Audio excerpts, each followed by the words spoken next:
Haha, I started it early. Pays to be pre-watching. Just waiting for the stream to actually go live. And there it should be.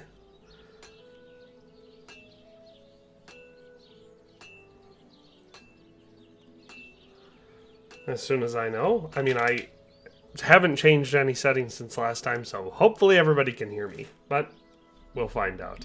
Henry Kobola and Andrews Anglicus. Andrews Anglicus is already in the chat. Oh, there's Best Kool-Aid. Josh the Man popped in. Why would you torture yourself like this? I had a lot of fun the first day. It's definitely way more challenging because a lot of the stuff, but it's the same game, which I of course enjoy, and it just kind of forces you to go way slower. So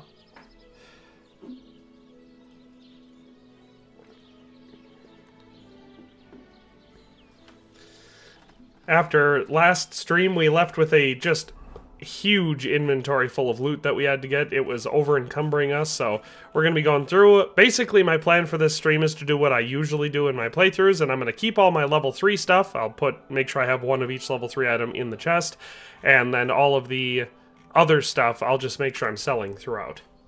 And I did investigate. We do have a mod installed that is giving merchants more available money. So that would be how we got all that extra money from killing the guy running the archery range outside of Trosky Castle. So, Best Kool-Aid says, yeah, same, I have 300 hours in and I'm really loving the new mode. I mean, that's exactly it. It's once you've played the game a whole bunch, once you've made it through a full playthrough, you know, yeah, a second playthrough can be fun. I did 2 really, really exhaustive playthroughs so I could try all the, you know, like, well, I did this last time. What if I do this time? You know, that type of thing. After that, without hardcore mode, you're kind of like, all right, I'm going to take a break for a year before I play again, you know? Or at least I feel like most people would probably do that. So the hardcore mode definitely, I think, makes the game feel a lot more robust and challenging, and that's what we're here for. Now, mind you, I would say possibly the most fun way to play it isn't the all-negative perks like I'm doing it. You know, it's probably just picking 3 or 4 or 5 of the perks or whatever. But it is definitely fun and challenging to make sure we have it the hardest possible. Josh the Man just crossed the 100-hour line and hasn't finished the first campaign yet. My school can't handle slower. But interested on the no map and no combat GUI. Good Senator said, I'm getting so lost in hardcore. It is way harder to navigate. Oh yeah, big time. That was what, in the first stream, I mean, what we were trying to do is go around and get the Brunswick armor. And even though I know the game really well, you know, if you're familiar with the channel, you know that I play the game a lot, and I make videos for it all the time. But still, not having a compass, and not being able to see where you are on the map makes a huge difference for navigation. Best Kool-Aid took 3. Like I said, that's probably the best way to do it, but I put a community post out asking people which ones I should take, and of course everybody said, take all of them. So, that's why we did that. Andrew says, concerning your Crusader armor guide you made a few days ago, I left a comment on it, I'm not sure if you read it, wearing a Order of the Red Star hood with black cleric's robe, it turns the cross white. I did see that comment, I have not yet tested it, but we're playing the game and we're in the first map, so I will be trying to get lots of items, because collecting all of the items in the game is kind of my thing. So we may be able to try it on stream, because I'm interested to see that, because I do remember your comment. All right, let's just get started off. How many watching versus how many likes? Come on, let's chat, let's smash. Yeah, that's a good point. If you have not liked, definitely like the stream. Costs you nothing, and it gives me a whole like. But we're going to start off with selling as much of this stuff as we can. And the good news is, because like I said, we have that mod installed. Oh, I also have something to show you guys that is pretty cool. I figured it out while assembling the suit of armor here. We'll actually be able to sell stuff because we have a mod that's, you know, gives the traders more money. See? He's got 20,000 groschen. You could say that might be cheating, but it's the one thing I hate about how they changed this game. I liked in the first game that you could build up the traders' inventory, and they would have more money available. It felt more like a realistic living economy, and then in this game they took all that out. So anyway, first thing we're going to do is go through and get rid of all of the extra. Oh wow, I'm going to have to go to a lot of different stores to sell all this crap, because 544, we're going to haggle because we need that speech XP. All right, I'm listening. Oh no, going the wrong way. Let's see if we can get 600 out of them. What would you say to this? That sounds really interesting. Lower your price a little more, and I'll be satisfied. All right, let's see if we can get 590. Aye. Yeah, there we go. So we got more money and we get some speech XP. So when I'm leveling up speech, you haggle every time, even if you don't feel like you need to. And in this case, I definitely do need to because I don't have any money. So that did not get rid of as much. Okay, so we have a bunch of clothing. So we're going to have to head to Troskovitz to sell some clothing. Are there any other stores in Takov here? There's a grocer, but I don't think I have that much food. Plus, we need food. Yeah, we're just going to head over to Troskovitz to sell the clothing. The good news is it's not that far to Troskovitz. The bad news is it takes a while to walk there. But I do want to show you guys what I figured out. So you can see what I'm wearing here. It's kind of a mashup of a bunch of different stuff. I found out that if you wear the cut purse's hood over a coif and helmet, it makes the coif and helmet invisible. So you still have them stat-wise, like they're still offering all the protection to your head, but you can't see them. So that's cool, right? I figured that out the other day. It's the first time I'd ever tried that. So it's possible everyone else already knows that because everybody else has already tried that, but that's the first time I tried it. So now we're just going to head over to Troskovitz. We're going to sell all of the extra clothing that we picked up in the first stream, and then we'll go... I still want to finish doing the Brunswick treasure hunts before we go to get our horse, because if anybody here was here at the beginning of the first stream, you'll remember we actually failed to convince the guy that it was our horse, and I want to make sure we've got an impressive enough suit of armor and hopefully high charisma enough to be able to kind of walk in and muscle our way around and get our horse back. Because I don't want to pay for it. I have enough money to pay for it, but I don't want to pay for it, because it's pebbles.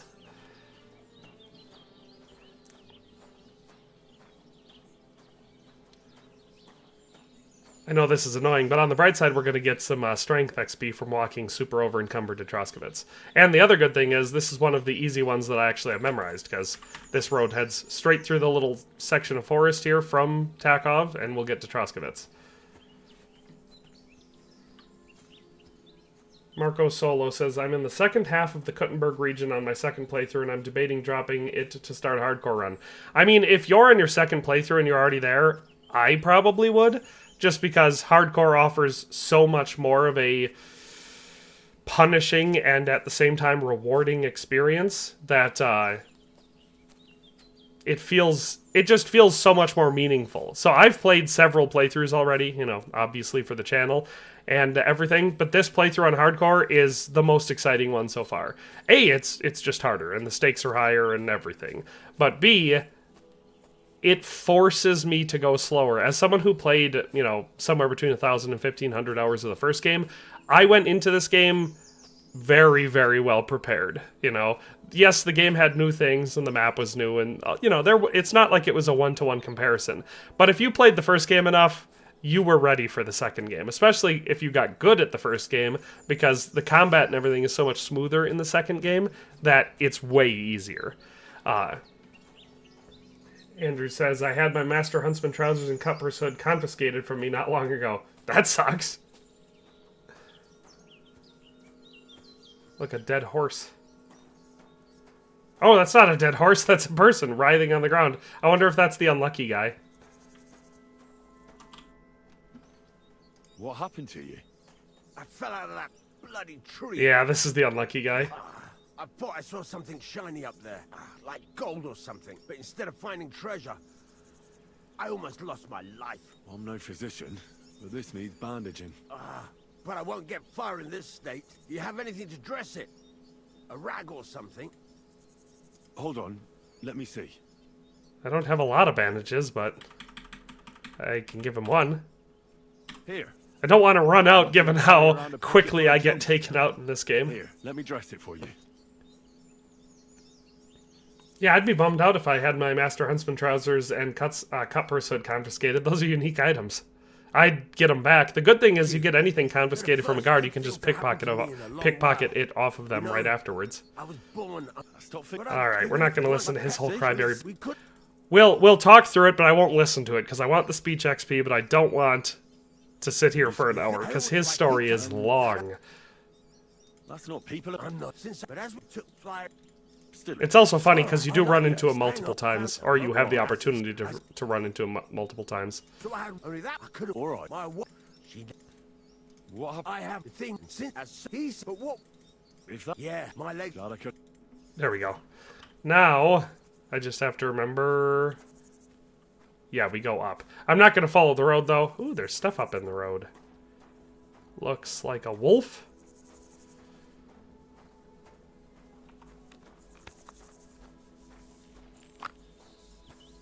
Wouldn't mind some more wolf meat. It's multiple wolves. Well, I didn't hit him. Tigerfish wants to know how I got my hood up. It is a specific hood. It's called the Cut Purses hood. When I got it, it was through Twitch drops, but now all you have to do is create a pros account and connect it, and then there's like in-game challenges to unlock it. It's the only one in the game, but it's not one that you can toggle, it's just always up. And like I was showing... Oh my gosh, I can't hit shit with this. I'm shaking so much. Is that 3 wolves? That's 3 wolves. Did I finally hit one of them? Well, should have seen that coming. Hey, we actually got a kill! Must have been the one that I hit with the arrow, because when I was playing it before, it took so many sword strikes to kill him. Alright, that one's gonna run away. There's our third one.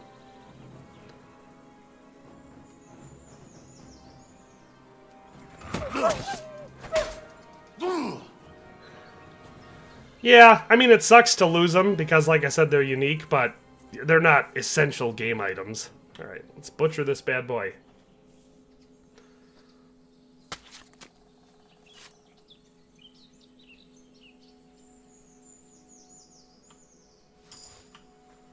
Hey, we leveled up.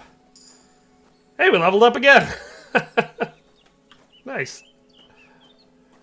Alright. I hate when you come across dead bodies like this and it still wants to count things as stolen. Like, I didn't kill him. I thought that was a bow on the ground. Redneck Zeus popping in saying, howdy! Best Kool-Aid felt like a god at times because he had 6 to 8 playthroughs in KCD1. Yeah, I mean, once you get used to it, that's how it feels. Especially, you know, once you've got good armor and you're... Especially if you're maxed out. I should... Speaking of levels, I should level up those levels that we just got. Alright. Marathon runner. When sprinting, you can serve. I like in this game that you can get both of them. You can get the 20% faster and the 20% longer runner. In the first game, you could only get one. Survival. Let's do... Better ballistic properties. They fly faster, travel further, and have more penetration. I like that one. Possibly not the best one that we could have gone with, but... R2D2 Lechinsky says, how do you have perfect block icon on hardcore? It appears to just have it with the wolves. Because it took all of the UI for combat out for everything else, but when the wolves started attacking, it still has it. See, there's our strength leveling up because of our over-encumbredness. Yeah, that's what we found out in the first stream. When the first time I got ambushed by a bunch of wolves, we noticed that it still has the perfect block icon thingy. But yeah, basically objectives for today are I want to finish getting the Brunswick set.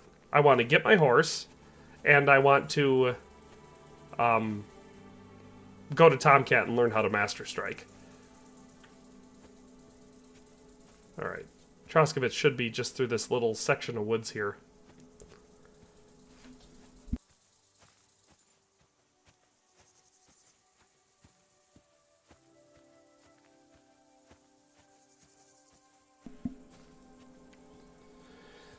Well, Zeus, how's your new chair treating you?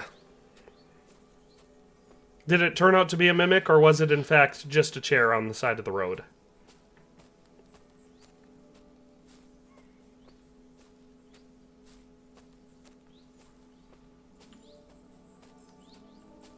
Ooh, I think this is the shack in the woods. Unfortunately, it probably has a hard-locked chest in it, which I cannot pick at this time. I could try to pick it, but... I doubt the icon will even turn up. I have not been able to do much lock picking yet.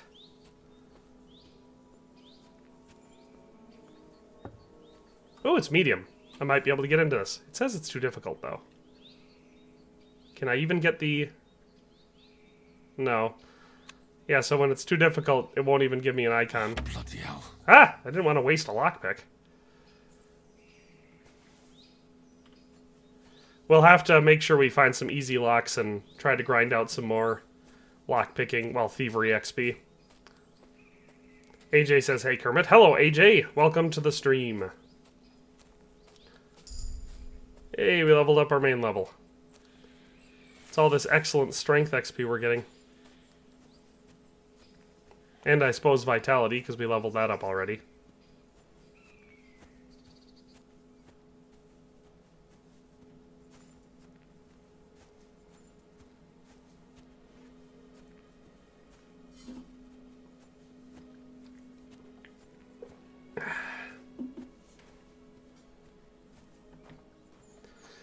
I don't know, I might get sick of the... I mean, I should just tough it out with the walking around everywhere, because yes, it's slower, and I really hope this is Troskovitz and I didn't accidentally walk over to a different settlement. Yeah, this has got to be Troskovitz, because that's Trosky. Rennick Zeus says, it's alright, my left ass cheek has a mysterious bite mark now, but that's probably nothing. Yeah, I wouldn't worry about it. I typically don't look into stuff like that. Sometimes I wake up in the middle of the night and I can't move at all, and no matter how much I fight, all I do is, like, strain muscles, but it's probably just some sort of a weird sleep condition I have.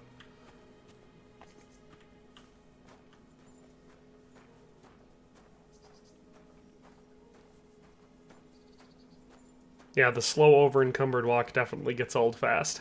But I do want to level up my strength, and it's working! We were already at, what, level 12? We're moving. It's basically just Henry lifting all the time.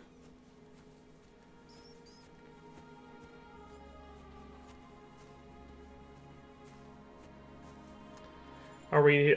Andrew wants to know, are we not supposed to get our own forge? Is it a DLC or does it unlock with a quest later in the game? Currently, there's no way for us to get our own forge in the game. I mean, for all I know, there might be a mod that allows you to do it, but that's not a thing. But one of the DLCs is supposed to be entirely focused on smithing, and based on the description, I was one of the first people to theorize that it might be Martin's old forge from the time that he spent in Kuttenberg. We might get the opportunity to get that somehow, and then, you know, rebuild it, kind of like the From the Ashes mod for the first game. I'm really hoping that that is a big mod. I don't want that to be a little quick throwaway, you know, tiny type of thing. I want that to be a big deal, because we don't get knighted in the game, right? So we can't actually follow the roleplay on the being a knight path super well, because there's no way that we can attain that, at least not currently. But what we could go whole hog into is, you know... losing my train of thought, is the smithing part, and, you know, go full bore into that. Yes, Redneck Zeus, I did check. It's not in my mod folder, that's why I didn't find it, because it's not one that I manually installed from Nexus, it's one I tried from the Steam Workshop. Yes, I do have the mod installed that gives traders more money. And I decided to leave it in. I won't rob any traders, because that would be cheesy, but at least this way I can sell stuff. Show me your way. Should be able to sell all my bows and stuff here? Well, we'll sell this work axe that we just snagged. Ah!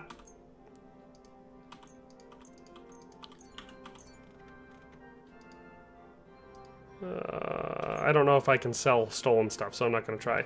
But we'll haggle. I'd like to do something about that price. Sure, why not?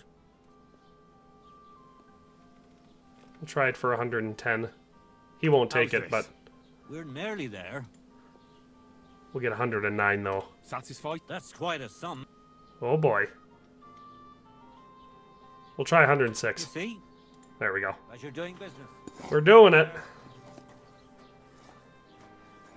Yeah, like I said, Andrew, I think it could not be Andrew's Forge, because what we do know, if you follow the dialogue when you're talking to the Jews in that part of the game, what's his name, Sam and his mother or whatever, that Martin's Forge in Kuttenberg was in the Jewish quarter, which would definitely be weird in the story. So it's entirely possible that it won't be Martin's Forge, or maybe they're just going to retcon that and say that his forge is somewhere else. I found one outside of Kuttenberg, out in the country, but like not super far, that seemed like a pretty good option. So that's kind of the one I'm hoping it is. But I'm also hoping that there will be some sort of like a personal home or whatever. Alright, let's trade. Show me your where. Normally here I would try going through and buying all the level 3 stuff here, because you can get quite a few good level 3 items in this store. And I will before I leave the region, but I'm nowhere near that point yet, so I'm not going to worry about it. For now, we're just going to sell... Should I try sneaking in the stolen stuff with the free and clear stuff, or should I not worry about it?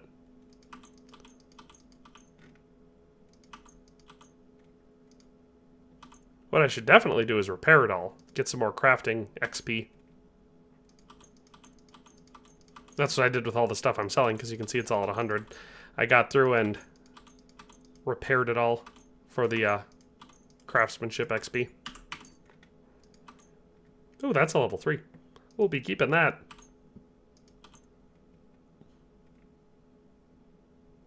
This one is also level 3, but I remember I had 2 of those. That's why it's still in my inventory.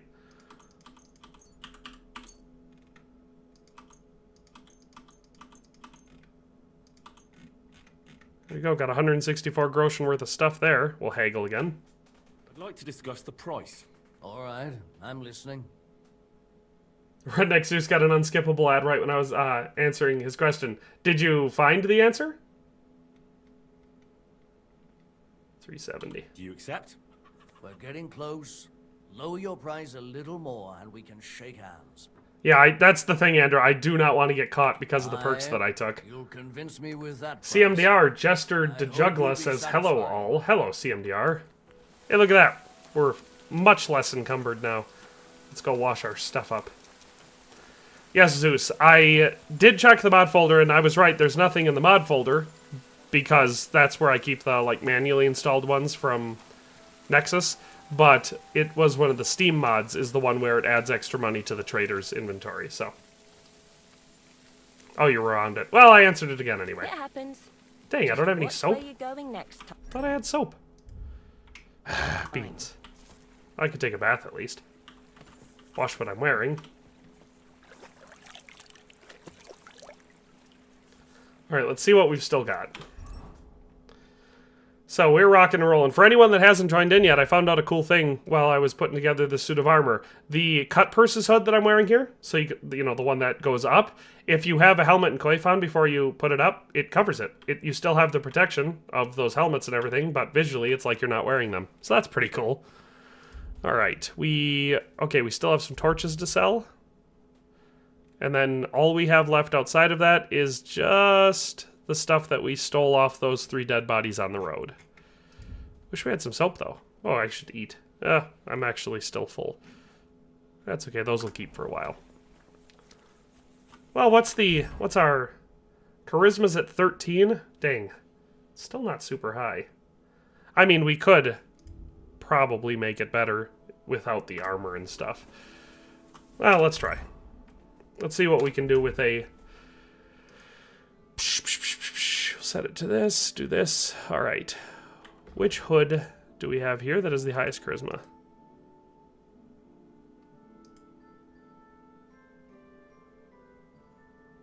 Okay, it's stolen, so the charisma's lower. Plus it's dirty. Well, you know what I could do? I could wash some of this clothing while we're at it. I'll just do the old bath washing.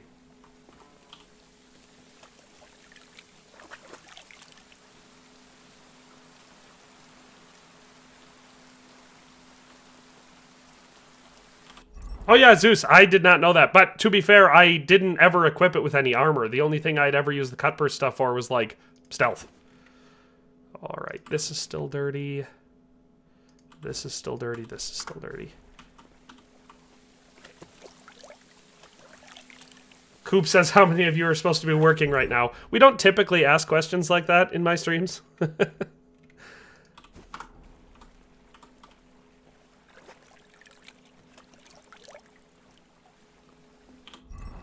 Alright, now we've got everything washed. Well, kind of washed. So, let's see how high we can get charisma. So this cap has probably got decent charisma. And I'm already wearing it. The hemmed hood has 11. Servant's hood has 17. So if we wear that, we get the charisma up a little bit. We get it up a little bit more with the cut versus hood, though.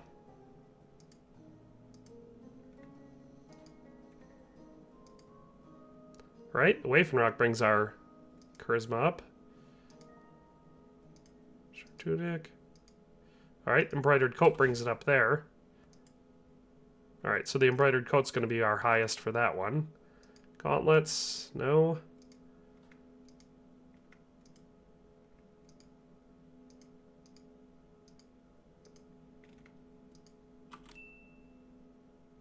Ten charisma? How are we... How are we having less charisma with this than we did with our armor? Is it just because it's dirty? I don't want to make soap. Soap's kind of a pain in the butt. CMDR said, well, I started a new playthrough, and on my way from Troskovitz, I was accused by some bandits, killed the last one, and a civilian called a guard on me for murder, so I couldn't advance a jaunt. Oh, yeah, Zeus, you're working night shift? Yeah, because we have 13 charisma with this bad boy. Oh, you know what? It's probably weapons. Maybe.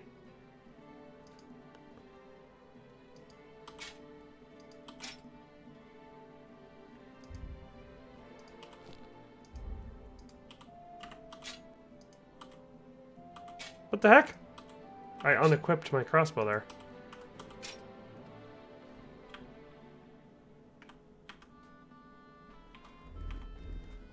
I mean, utilizing stuff from our storage, I'd be able to find better stuff. But anyway. I'm always glad to see polite people like you. God be with you. Greetings, Master Guard. John, Rico says the sleepwalking buff is a horrible, annoying thing. You're not wrong about that. At the end of my stream last time, I went to sleep in Takov, and I woke up way down south of it in the woods. Very annoying. Alright. Well, here we are in Troskovitz. The Three Crosses thing is up over here somewhere, to the best of my memory. So I think I'm going to head towards, this is the inn. Yeah, we're going to want to head there anyway, so we can try getting our bed there. We're going to head there. And then from there, we'll figure it out. Oh, I still can't sprint, though. We'll stop at the trader and sell off some more stuff. The yield, you have to have dialogue with them before you can kill them legally. Oh, that's a good point.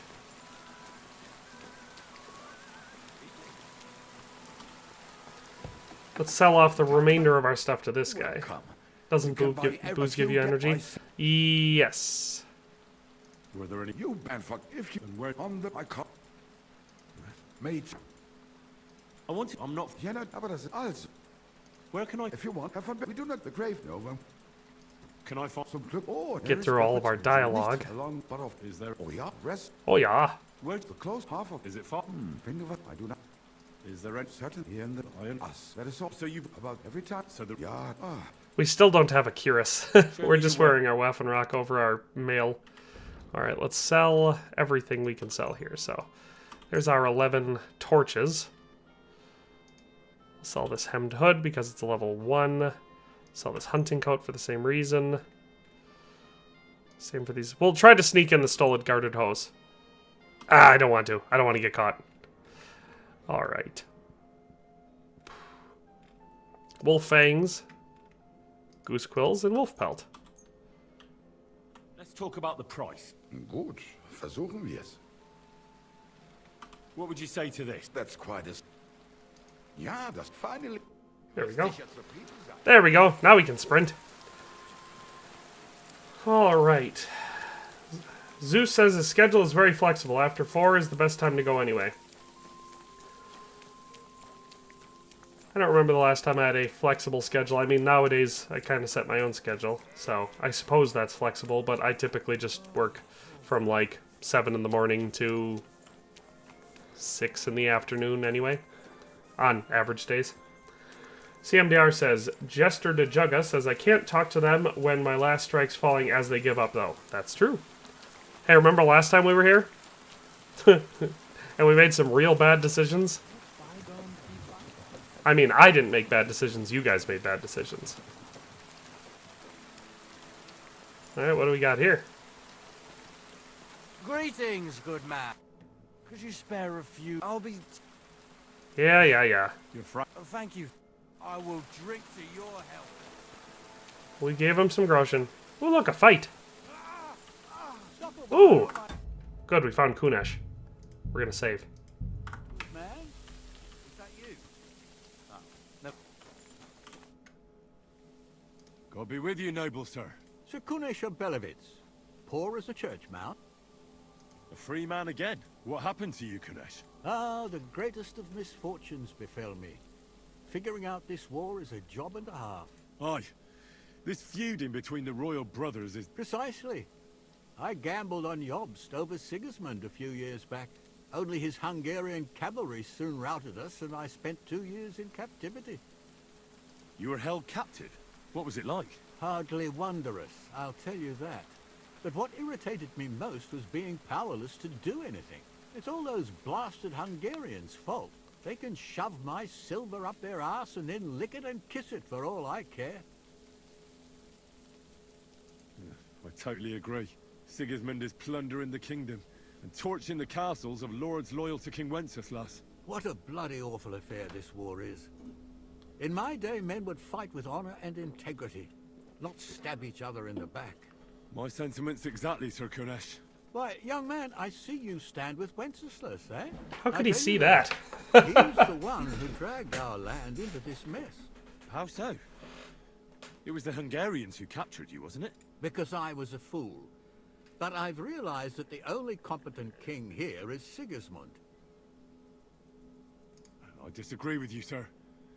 Sigismund is a scoundrel who will do... I do not disagree. That's what often happens. I wish they gave us an option to Still, play for Henry as a whatever pro country, Sigismund. I'll side That with would be fun. Sigismund in the end, especially considering what a drunkard and fornicator that brother of his is. Wenceslas stands up for his people. Wenceslas can't even see the tip of his nose, and things are only getting worse. Sigismund's no king. He's nothing but a murderous thief. I challenge you to a duel, sir. What? You want to fight? I'm gonna be underleveled for You're this not fight, a but noble. we'll give her a try. What do I care? Making you skip and jump will amuse me, whelp.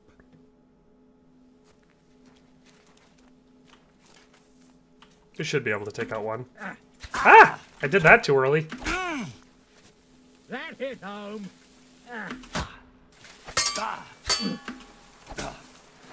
Ah! I'm letting him beat me! Got you out nicely.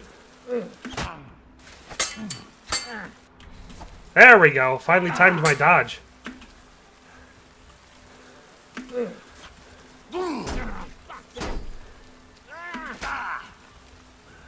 I don't want to let him beat me.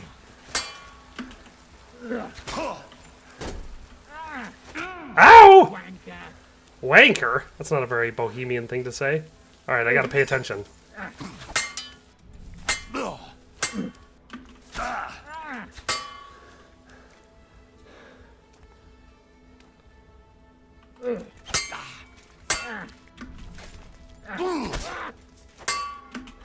Ouch! Ah, crap, you won. Well, lad, it was a good fight, but you have been bested. You fought honorably, but you lost. Next time, be more careful who you challenge, you hear? What are you...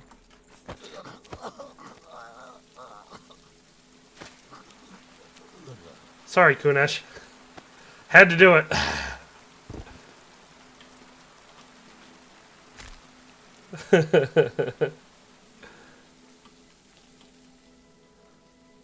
Yeah, there we go.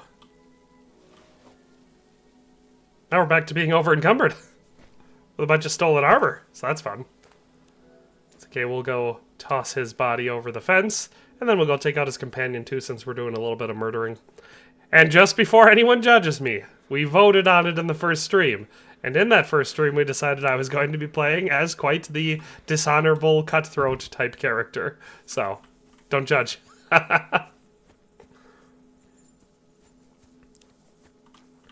CMDR says his headphones are dying and he's at work. So keep fighting the good fight. I plan to. Come on, Squire.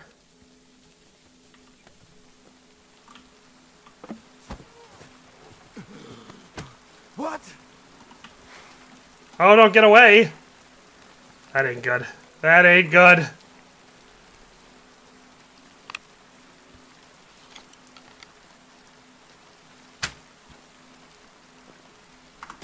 Well, we're gonna go ahead and load that play. we're gonna do something about that. That's not great. God be with you. All right. On the bright side, I get another chance at the fight. God be with you. Sir Kun- We'll skip through all this though. What happened? Aye. Precise. Only You were. What was it? hard. But what? It's all. I'm not normally a save and reload kind of guy, or like reload and try again kind of guy, but That's what still, especially Whence? I don't want to get butchered here. What? You're not. All right, let's see if we can't fight him a little bit better this time.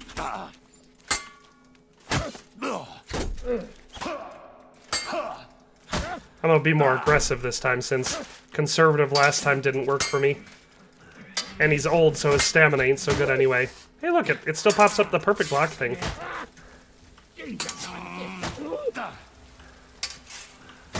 Oh, no way! You win, young man.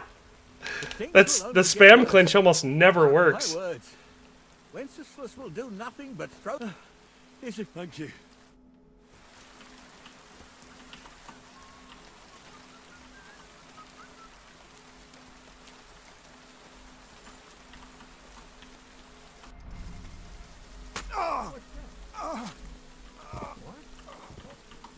Is that you? You want to... Now we just gotta finish him off. It shouldn't be too hard because he should have been close after that duel. There we go. Look at that. Much better outcome. We beat him in the duel, then we beat him in combat again, didn't even stealth kill him, and we got his little buddy. So, all good all around. We'll just dump him in this little dell here.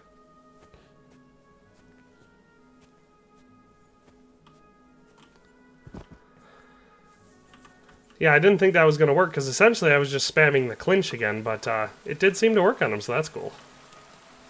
The other good thing is he's not an actual, like, town guy, so his stuff that I'm stealing from him should become unstolen relatively quickly.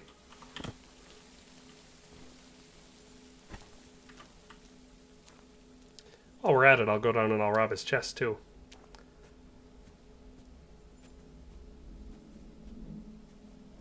Anybody currently playing, or are we all doing the old paying attention to the stream while we're at work routine? Because I know when I was first streaming, the first day, a bunch of people were playing right alongside me. Alright, we got some stuff in the chest, too. So we're doing pretty good after that encounter. Cook item, eh? Oh, I can cook. Oh, that's right, I had that wolf meat.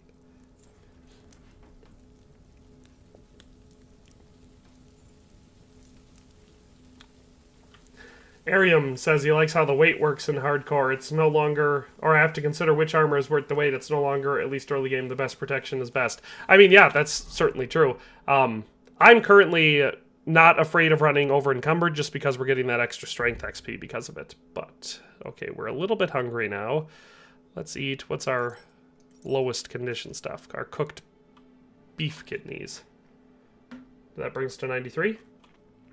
97. Okay, good. We'll leave it there. We did just level something up. We leveled up 3 things, actually. So, we get to do... Alright. At night, you have a 2. It's easy to convince the nice way. You gain +2 persuasion, impression, and presence. Local hero. Memorable. Just killing an opponent. Good-natured. That's a good one to have. Alright. Strength. Charge attacks, blunt damage on all melee weapons, Vanguard, shield blocks cost you 30. The higher strength skill, the easier it is for you to knock someone out or kill them stealthily. We definitely want that. Our strength isn't super high yet, but we'll get it to that point, and I hate, bonus stamina recovery. Deft hands. Alright, did we level up anything else? No, we did not. Andrew says, I'm playing, about to duel the Kuttenbergers with Medhard. Oh, you're way in front of where I am. Fredster says, Aram, that's how the normal mode should have been designed.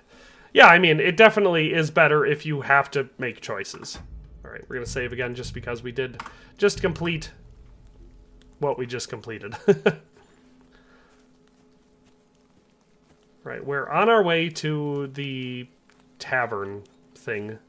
I always forget what it's called. The Zhelyov Tavern, that's what it's called. Because it's by Zhelyov. Wonder how good that weapon I just got from him, the broadsword? Okay. Once the broadsword becomes not stolen... Well, actually, we'll just go ahead and equip it right away, because it's a better weapon. And it's a higher tier. Other than that, though, I don't know if we got anything else super important there. I mean, we got some cool armor. We got a Houndskull Bassinet, which is cool. I mean, it's not as good as the Warhorse Bassinet, but... And it's a level 1. So I'll probably just end up selling it. But, money. Oh, you're not playing hardcore mode. You're playing your first playthrough from day one. Alright. I mean, still, vastly different spot in the game. Yeah, we're going to walk to the inn. We'll take a bath there, get ourselves all cleaned up, sort out any stuff we want to keep into our chest, and then see how heavy we are before we maybe move on. If we're still over encumbered, I guess either way we're going to do it, because once we're at the Zhelyov Tavern area, we're further away from any good spot to trade than we are from our next treasure objective, so. Fredster says, probably my biggest complaint with hardcore mode is autosaves. I mean, you could still save the, or spam the save and quit. That's always an option. It's an annoying one because the save and quit takes you out of the game instead of just to the menu, but I think that's why they did that. So, it's still something you can do. Oh, I went the wrong way. That's Samine. Well, do you think I should go try to get my horse? Charisma's at 12. I don't think the people I just killed had anything particularly high charisma on them.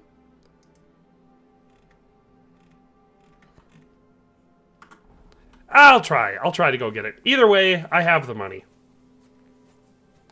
They should have disabled that for this mode. I mean, yes, you know, it would obviously be more immersive and everything if they did, but a lot of people hate the save system in these games. I like it. I definitely get just as annoyed as anyone else when I haven't saved for a while and then I end up dying. So whenever people complain about that, I don't judge them too hard for it because it is an annoying system. But I like the fact that it's an annoying system because it makes it so you don't save spam, you know? I mean, what I did back there with the knight, if you could save with absolutely nothing else, you'd have to, what was I thinking? You'd have to, or you wouldn't have to, but you'd basically be doing it all the time. Yuri says, good-natured. You have killed innocent strangers nearby Samine. You killed Samine cows. You cannot be good-natured. Yes, but if you remember, I think I got killed after that. So that's not canon to my Henry, because yes, I did kill cows over here and got in trouble for it, and then Captain Gnarly killed me. So that is not included in this save. What I'm gonna do, I'm gonna head to Samine. I will, like I said, bathe and launder myself so I've got as high as charisma as possible, and we'll try to get our horse again.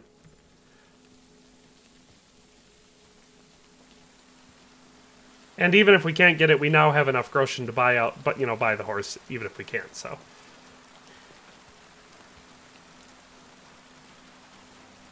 You said, having started as an evil person, please proceed and do not keep loyalty to Teresa. I mean, I could easily be a bad-natured, scoundrel-type character who does all sorts of bad things and also be loyal to Teresa. It doesn't have to be both.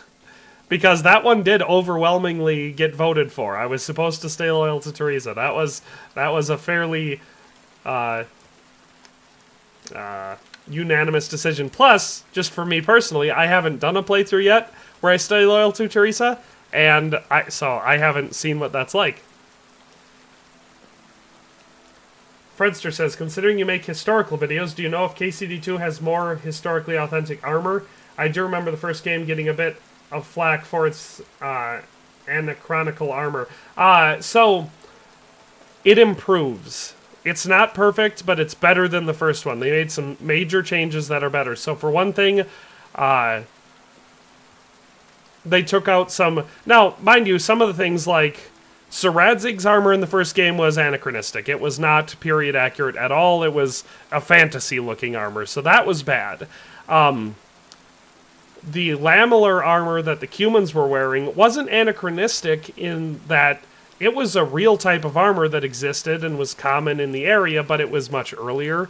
So, like, if the humans were running around wearing that, people would be asking them why they were wearing antiques. So, it's not anachronistic because it did exist, but it's definitely weird that so many people would have been wearing it. Outside of that, they made some good changes. The mail chosses, I know a lot of people really like the mail chosses, but those were definitely not common anymore at this point, because again, that was a very old type of armor by the 1400s. So, yes, it could exist. It's not unrealistic for it to exist in the world, but again, it would be considered an antique. I like that they put the coifs on the outside of the armor, so when you're wearing that, the aventail for your mail coif, you know, the part that protects your sternum and your neck and everything, is on the top of your plate armor. That's the correct way to wear it. In the first game, they had it tucked underneath. That was a problem. So they've definitely made a lot of changes that were for the better for the armor in this game. It's not perfect. I've seen things here and there, and there's stuff like I forget, I don't know exactly what you call it, but the fluting on the Milanese cuirass, you know, where it's got the ridges and everything. I've seen some people say that that's too early by, you know, a half a century. That style of armor wouldn't be common yet. I don't know. I've seen some examples from the 1400s of fairly decorative armor, and you could consider it to just be decoration. And if you do that, I don't think it's anachronistic. But if you're trying to use it for the function of why you did that with armor, then maybe it would be. Anyway. Yeah, Taz says Radzig armor is over 100 years more modern. That's what I'm saying. That was the one real solid example I have from the first game of something that should not have existed in the first game. Arium says, are things more expensive in hardcore, and if so, by how much? I have not noticed a price difference. Things feel more expensive because the game's harder, and so therefore it takes you longer and more effort to actually attain wealth. So it feels more expensive, but I don't think any of the items' prices have actually changed at all. I have not tried any services yet, though, so it's possible they're more expensive. Like, I haven't tried getting a bath. Go any further. I'm not going further. I'm laundering my clothes. Calm down, Henry. Divish's armor actually didn't look more modern. It looked older. And I thought that was right. Because, you know, he's an older nobleman, so it made sense that he would have something that would possibly be a bit more antique in comparison. Some of it looked a little bit gothic, but I don't know. It was close enough that it didn't bother me. Let's put it that way. Wait, that's my Pebbles, my girl. I thought they killed you down by that pond.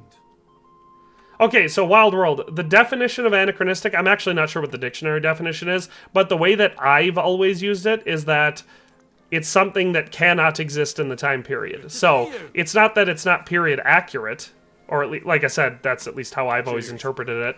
I hope you have an uneventful shift. It's that it's not possible for it to exist. So, for armor to be anachronistic, in my opinion, for a game like this, it has to be too new. If it's too old, that's fine. There are historical examples of people in history wearing armor or using weapons that were outdated at the time. A lot of times it was a matter of money. But also the fact that when you consider if you have a full suit of plate armor, even if it's 30 years old, it's still a full suit of plate armor. That grey horse you have grazing here is mine. What do you mean? Alright, let's see if we can talk our way into getting our horse Fair and back. square. I admit, it was only for a few groschen from some suspicious lad who found it down by the Rock Tower Pond, but that horse is not branded, so it belongs to me now. She's my horse. I rode in on her from Ratai, in the retinue that was attacked down by the pond. Right. You happen to need a new horse, and this one just happens to be the one you already own. Does it have your brand? Lexi1397 says, don't forget to like and subscribe. Of course, if you have not liked the stream yet, it would be great to do it now. Alright, well, our speech is at 10, but we have our intimidation, I think is what this one is, or... no, not intimidation. This is, the negative version of charisma. I can't remember what it's called, but we're at 15 for that, which seems high enough for a groom. Use your head. Do I look like someone who needs a free nag? Well, no, I suppose you don't. And do you think it's a good idea to make someone like that angry? For a few measly coins? All right, fine. You can have her, bloody miser. Go and get her then. If she remembers you, she might even come when you whistle for her. We got our horse back, boys. She serve you well. Hey, and we leveled up. Yes, Arium says, the patience to walk... Oh, domineering. Yes, Wild World. Thank you. I couldn't remember what the heck it was called. Arium says, the patience to walk around and level up strength. Best I could do is from tack off to the Ignatius quest and back. Well, yeah, that's the thing, is I want the strength to get leveled up as fast as possible. So, it's annoying to walk around over encumbered everywhere, but it's definitely good for the XP gains. Vagan Macarian says, anachronism is either placing something in a time period to which it doesn't belong in, or a thing that belongs to a different... a period different to the one in which it exists, particularly something old-fashioned. Fredster says, which horse is better, Pebbles or Herring? Herring. Once you've... I mean, I don't know which one's better at their base level. I do, because I have a table somewhere on my computer where I have all their stats and everything listed in there, and I have them all ranked accordingly. But I don't remember offhand. But once you've leveled them both up to their second stage, Herring is better than Pebbles. Alrighty, let's see if we can't take some of this crap that we're carrying, put it on our horsey. Ah, don't want to move the stuff that I've got. Or the stuff I'm equipped with, I should say. Oh, wait. We can get rid of this. I don't need that. Alright.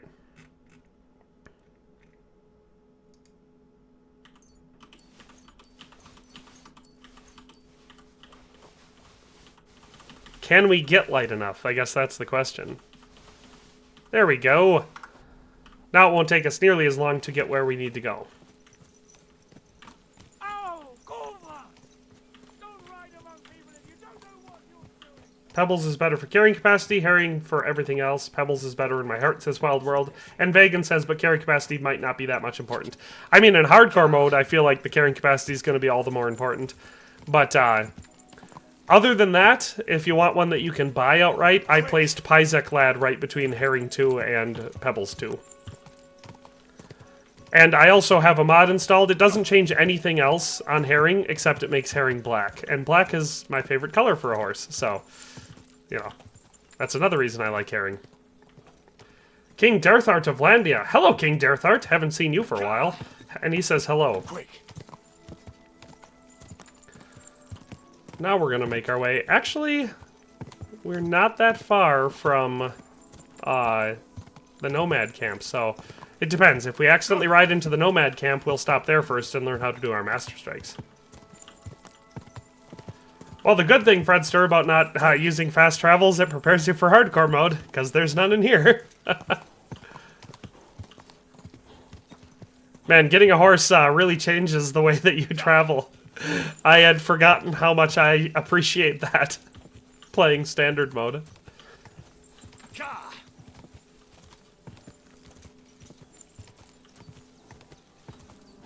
Ooh, wait a second. Is this one of the spots we have to get Brunswick armor? Well, I was going to check where we are on the map, but I don't know where we are. But I think I recognize this rocky outcrop. There's something up here. I don't know if it's Brunswick armor, but we'll find out once I get up there.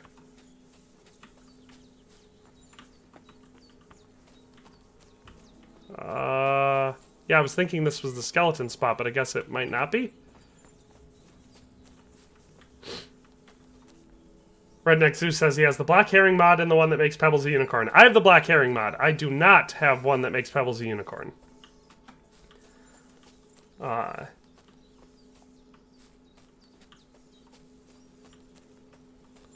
King Derthart has escaped from the Bannerlord universe. That's unfortunate. I want to just make sure I check the area kind of thoroughly before I leave, because I could swear this was the spot with the skeleton. Just from the appearance of riding past it, but I guess it's not.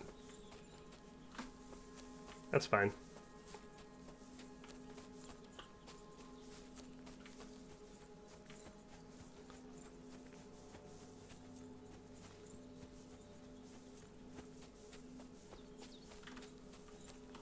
Wild World says, is the Warhorse armor a Twitch drop or something? It was a Twitch drop, but it's not anymore. They changed it, so now once you've linked your pros account, you can just do some in-game activities, and then it will unlock for you. So you don't have to do the Twitch drop thing anymore.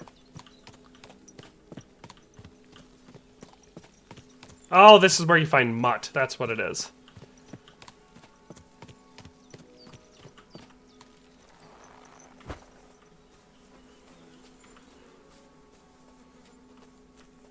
Ah, some other people in the chat also said that.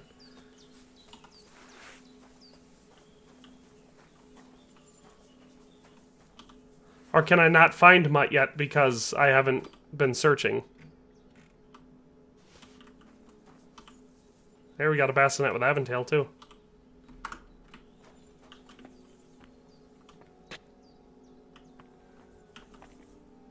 Vegan Macarian says, just like to the stream, don't forget to do that, people. That's a good point, Vegan Macarian. It feels weird that you can't just walk up to the spot with Mutt and find Mutt. That you have to actually be doing the investigation. Because clearly all the carcasses are here. Shouldn't Mutt also be here? Ah, well, whatever.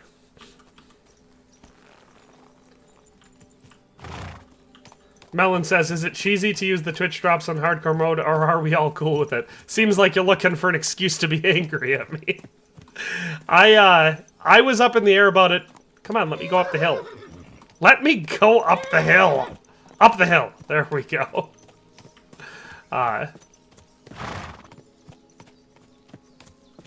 Redneck Zeus says, you're telling me I watched hours of cringe streamers for nothing? Mutt has a day job, don't mind him. I didn't actually watch any of them. I just put on the streams and let them play in the background while it collected for me. I don't find most people enjoyable to watch, let me put it that way. I just picked one that I thought was going to run for a while and then let it play. And on one occasion, it actually ended up not running for a while, and I had like left, and I was like, okay, it's been 2 hours, and I came back, and they had shut down like 5 minutes after I had clicked on it. So that was annoying.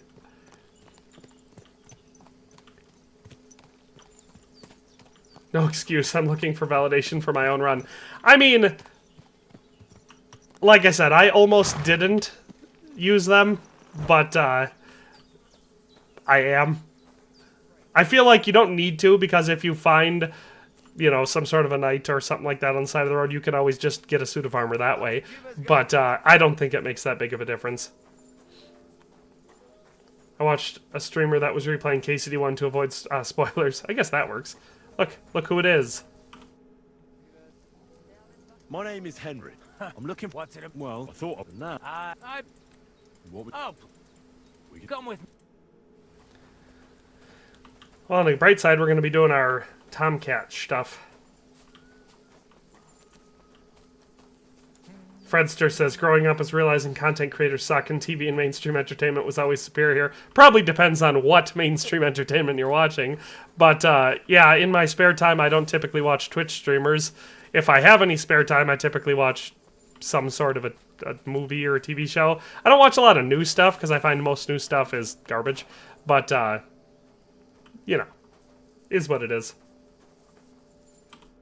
Shall we begin? Here's a practice longsword, so we don't hurt each other. Let's see what you've got. We'll start with exchanges, and if you do yes, well, you can get the Twitch try drops through something pros now. harder. You're going to attack. Commit to it. Don't stop after a single strike. Dish out several. Now I'm going to show you a simple technique that builds on that. You'll attack from the right, then left, then right again. Attacks follow one after the other. And you don't even have to break through your opponent's cover. So right, left, and then right again. Exactly. You could also do it the We're other learning way our around. natural combos, and then I'll we'll let learn you have Master Strikes. exactly That'll make 3 combat strikes, significantly so you're easier. not wasting effort, just flailing around.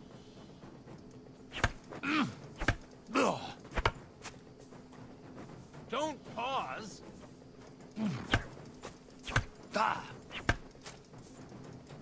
Come on, keep going. Nah, why does it keep doing that? Wrong. You have to make 3 attacks in quick Yeah, succession. I don't like that you can't skip dialogue during the locked-in training. I said 3 attacks in a row. I know what you said, Tomcat. It's not letting me change direction. Why didn't you finish?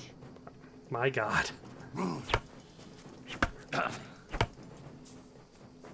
Why didn't you follow through? There we go. Nice. Now do it again. One of the streamers I put on was dressed as a busty barmaid, so I guess it wasn't all bad. I think one of the ones I did was a female streamer too. I don't remember what she was dressed as because I still didn't watch it, but I'll teach you a real technique. You start with a slash from above. I quit Master Strikes in Standard. Should I get them in Hardcore? No. I would say still get them. Just don't spam them if you feel like they make it too easy. Your blade horizontally across his belly. So I'll start from the top, then from the right, and then... The left. From the left. I like how Henry's like, I can't remember 3 things. And finally, left. All right, let's give it a try. I'll let you make 3 strikes just like before. No more.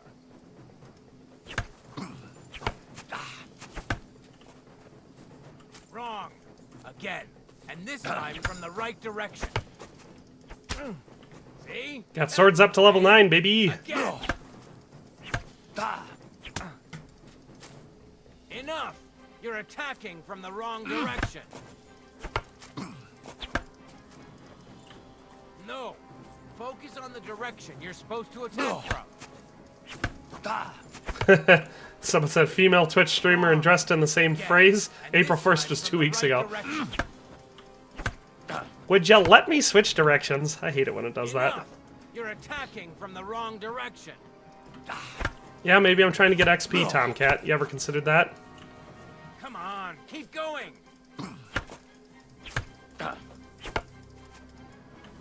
Wrong.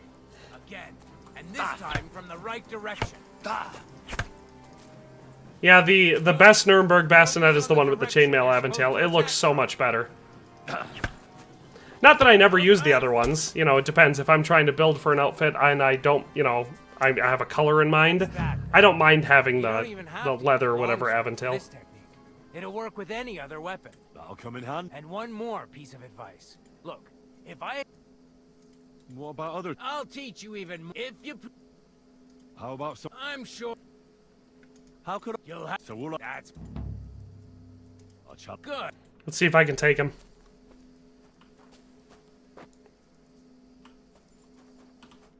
Shall we begin? Let's begin.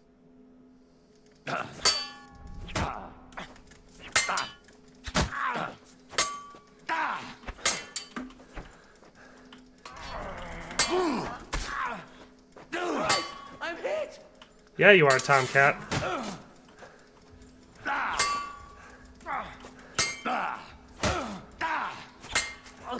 I just don't want to lose this duel. There we go. I'll have what it takes.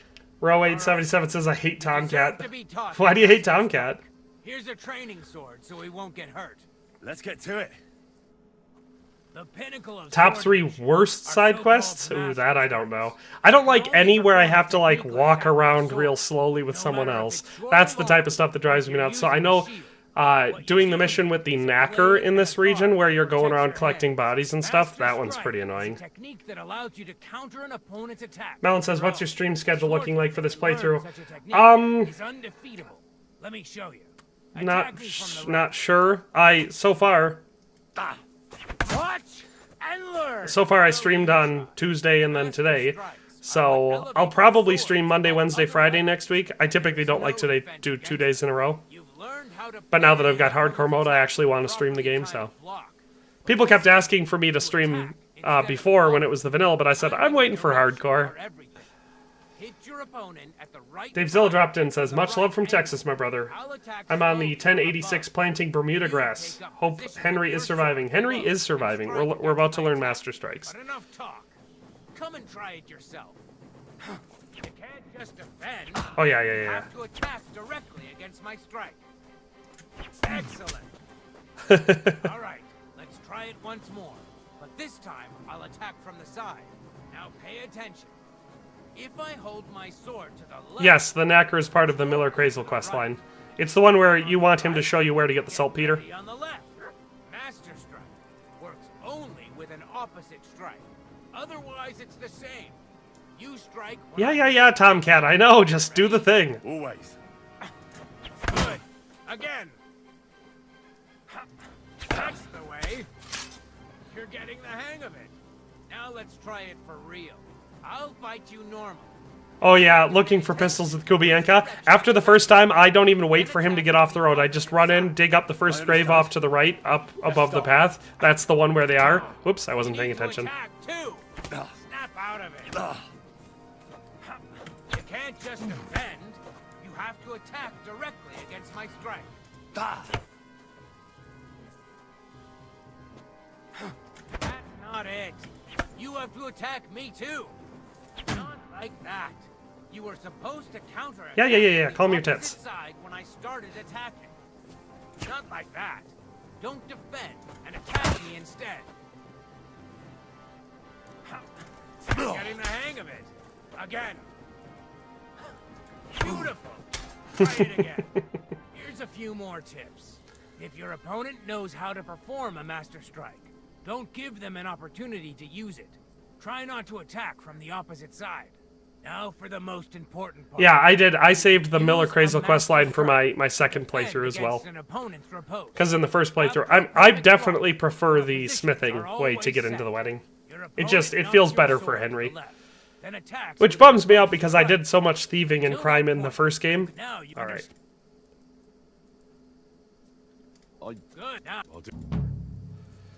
Alright. Will you Why not?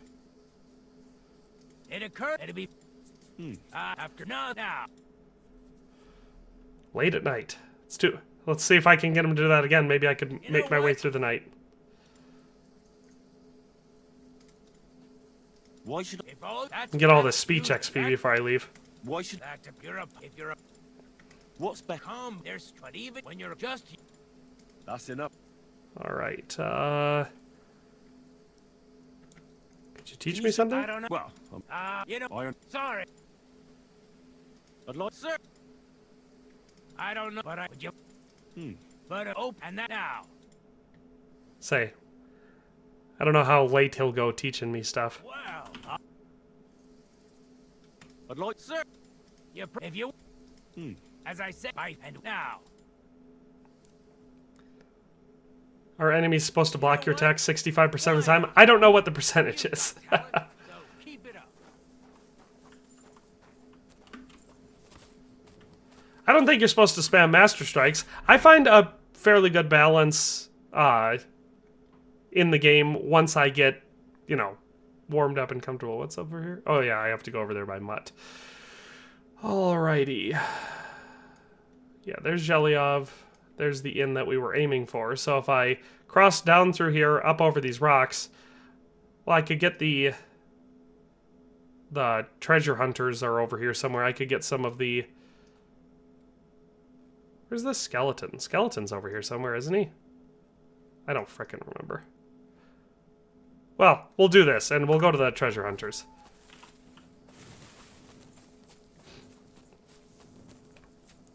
And that will just be on our way to the Zhelyov Tavern. But no, you're supposed to find a pretty good balance between, Master Strikes and combos and stuff like that. So, the thing with Master Strikes, yes, if you get real good and everything, it makes the game feel way easier. But that is the idea with that type of combat, because if you were good enough to seize the gap in between, where your enemy was and misdirect their sword, to the point where they no longer had the ability to defend themselves and then basically just run them through, that is the quickest way to end a fight, So, for realism reasons, I like that Master Strikes are as effective as they are. I just find you have to have self-control. And obviously the best way to do that, if you don't like them, is just use something other than swords. Use maces and axes. Bang Review says, do you have to get the punchable face debuff to make combat harder, or does it get harder once you play hardcore mode? It gets harder by itself. They retooled it so that especially group combat is more difficult, because they make it so, more people attack you at once and they don't spread out as much. Basically, it just makes it much more challenging to fight more than one person at a time. Where are the treasure hunters? Are they back here? I don't remember which part of this hill they're on. I just remember that they're on this hill. Oh, look at that. We found them. Time to do some stealth killing. Ooh, got a golden chalice.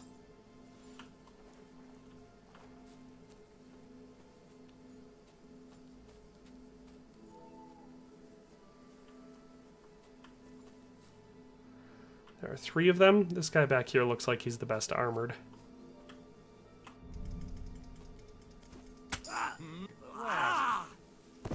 Something's missing here. It's clear as day. Oh no, I thought we were gonna get him. Attack! I don't like that it's not registering my hits. That's one of the really annoying things about this game that needs to be fixed. If you're trying to quickly attack someone in a situation like that, you should be able to. Christ. I'm...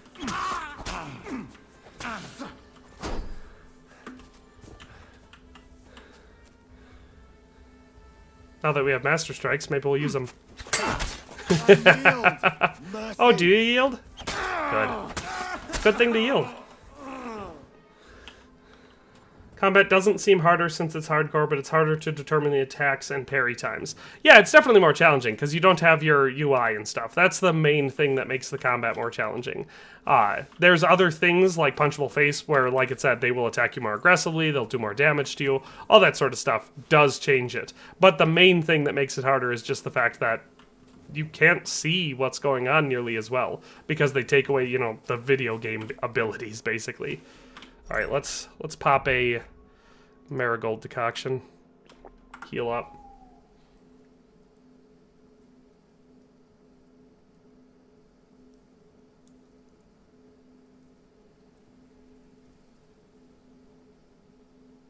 Being a tattletale.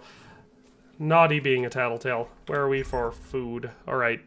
I would normally eat out of this pot right away, but we have some stuff that's... Ooh, can I cook this? There we go, cook item.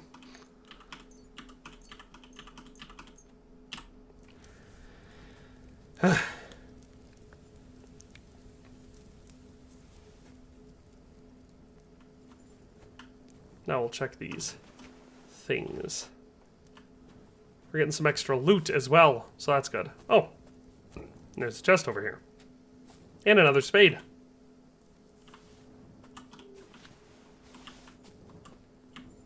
Oh, I couldn't grab that one. I was like, another spade.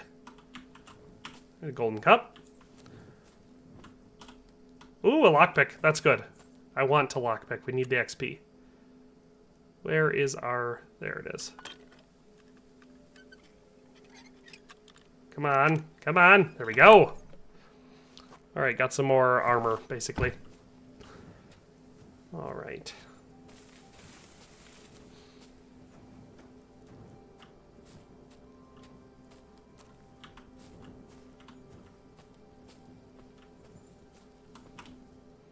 Alright, that's where we get Brunswick's Bassinet, the Shrinking Die, and the Worn Rosary.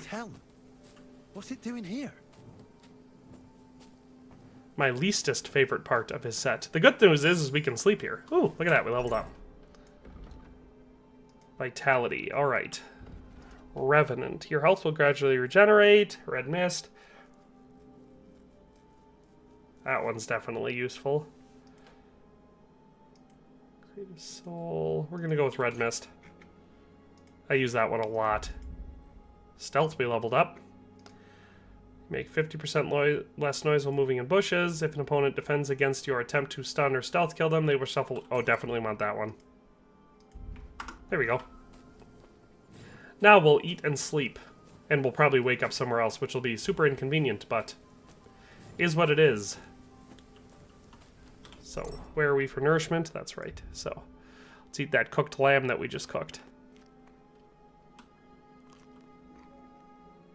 We'll be a little bit overstuffed, but that's okay, because we'll sleep and then we won't be overstuffed. Let's just get our energy back up. Holy crap, we gotta sleep until 10 just to get back to... well, we're certainly gonna wake up somewhere else.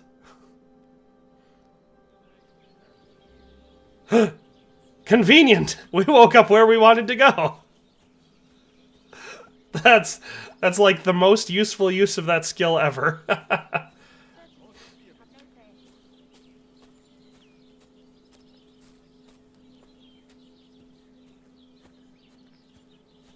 Anyone remember where you find the Saxon bassinet in the Trotsky region? I do not offhand at least. Let's see if we can't do some laundry quick. Have to get some soap, but typically there's a starting soap down by the laundry point. Good day to you. We'll wash ourselves first. Oh, I guess we could see what happens now that we're bashful. Let's see what we can ask for here. What brings you here? My body is in need of rest. Certainly. Okay, so we've lost our option to sleep with the bathmaids through the bashful perk. So that's good. Never mind. That will help keep us loyal to Teresa, I suppose.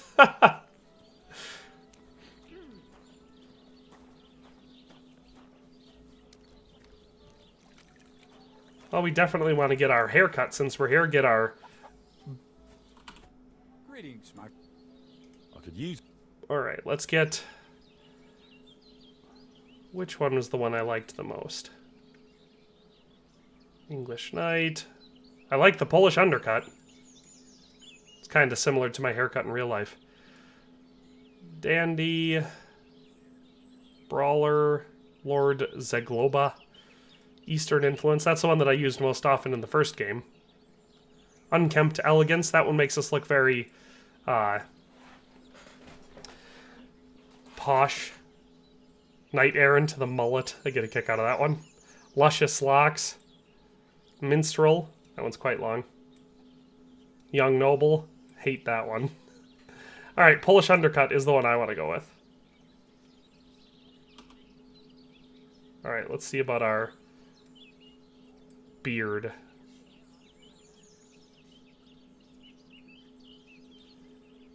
Redneck Zeus says Minstrel! I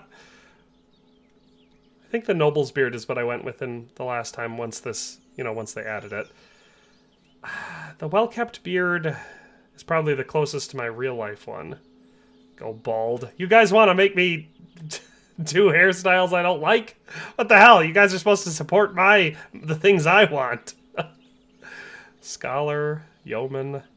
I mean, okay, guys. Noble's beard or the well-kept beard? Help me pick the beard.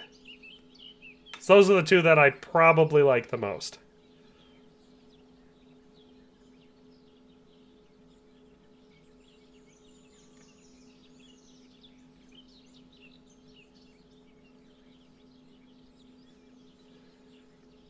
One of these would have to be what I did if I was going evil.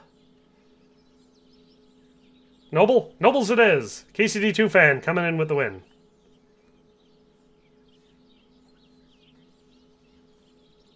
So we got Noble, Noble, Noble, well-kept, Noble. Minstrel is closest to your IRL cut. Alright, Zeus, I'll check what the Minstrel is again. I don't remember what it looked like. Okay, I don't hate Minstrel. What do you guys think? Minstrel or the first one is on, Polish Undercut. So here's the Minstrel. And here's the Polish Undercut. So, which one? Polish Undercut or Minstrel? Because Noble won for the beard. I know that some people also voted for Well Kept, but we definitely had more votes for Noble. Arium says bald and clean shaven. That's one opinion. What are we feeling? Minstrel or Polish Undercut?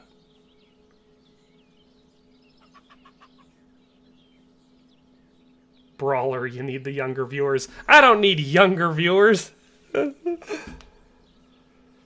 Minstrel, Minstrel, Minstrel. Okay, 3 votes for Minstrel so far. Oh, plus Zeus, so that's 4 votes for Minstrel. Seems like Minstrel is where the vote is going. Any other votes? Polish Undercut for Adder. See? You gotta respect Adder. Polish Undercut Minstrel looks like a serial killer. Well, so far I am kind of a serial killer. Bald, clean-shaven, and no eyebrows. Okay, Arium, you're getting more unhinged. Alright, so I guess we'll go with Minstrel and Nobles.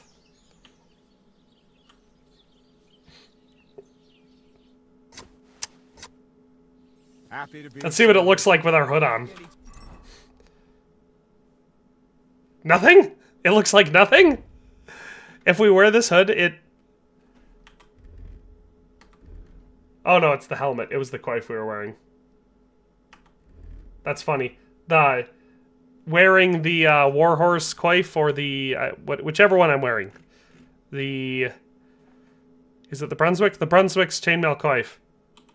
It removes our beard. Oh, never mind. It brought it back on. Oh, maybe it was the helmet. It must have been the helmet that removed it. Okay, okay. Ah, but Brunswick's bassinet doesn't remove it. So we can put that on. What? We gotta keep our beard. Alright, so we've now displaced the Warhorse coif. Vegan Makaram says, I'm playing dice for 130 groschen.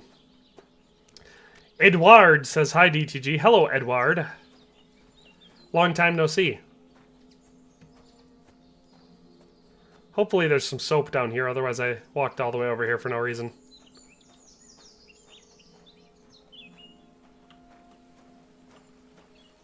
Not seeing any soap. Oh, but I must have some. You don't have enough soap. Dang it! Edward says, where are you in the quest? Not very far. We've mostly just been trying to gather Brunswick stuff, but I have accomplished 2 of the objectives I definitely wanted to get done for today's stream, which is I have reclaimed pebbles, and I have learned how to master strike and do natural combos and all that sort of stuff. Now we're just going to go grab some soap from the bathhouse, and we're going to go launder our clothes, sort out our inventory, and continue on with our treasure hunt for the Brunswick stuff. We have to do the 3 Crosses one, which I'm pretty sure is up on the cliffs across the river, and then we need to find the skeleton. Alright, there's our bathhouse owner. She should have soap. Show me. Alright, where's your soap? Buy 4 of them. It's haggle. A word about the. All right. Give it to me for 61. Now that. 62? There we go. Ah, yes, a helmet that removes your beard. That's realism for you. Not often do you find that. Vegan says, just read my first name, please. No need to read my highly ethnic name fully every time. Okay. Okay, Vagan. I will just read your first name. Jean Cartier says, best weapon in KCD2 IMO is the saber. Definitely the mod that adds an RPG 7. No, I'm just kidding. I mean, I really like two-handed swords. I just love fighting with them in the game.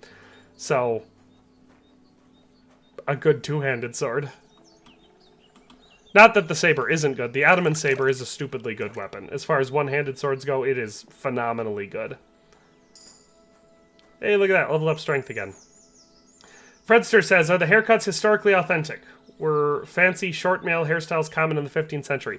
So, that's complicated. The best we can do to determine that is just art. But the problem with art is, most times when something's being painted, it's almost never contemporary, and if it is, they use contemporary styles, even if it's an old thing. So if you're looking at a painting from the 15th century depicting the 12th century, it's going to be far more accurate to the 15th century than it is to the 12th century, if that makes sense. So, hairstyles are tricky. There's a really good chance that a lot of the hairstyles and beards are not accurate. It's important to remember that shaving techniques and fades and stuff like that probably didn't exist, just because that's a whole lot of effort for no reason. I'm not an expert on that type of thing. That's really far from my area of interest, you know, what historically accurate haircuts and beards. But I'd be willing to bet that no, they are not historically accurate. Alright. Well, we could say we're here looking for Hans Kapan first. Now let's get our... You have a... Oh yeah, the water goblin. Where did you... And what did... Would you happen... Okay. Any other... Why? Aren't we... This guy's just full of news. Oh yeah, the wolf pack. Did they... Do you have any... By the... Last... Oh? Thanks. This guy's got all the news. Alright, so we want room and board. Want to stay longer. And let's haggle. Whoopsie. 105. 110. Anyone? Work it's easy. Valentine's sword is definitely a really good weapon. Again, one-handed swords in the game, if you do the right perks for them and use them in the right way, are super overpowered. So any high-level one-handed sword is going to be great. So the Adamant Saber and St. Valentine's sword, are definitely very, very good weapons. All men looked like dirty hobos until the year 1914. No, probably not. Like I said, you'd have haircuts and there were probably styles, and if you were someone with money, I'm assuming that you would have the ability to hire someone to do a good job cutting your hair. But, you know, again, like I said, I'm certainly not an expert at it, so it's entirely possible that I'm 100% wrong about this. But I definitely feel like a lot of the fancy styles we see going on in here are not very realistic. Alright, what else do we have to shed? Oh, we finally got a ring. Alright, let's check and see what has the higher charisma. So, that's a ring, so we get 18 there. These are all neck ones. So that one's 10, this one's 17, 26, hells yeah! Alright, looks like we're going to be rocking the spectacles. Gotta get our charisma up. Right. Yeah, charisma's up to 17, and we got our fancy spectacles on. World War I invented clean-shaven and fancy short hairstyles. It is all World War I. It's why everyone agrees that World War I was the Great War. It was a really good thing, and everyone's happy that it happened. Alright, let's get some kits out, and see if we can't repair some stuff to get some crafting XP. Or craftsmanship. Okay, we got all of our weapons. Cobbler's kit. Ooh, we're not going to get all of that, I bet. Oh, we did. I always get so many marksman kits because it's not something that you need a whole lot of. Alright, let's put some stuff back now. We'll keep the soap because of how frequently I have to use it. Put that stuff away for now. Put that stuff away. Books. We don't have any books. Have some dried stuff yet. Armor. We put all the armor away that I want to keep. All the rest of the stuff I'm going to keep on because I want to sell it. And same for weapons. Yes, same for weapons. Okay. There's a marigold decoction. If it wasn't for World War I, Tolkien might not have written Lord of the Rings. That's another good reason for World War I to be the best thing. So like I said, there's lots of reasons, but everyone agrees World War I is objectively good. Which potion cured hangover again? Hair of the dog. Arium says I like longswords because I need to compensate for other things. See, there's lots of reasons to like longswords. Did barbers need 2+ years of schooling, government certification to cut hair back then, like they do now? My guess would be probably not. Here it comes. If I were a betting man. The Templars had very strict rules for for hair cleanliness. Yeah, like I said, I'm sure people probably kept their hair cut as short as was reasonable, and obviously the misconception about people running around dirty all the time is just stupid, because for health reasons that would be bad. I think the skeleton one that we're looking for is somewhere over here. I think it's on this side. But I'm just going to cut up into the hills here and cut across because it might be right here. But I think it's somewhere right around here, so that's where we're going to be looking. So we are over encumbered once again. Oh wait, I forgot to check the horse. Because we had... Ooh, in fact, we've got stuff. Yeah, let's bring all this into our inventory. That was close. We almost forgot to put some of these level 3 things that we've got into our storage there. But also, there we go, whistled for the horse. We can put better equipment on our horse. And I guess we could see if we can sell anything to Innkeeper Lawrence. Does he have 20,000 groschen? Show me. It just switches everyone to having 20,000 groschen. Alright, I'm going to have to make sure I remember not to rob any traders. We'll go ahead and sell some food since this stuff's spoiling in our inventory.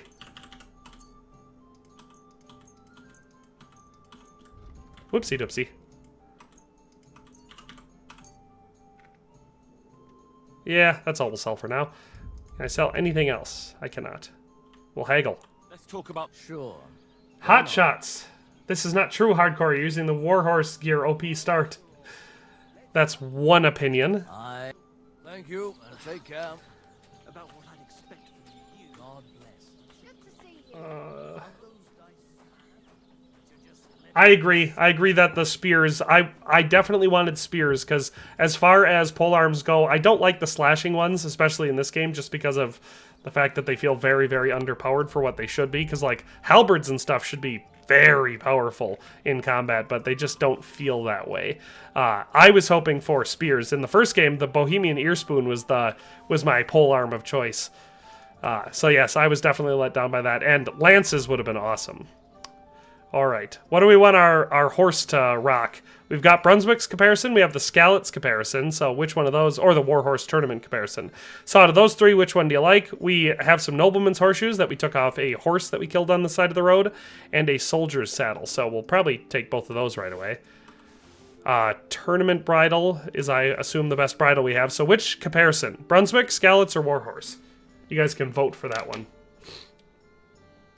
What does the backstrain debuff do? So basically, every 3 or 4 times that you pick an herb, your back goes out, and while your back is out, you're slow, you can't run, and I think that's it.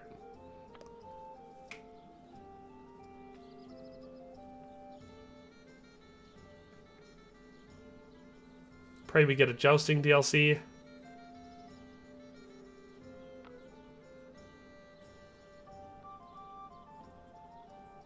Yes, Fredster, we have a mod in that makes the traders have more available money. Does anybody have an opinion on which comparison we should use? Should we rock Warhorse, Skalitz, or Brunswick? Or should we go for the Mainz Breaching? Alright, Shakespeare's buddy's first one to vote. He says Warhorse. Are you setting a poll? No, I don't know how to do that. Can I?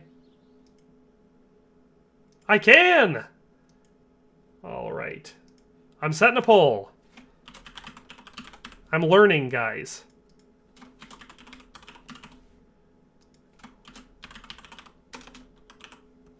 Skalitz and Brunswick. And I'll add another option for the Mainz Breaching. Alright. Start poll. Poll is now started. Does the comparison not reduce speed and carrying capacity? Well, yeah. So the Brunswick one gives us 32 durability, Skalitz gives us 16, and Warhorse gives us 2. And they each are going to reduce our carrying capacity by their weight. So the Warhorse one weighs 5, Skalitz weighs 1.7, and the Brunswick weighs 4.8. The Mainz Breaching will add to our stuff, so there's that. I was just going off of roleplay reasons. I'm not trying to min-max my horse right now. Alright, what is the poll saying? Currently, Skalitz is winning the poll with 55%. Yes, if we're going for just stats, the Mainz Breaching is the obvious way to go. Because I'm not riding my horse into combat most times, so we don't need that extra protection on him. And that one actually gives us, it says helps with balance, increases horse's courage by 1 and stamina by 3. So that one reduces its carrying capacity as well, but it, helps with the other stuff. I'll leave the poll open for a bit. We only have 28 votes in there, but at the moment, the Skalitz comparison is in a commanding lead.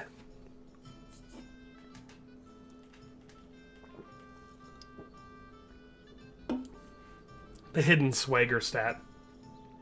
Can you find racing horseshoes in Trotsky map? I do not know. I don't think I ever have.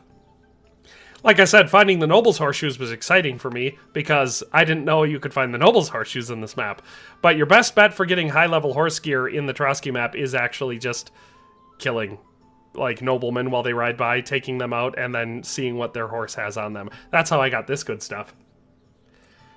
Vagan says, Brunswick is a true Bohemian hero, guys. He helped a lion to defeat a dragon. That's true. That would be a tricky fight.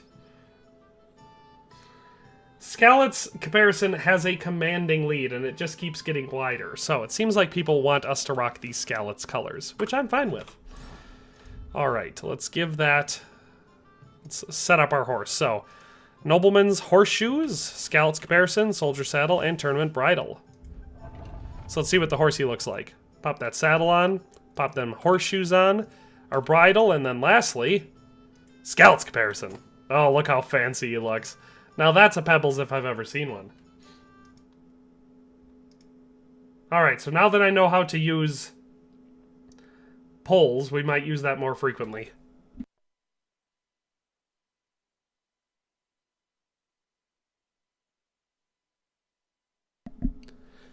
KCD2 fan rightly points out Henry is not a hero, sadly. Certainly not in this playthrough. I've been doing some dishonorable stuff. Gamers Republic says, are you going to play BG3 Patch 8? Possibly at some point. I don't even have the game installed right now. I haven't played it since a couple months after launch. So, I possibly will at some point. As I said before, I really like a lot of things about Baldur's Gate 3. I love the writing. I love a lot of the story decisions. I love some of the customization, all that sort of stuff. What I don't like is turn-based combat. I've never liked turn-based combat.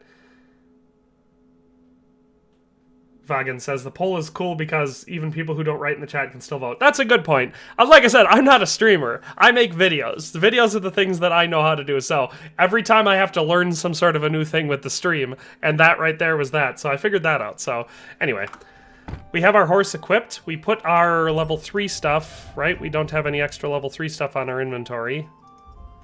Yeah, we put all that in the chest. Okay, so now everything that we have can be sold.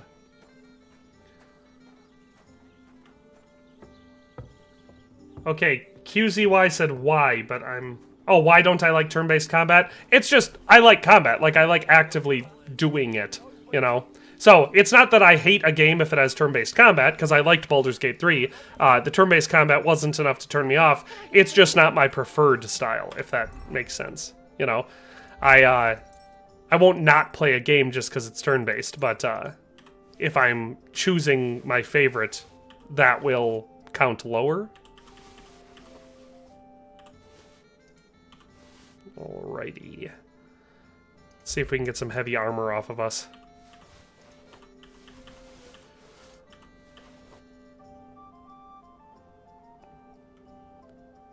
Well, my horse is now fully equipped, but I still can't mount. So I might as well just take all of it back off of my horse into my inventory. At least that way I'm getting all that sweet, sweet XP. You know what I mean, Vern?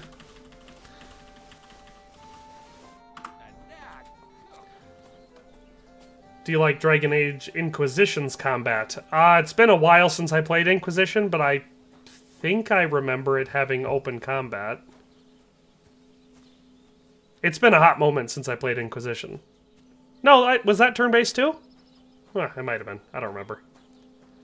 Arium says, have you guys ever tuned into Luke Dale's stream, Hans Capon's actor? I've been to a couple of them. I think he's very entertaining as a person. Like, he's good at streaming in the way that he engages with people, and he's got a lot of energy and all that sort of stuff. So it makes an entertaining streamer. However, I play these games a lot, so I know them extremely well. So it's a little bit frustrating to watch someone play them who does not know them very well. Like, I'm sure that's part of it, why they're so entertaining for so many people. But for me, I'm always just like when I was watching where he was streaming the first game, he couldn't find the Rete bathhouse, and I was like, this is so frustrating for me. But yes, he definitely has some pretty solid streams. He's insane, and I love him for that. Yeah, he's a cool guy. QZY said, I see. May God watch over you all. Thank you. May God watch over you as well, especially in this Holy Triduum in which we are in. It is, in fact, Holy Thursday today. Can pause combat in Dragon Age. Was that just an earnest reference? JH, that was an earnest reference, and nobody ever gets that. Wow, awesome. I'm shocked that somebody got it here.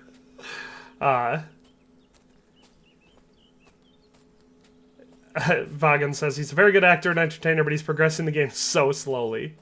That's fair. He receives a lot of donations. See, that's the different type of stream. I run the stream without a lot of donations. There's the cross. I remember that cross. I think it's by the skeleton, so I'm pretty sure we went to the right spot.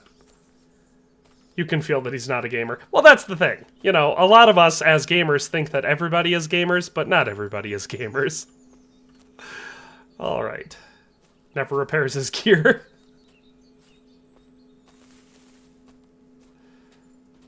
Shakespeare Buddy says he got it too. I didn't know there were any other Ernest fans out there. I figured maybe that was too old for everyone.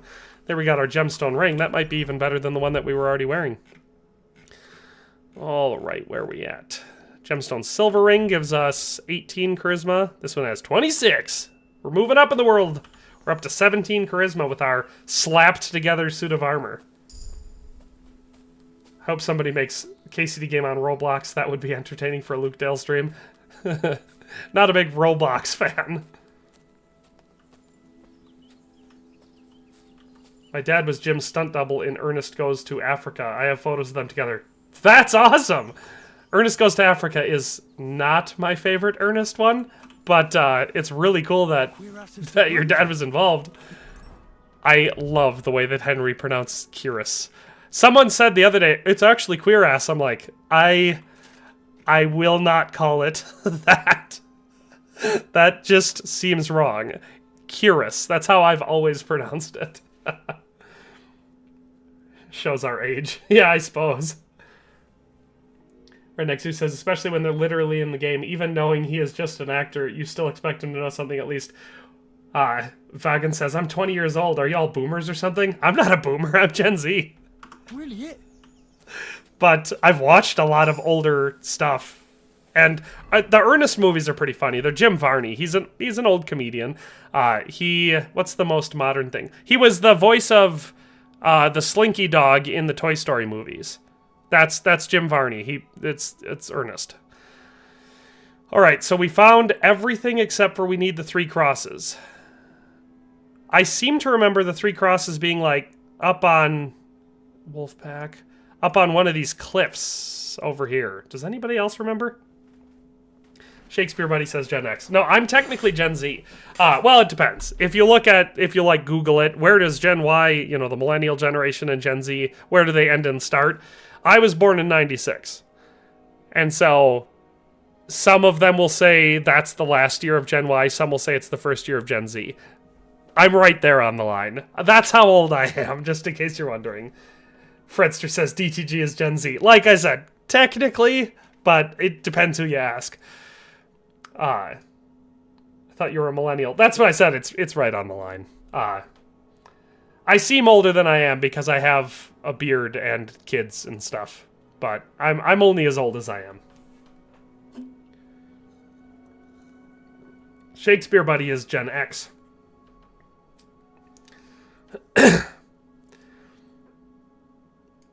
I suppose I don't even have the map in my inventory anymore.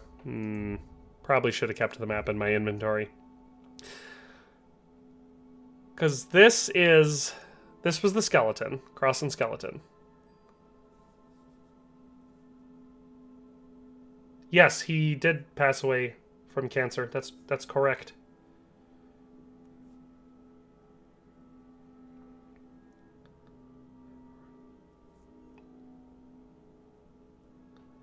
Ernest Goes to Africa must have been late then. Arium says I'm 7. Well, that explains the bald and clean-shaven and no eyebrows recommendation. If you're actually 7, you would be the same age as my... No, you'd be younger than my second child. CMDR says born in 87 here. Vagan says, I've grown up not watching older media in the English language, so I'm still occasionally miss references. Well, that's fair. Especially if it's not your first language, or if it's not, at least, from where you live, it makes a lot more sense to not have seen stuff that's older than you, because that's getting to the point where you're getting somewhat obscure. Maybe I should just head up to Takov and sell some of the stuff I've got on me, since I'm not far from there anyway, and that would allow me to clear some inventory space. Plus, I could get into my inventory there and check the map for the 3 crosses. That's what we're going to do. So we're standing here. If we head this way, we'll be going towards Takov. Fredster says, 2006 here. Yes, I know, I'm a fetus. You're only 6 years older than my youngest brother. He was born in 2000.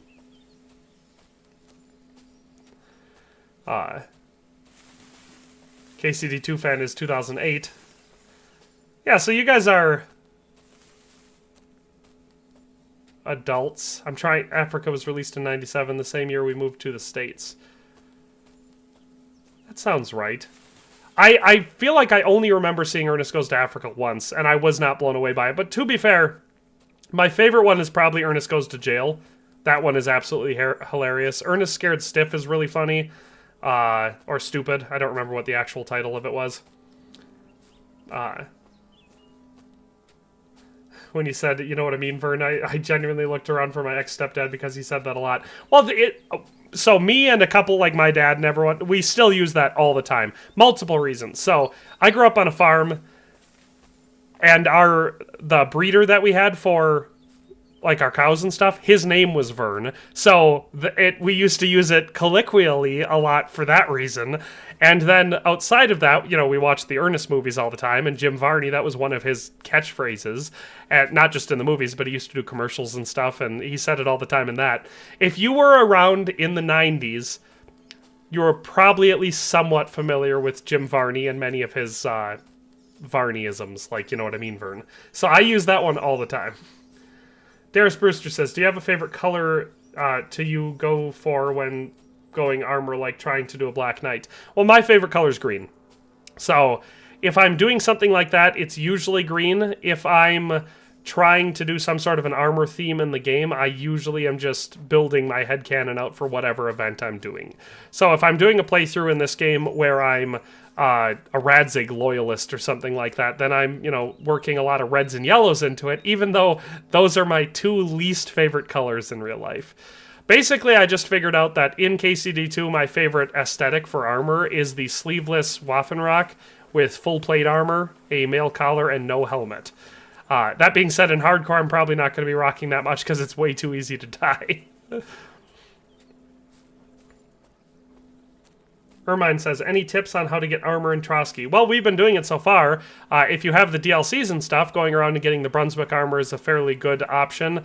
Otherwise, you don't usually have to go too far outside of Troskovitz before you'll find some sort of a vagrant out there, like Kunesh or something like that, and you can take him out, and that's how you can, in one step, get a somewhat solid suit of plate armor. Otherwise, I have videos on my channel showing all the different treasure locations around both maps, and if you look at the one in the Trotsky region, that gives you quite a few different armor and weapon pieces where you don't have to go kill someone for it. Some of those are going to be locked in chests, though, so the easiest way is definitely just to kill someone and take their armor. Otherwise, you can earn money and buy armor, but that's definitely a slower approach. Or if you build up your thieving skill to the point where you can pick locks, you could go and pick some locks at, like, the Takov Smith, and you can get armor and weapons from his chest. JH says, I think it was bigger in South Africa because it showcased our country well, but also the stunts were nuts. They literally dragged him behind a plane and threw him off a bridge into the river. I do remember that. I remember it being bigger. I can't remember. Ernest Rides Again, I feel like, had that same. It was like a big budget movie, which was weird because most of the earlier Ernest comedies were definitely not that high budget. I think Ernest Rides Again was the one where he had the tank, and that one also had some big stunts in it. Fredster says, I used to be a green guy, but as I grew older, I became more of a blue guy. I also like blue.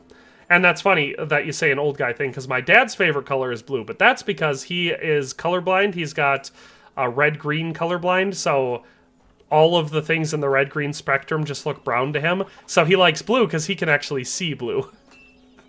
So it's funny that you mentioned the old thing, because my father is, in fact, quite old.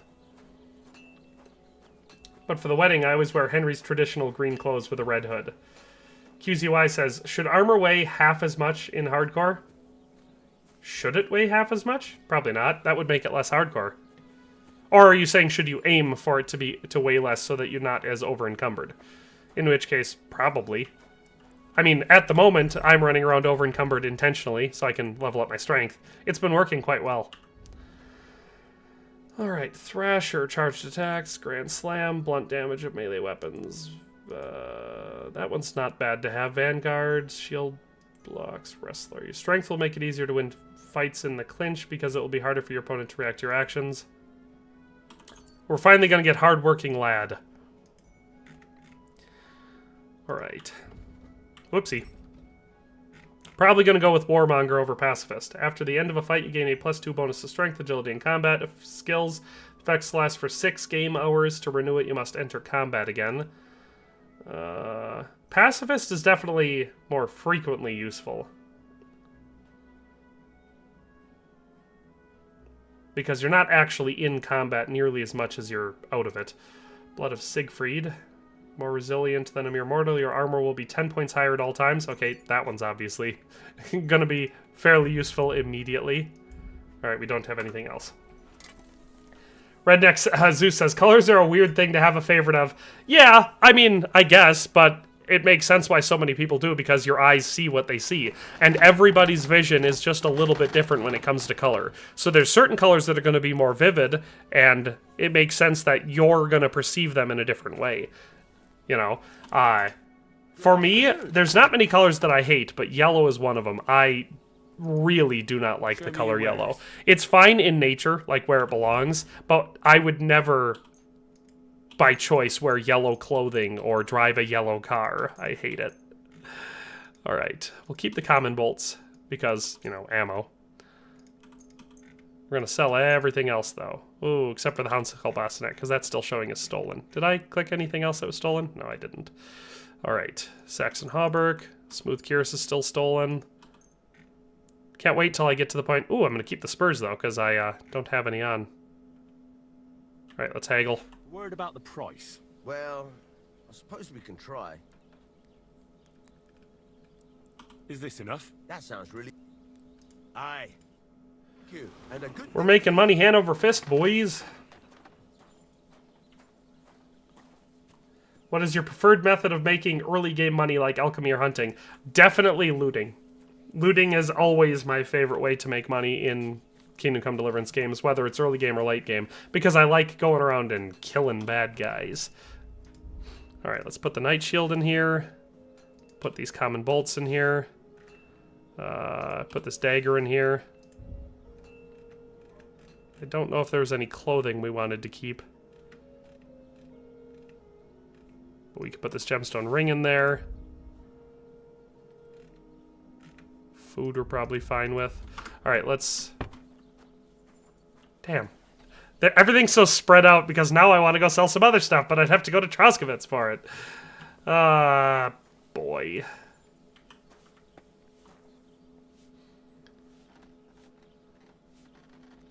There's this thing in the UK where you punch your friend every time you see a yellow car. We have lots of games like that in the US. Of course, I'm sure some of them are regional or whatever, but I know that used to punch people for seeing like a VW Beetle.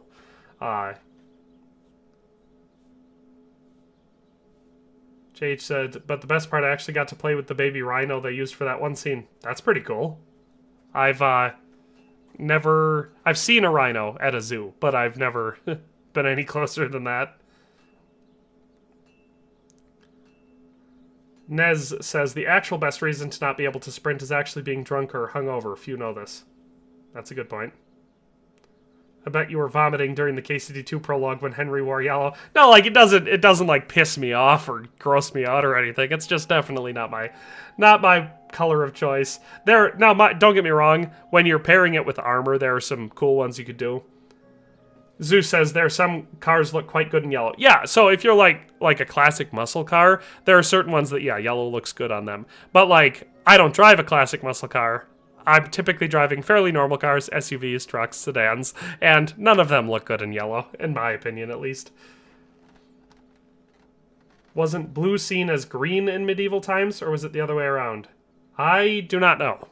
I know that blue...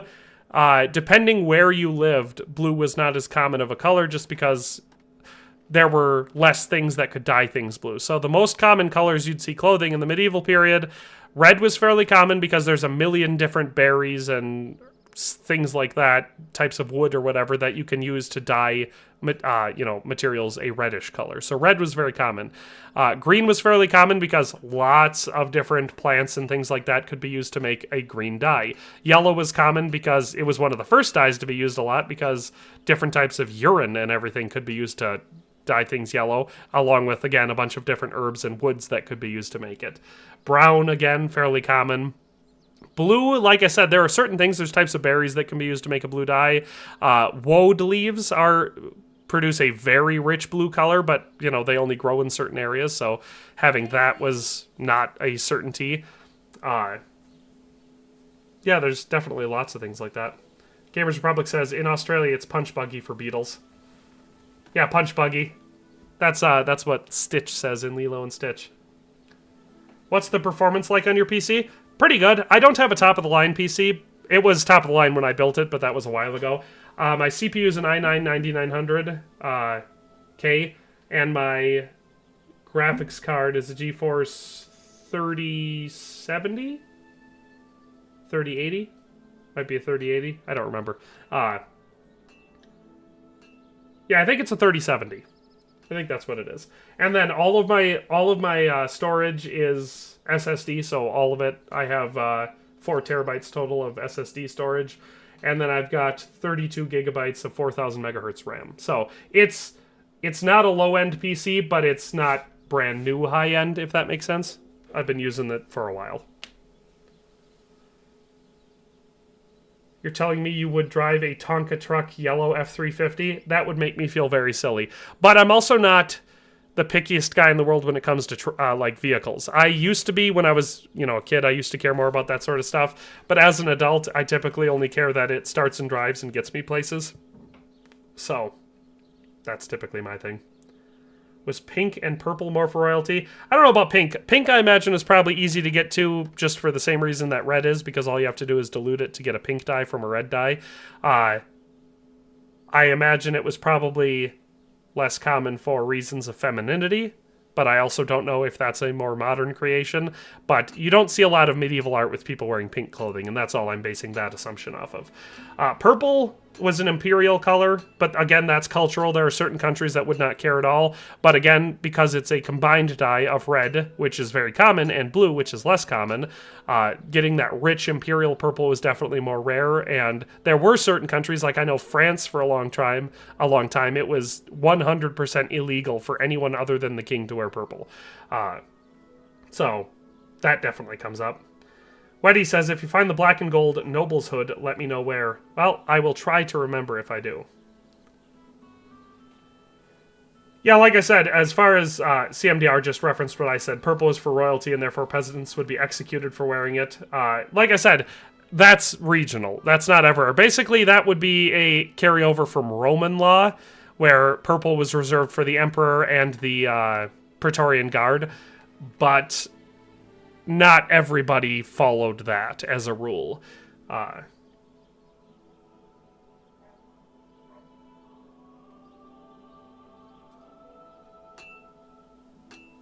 Blue, yeah, different shades of blue have been considered very feminine at certain times throughout history.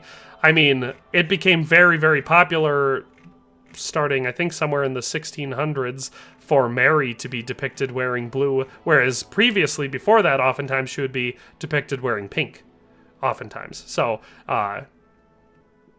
it's important to remember that as modern society, everything seems smaller and closer. Medieval society, and of course ancient before that, everything felt a lot further. Oh, wait, before I leave, I should grab that map. Because I'm going to go to Troskovitz to sell off the rest of this stuff, but I definitely want to have that map with me because I don't have a chest in Troskovitz, so. Crap, I don't remember which one it was. Alright. That's the wolf one. So it's probably 2. Yes, the 3 crosses. So we'll keep map 2 on us. I hate that I do that every time. Now we'll head to Troskovitz to empty out our inventory, and then we'll go back to try and find those crosses. No, it's entirely possible that pink was considered to be a masculine color at some point. Like I said, the only thing I was basing my assumptions off of there is that if you look at older medieval art, it's not one of the most common colors that you see. Weddy says medieval gangbanging was frowned upon in purple. That's probably true. I haven't saved for a while, I should save.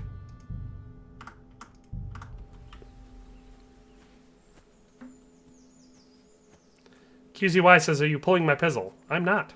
Darius Brewster wants to know if I like the Trotsky or Kuttenberg area more. We talked about this briefly in the first stream, but honestly, I think I like the Trotsky region more.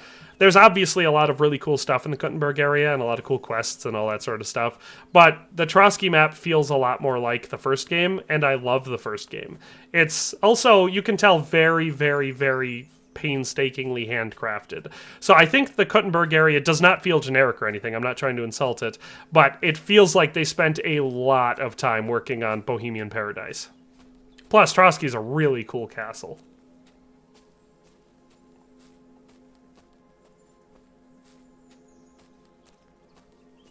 Has anyone attempted / is trying a monk hardcore build? Well, Nez NH, what exactly is a monk hardcore build? Would that be someone running around in a monk's robe with a staff, not killing anyone, and praying at every shrine they go by? And not eating meat? That sounds pretty hardcore and monkish to me. Which leads me to one of the things that I was disappointed about this game is that there's no church interiors. I dislike that. I really hope that gets addressed with an update at some point, because I really thought the church interiors from the first game were super cool, and it was a great look at some historically accurate medieval churches. I loved that as a detail. And I was excited to see the much fancier churches in the Kuttenberg area be explored, but then, you know, we couldn't. And that was kind of a bummer. Alright, we leveled up Vitality. So... one that would normally definitely want Die Hard. Okay, so Nez NH says monk build, as far as I'm aware, is just wearing a robe and fighting completely unarmed. Oh, so you're not even using the staff, you're just fighting unarmed. That's definitely fairly hardcore. Ooh Girl says, have you been there in real life? Have I been where in real life? Kuttenberg? No, I have not. It'd be cool. I would love to see the Czech Republic. That'd be awesome. KCD2 fan says, Red Dead Redemption 2 is better than KCD1. Possibly. They're both two of my absolute favorite games of all time, and they're both examples of some of the best games ever made. Red Dead Redemption 2 is a phenomenally well-made game. But that being said, despite the fact that I do really love the cowboy setting, the medieval setting is my favorite setting for games in general. So, I don't know.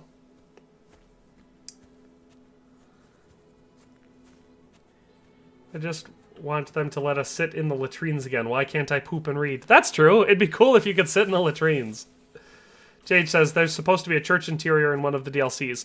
I know that I theorized at one point that they might be adding it when they add the... because one of the DLCs that's planned is like a... I want to say it was a mystery related to the Sedlitz Monastery. So it's possible that that DLC will add in church interiors. I would hope so. At the very least, you think it'll add the interior for the Sedlitz Monastery. But it would be really cool if they would allow us to go into the other churches around the map, because it was a weird choice in my opinion. I get it. Churches are fairly important and detailed, and some of them are probably still standing, so they'd have to be accurate in their depictions of them. But I definitely did not like that there were none of them that you could go inside in the game. It was a bummer for me.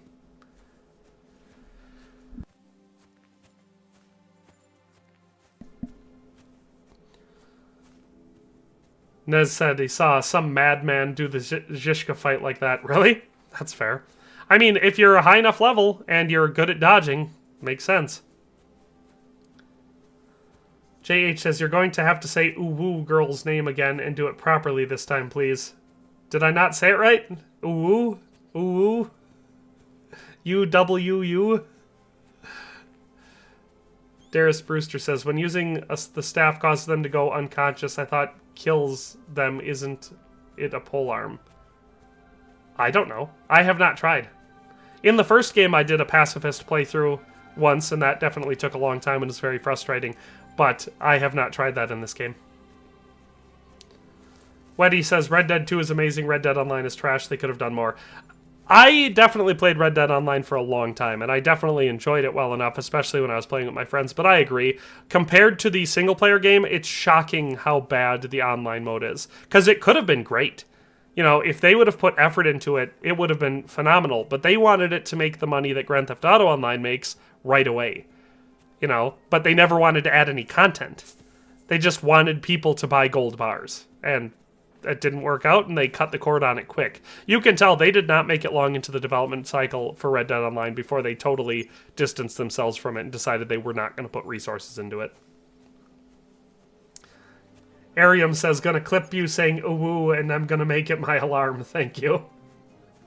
That'll be an interesting alarm, I suppose. In real life, Kuttenberg is in Germany. In the Czech Republic, there's Kutna-Hora. Yes, that is correct. Kutna-Hora is what they call it. That's true.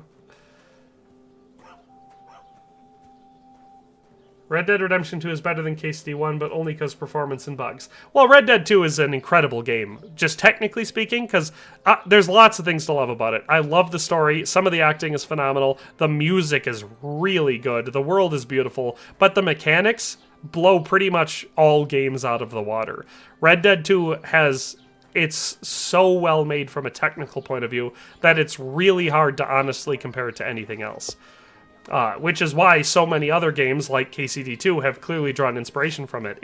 It set the new bar. It's like what The Witcher 3 did with open world game design in general. Show me your... Alright, let's sell some stuff. Oh wow, we did not have much to sell this guy. And a good day to you, friend.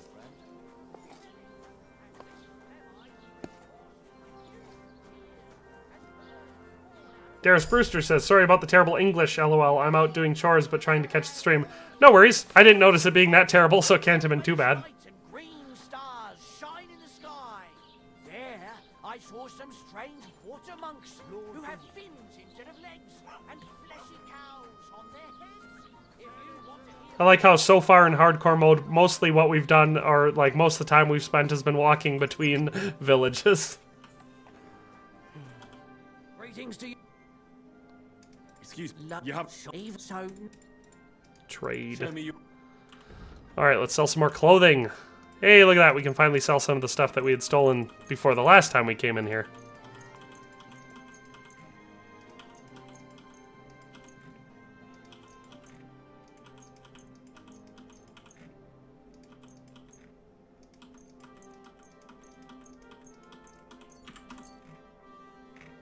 Alright, so that is... Does it say 37.6 groschen? That doesn't seem right. I'd like to discuss... all right, Satisfied. I hope you'll be satisfied. That was not worth very much money. What the hell? That stolen stuff we have from, what's his... Oh, yeah, I should put my spurs on. Our stolen stuff from, what's his name, still is stolen. That's kind of annoying.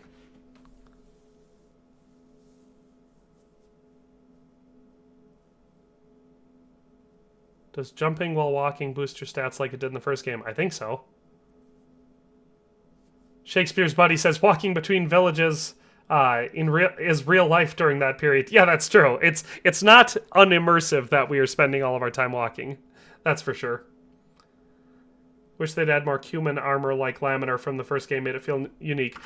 So I talked about this in a previous video. Well, I think it was the one where I made the human armor guide that I did the other day.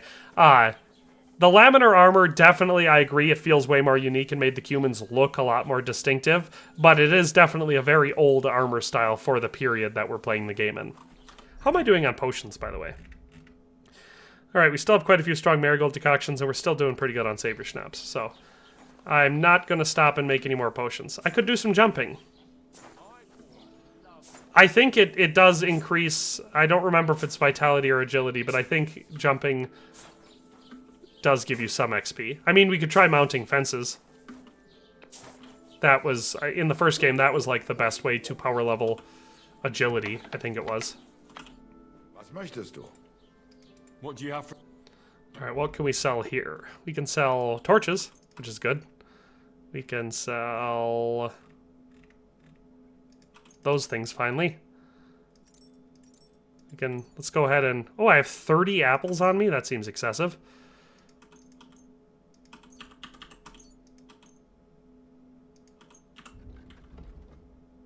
I don't want to sell my dried stuff.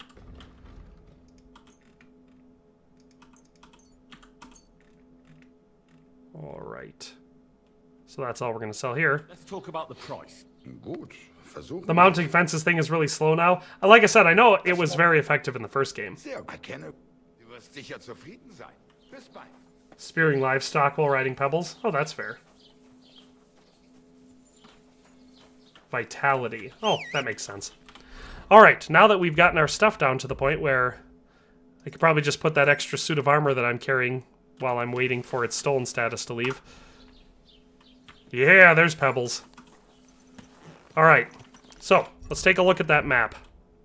I can't read while I'm on a horse, okay? I guess that's fair.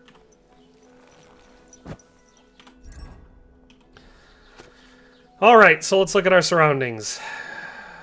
So Takov is off to the right, or off to the east, I should say. And so we're across the pond from Takov. There's a little hut, there's a bluff, there's a bridge with a house by it. I assume that's the Zhelyov Tavern. Well, let's find the lake that's shaped like this. It's a long lake with one river coming out of the north end, and then one coming out of the south, and then one coming off to the side. We can find that. Okay, so it's going to be this one here. Okay, so that little house we were looking at must have been this, the huntsman's cabin. So we're going to make our way there. So we're currently in Troskovitz. So we'll ride back up to Takov, and then we'll head out of Takov towards this. And then we're going to be looking over here somewhere.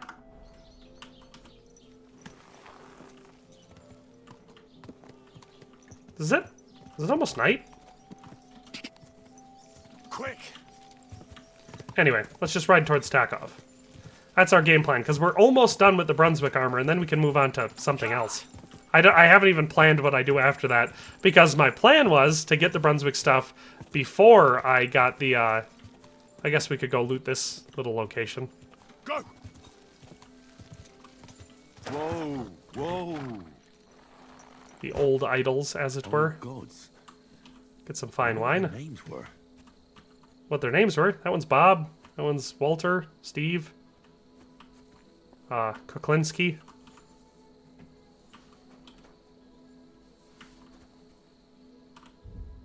There we go. Got some Groshen, baby. Alright, was there anything else? Examine? Let me examine. I see they haven't been forgotten, and the locals still worship them. I can't really blame them seeing the state of this land. Maybe it was a little dragon like the size of a bread box. It could have been. That makes more sense than anything else I could have possibly thought of.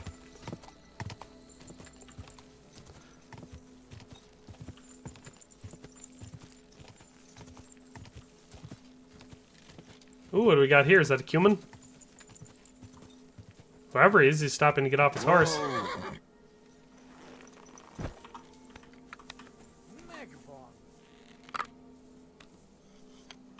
You can't ride by a cumin without killing him. The rules are cumins have to die. Because, as Henry says, if it's cumin, it ain't human. Oh crap, another person. Would you die already? Okay. Crap.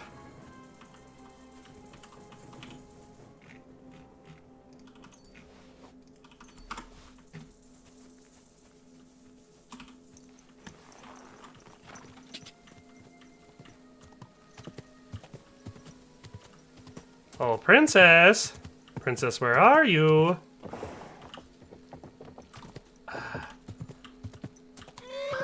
Of course, I can't get through the woods. Where did that guy go? Did he ride to Takov? I guess that's all that's important. I wonder if he's going to tattle on me for killing a cumin.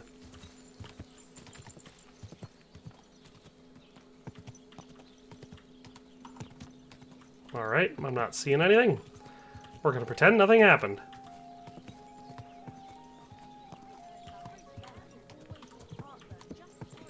Is there a mod to make Mutt the dinosaur you sometimes see in the cutscenes? I mean, there probably is. I have not thoroughly explored the mods. Basically, the ones I've taken a real solid look at, I've already made videos about. Other than that, I have not done much. I've been kind of waiting to see something really impressive. You don't kill cumins if you're helical? I kill cumins. I feel like it's the most roleplay accurate thing you can do as Henry, is to indiscriminately kill cumins. Frauzi Akbar Saputra says, hello, sir.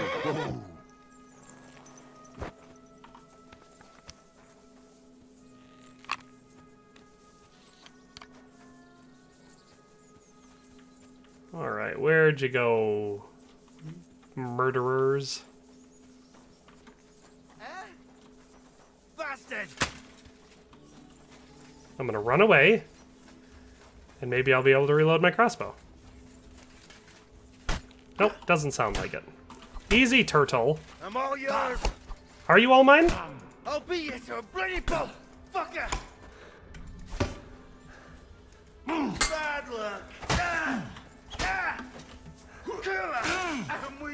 Ouch. That's just rude. These guys are wearing matching outfits. That's so cute. Ouch. Ouch. Rude.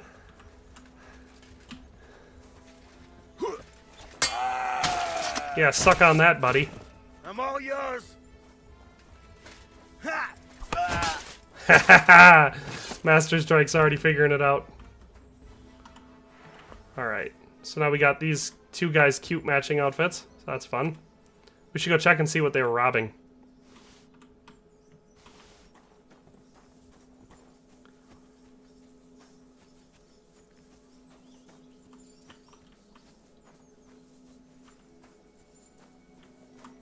He's probably got some Groshen. He doesn't have any Groshen.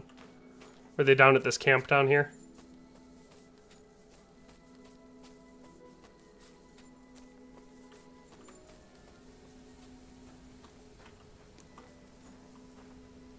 I should eat. Alright, schnapps, we don't want to eat schnapps. Bacon we might want to eat. And bread? There we go. Alright, well now I'm gonna have to redistribute some... I heard a voice. Who's this guy? There's another bandit!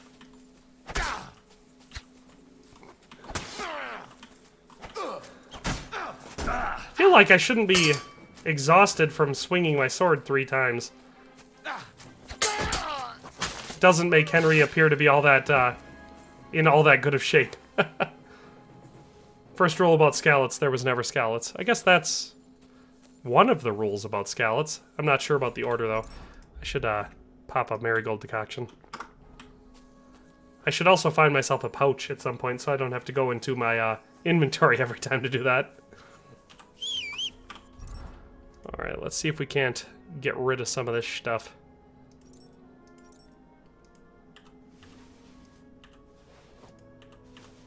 Get ourselves so we can ride our horsey again.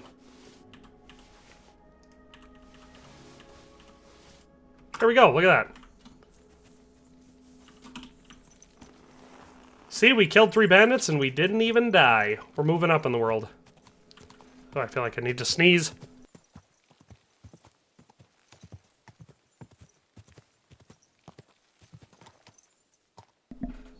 I did need to sneeze.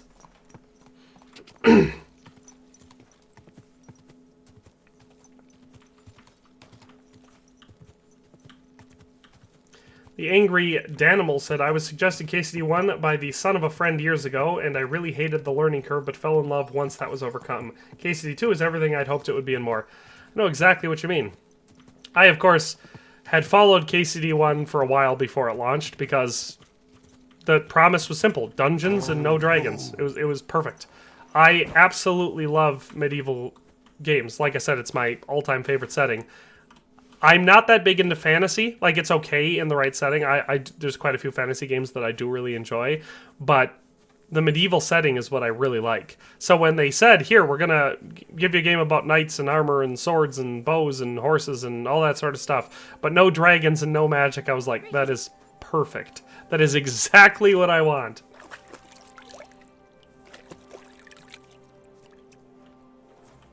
Bane Archer build. The Bane Archer is a bit overpowered.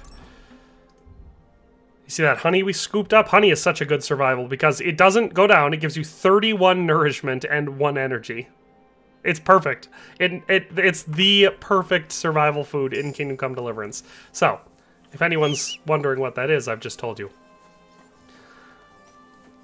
So, we're going to be doing this in the dark a little bit, but we're going to be getting our last Brunswick set, so I'm very, very excited for that.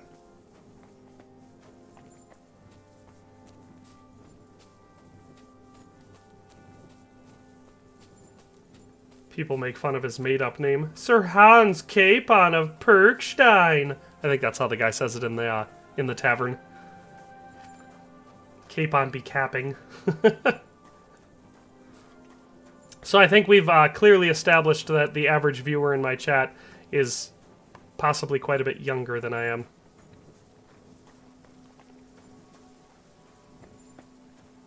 Is that the DLC set?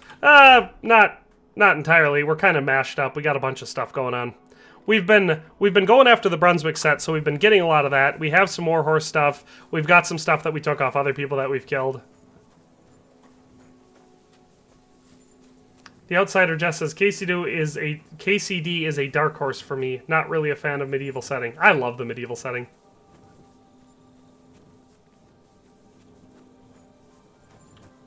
Ponds of the Trotsky region.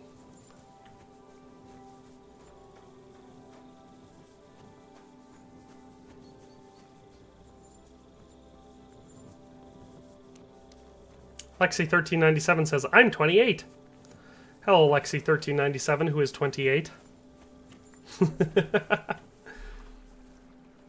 Someone needs to make a mod to remove all main quest characters so Henry will experience schizophrenia throughout the entire game. That could be interesting. The Angry Danimal says, I'm 41. Arium says, hey, 28, I'm dad. That's fair. Keep in mind that Arium has said that he is 7 years old, so I don't think he's actually dad. I guess we haven't gotten a confirmation that he's a he either. Alright, so I'm here. And I think we just have to go up here. I think we're almost there. I think I just have to go up on this rocky thingy here.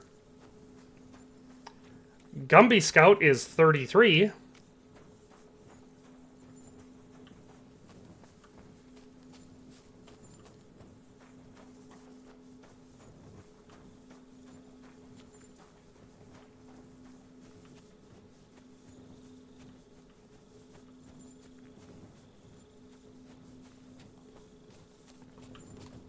There goes a horsey.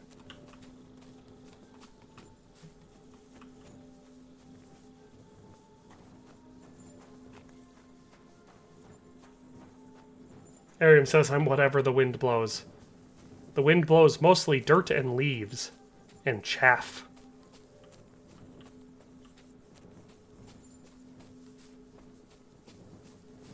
KCD2 fan says, damn it, I'm only 17, a young lad. But old enough to be tried as a felon in most states. So, little fun fact for you there. Yay, I think I found the spot. Because I remember this tree bridge thing.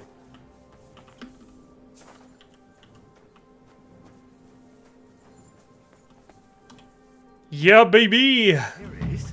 We did it! Another piece of Brunswick's armor. Alright, let's see if that sleeve thing... Hey, Brunswick is slightly better than Warhorse. We're now kitted out, and we did all the treasure hunts. Arium says, okay, I lied, I may be 8. Redneck Zeus says, I'm only 7 years younger than you. That's not much younger than me. Shakespeare's buddy says he's 55. CMDR says, I feel old now at 38.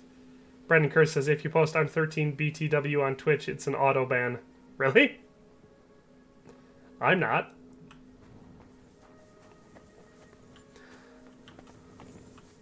No, I had a really funny thought the other day because my birthday was not that long ago, and I turned 29, which, as everybody knows, is 1 less than 30. And it was like late at night, I was going to bed and I was tired, you know. And I was sitting there thinking, I was like, wow, I can't believe I'm almost 40. A little bit of a mental slip there. There's a lot of crosses over here. Come on, let me up. I got a straight sword guard. KCD2 fan says, do you know an upcoming medieval game, Kinstrife? I've seen things about it. I don't remember offhand what I remember seeing about it. Well, that was a confusing statement. I don't remember what I remember, but I've heard of it. Whitey says, history is brutal. That's correct. Darius Brewster, 22 here. It's awesome to see people old and young really enjoy this game. It is an awesome thing about Kingdom Come Deliverance that such a broad age range of people find it as exciting as it is. Little branding never hurt anyone. I mean, outside of the branding part, that hurts. Jean Cartier says, we would never survive if we lived in that period the game's set in. Oh, no. Definitely not. Arium says, damn, Unk. Oh, he said Unk. That's what the youths say. Redneck Zeus says, Twitch TOS requires you be at least 14. That's fair. Shakespeare Buddy says, I may be 55, but in my head, I'm still in my 20s. Yeah, I do that all the time, where I'm like, you guys are so old. I was talking, we were hanging out with some friends a couple weeks ago, maybe a month ago. I don't know. Hard to say. Time travels so fast when you're so old. But they had said something about, I graduated high school 4 or 5 years ago or something like that. And I was like, wow, you're so old. I know I saw one on, it was on Facebook. That right there should tell you I'm old enough. But I had seen someone I went to high school with, and they had, it was their birthday or whatever, and it said they were, this was like a year or two ago or whatever, and it said they had just turned 27, and I was like, or 28, something like that, and I was like, wow, I didn't know they were older than me, and then I realized that they're not. I was older than them. I had just forgotten that I was older than them. Eerie V23 says it happens more as you get older. That's what I've been told. Outsider Jess says, hi 29, I'm 25. Defuzzer6 says, is hardcore mode fun? Yes, I have been enjoying it a lot. It's the same rough experience as the game is always. It's just harder, so it makes you go slower, and it, because of that, I feel like it makes you kind of appreciate everything a little bit more. Brandon Kerr says that armor would be rusted to hell. Oh yeah, if it had been just sitting in a sack like that, yeah, it would be totally worthless at this point, because when you're talking plate armor, it's not all that thick. That's a pretty thin gauge of metal that you're using there. And if it was just, you know, this is likely some form of high carbon steel, it would rust and decay fast, and it was sitting there for decades or whatever. Yeah, you would not be able to use it.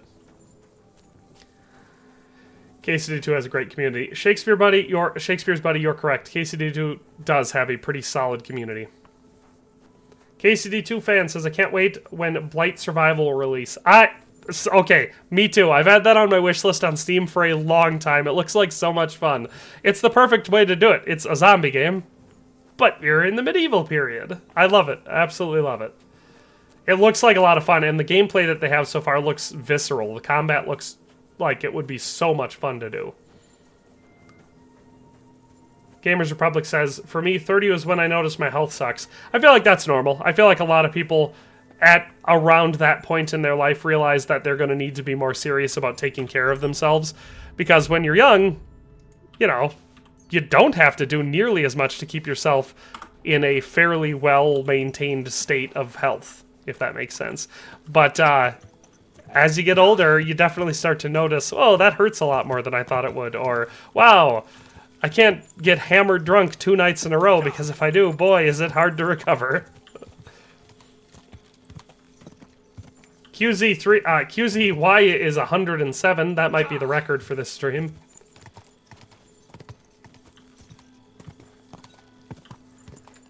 Good Senator says, isn't OG Daggerfall being remade in a new style like KCD? I do not know about that, but I know that Bethesda announced that they're going to be remaking Oblivion in Unreal Engine 5. So, with combat, they said their combat system is going to be inspired by Dark Souls, so I'm excited to see how Bethesda interprets a Dark Souls combat system. That could be interesting.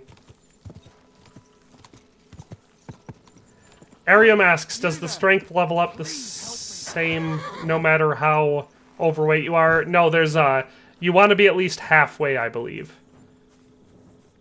What's up with this guy? I beg you, untie me. Okay.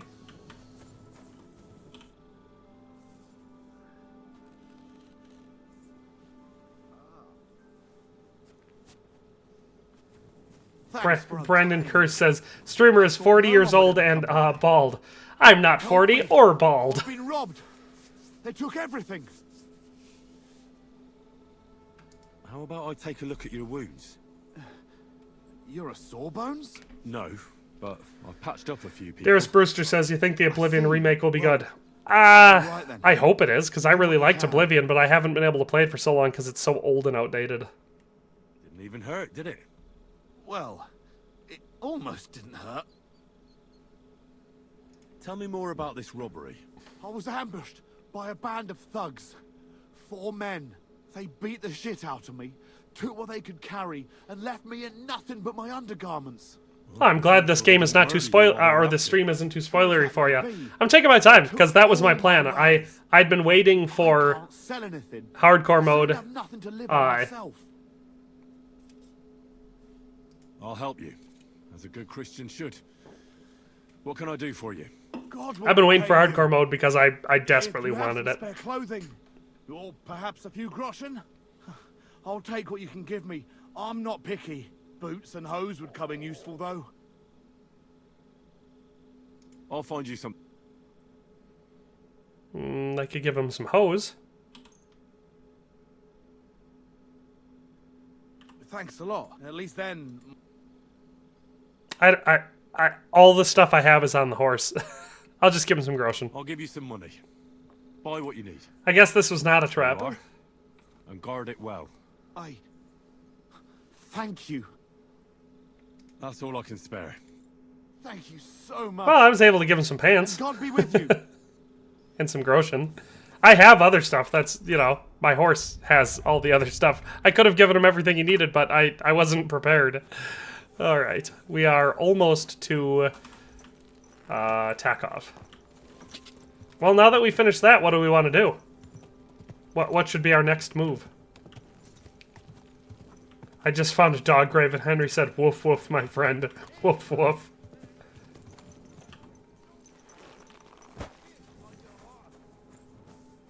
I'm apparently wanted for murder? That's not ideal.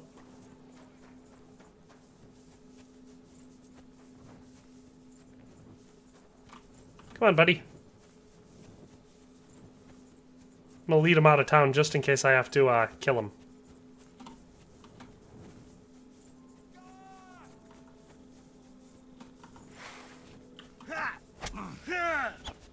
Come on then! You should have Mercy! I surrender! You fucking murderer! That guy that saw me kill the cumin musta. Ooh, I don't have that much money. I could threaten him. I should probably go with do you know who I am? How dare! What are you trying to pull? That didn't work.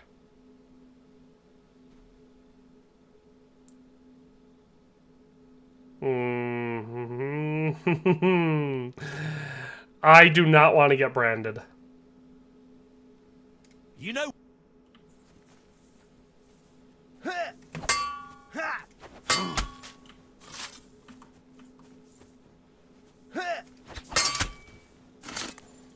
I love having Master Strike.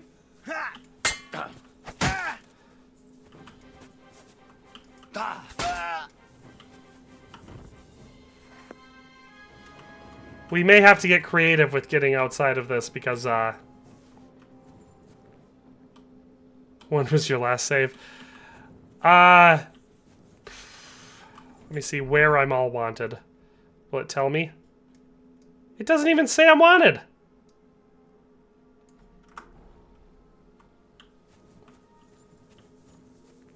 Well, I don't know.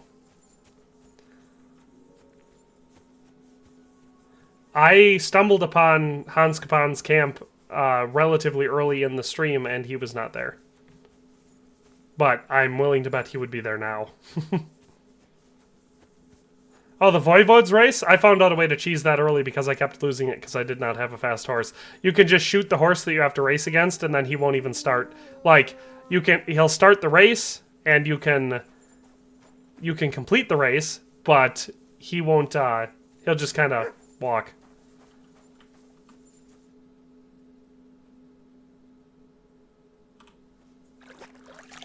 I feel like if I wait long enough, my wanted status should disappear in Takov. Because I killed a wayfarer or whatever. And they don't have any evidence that I killed the guard, so. I should have known that that stupid guy that saw me kill the cumin was going to go and tattle on me. That's so annoying.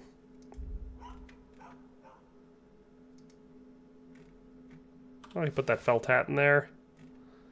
Warhorse sleeves we can put in there. Go ahead and store that honey. Should read my Brunswick map before get my scholarship XP for it.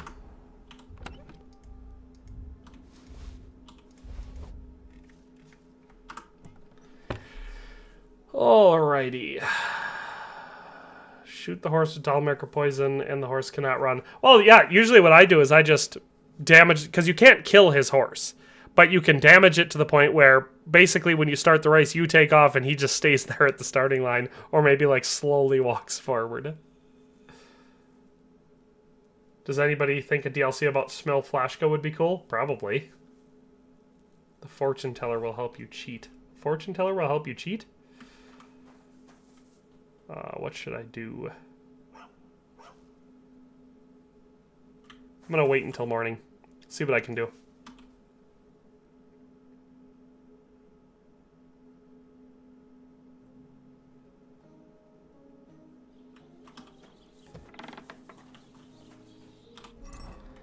Because my horse, say while I'm here I should try selling everything that I can sell. Because one solution, I guess, is just getting to the point where I have enough money to pay off my bounty. Even though I don't want to do that, because I'd be using up all my money. But I can store all my level 3 stuff in here, so I don't lose it. There we go. And now we'll go see what we can sell.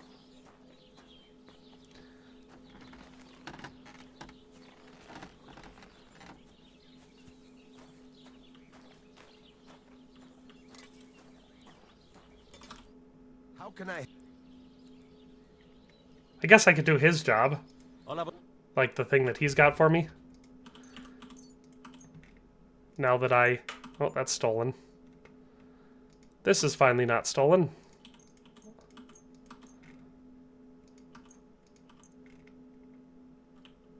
Let's talk about the... Sure. See if we can't get 95 for it. Aye. It was you who committed that murder. I didn't do anything! I'm sure of it. You're wrong. I didn't do anything. Okay, so clearly I'm gonna have to leave Takov for a while.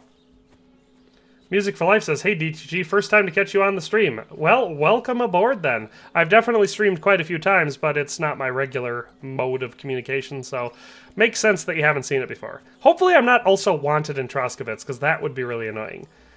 What I'm gonna need to do, because I don't have 2,000 groschen to pay my bounty, is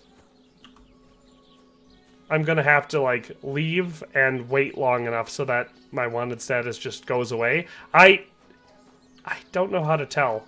I bet you it's in crime statistics or something. Oh, here you are. Now I've got you. Oh, good.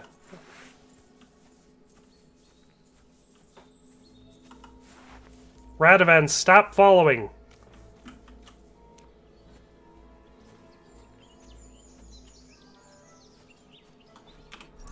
I should probably see if I could do this.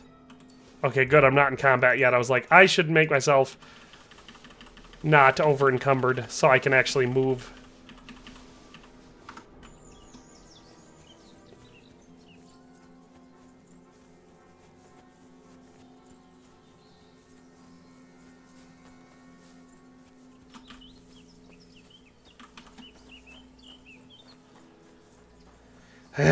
Why is Radovan following that guard? I guess I'm just gonna have to run away. Hey, look, another cumin. I know what to do. I guess that's what caused this problem in the first place. How far is that guy gonna follow me? I feel like he's probably done by now.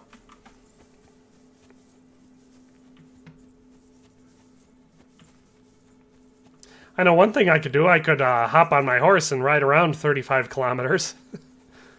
Get my horse leveled up.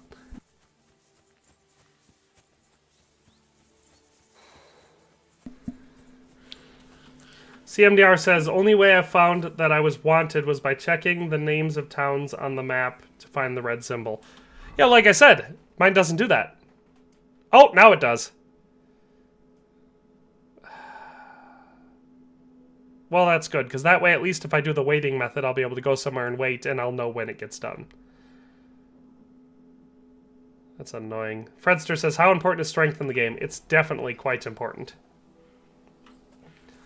Arium says, what happens if you kill the miller and the blacksmith? Game over? I don't I don't know. I don't know if you can kill them. Deus Volt says, hey, do you think there will be more DLCs after the roadmap? It's weird that KCD had 5 and KCD2 only has 3. I don't have any information about that.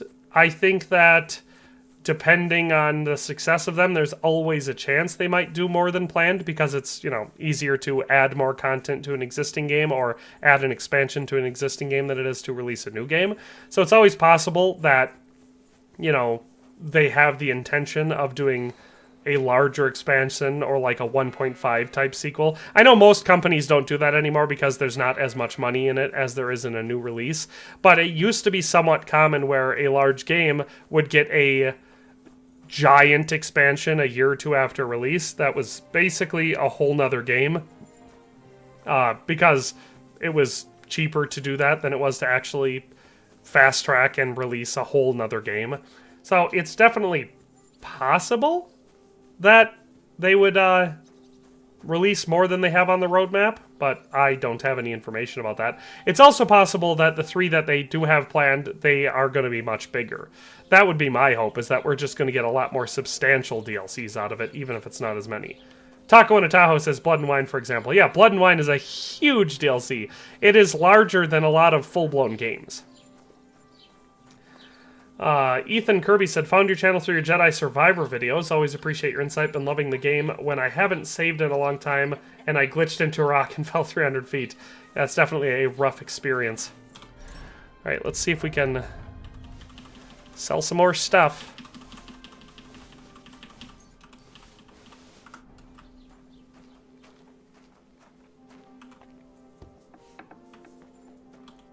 What are you here for?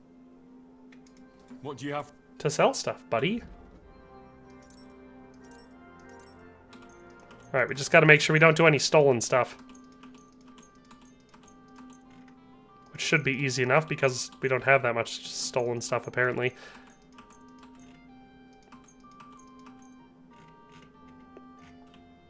I'd like to discuss the price.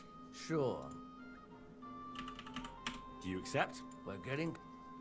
I hope you'll be satisfied. Wild World says KCD1's DLCs weren't too substantial, but I'm holding on to hopes KCD2's will be. That's what I'm saying. I think that there's a good chance that they're going to be much larger. I think, remember, with the first game's DLCs, we were still dealing with an extremely small studio with extremely limited resources. And the first game sold really well, but not as well as the second game did. So I think there's a great chance that we're going to get a much more substantial offering from this one.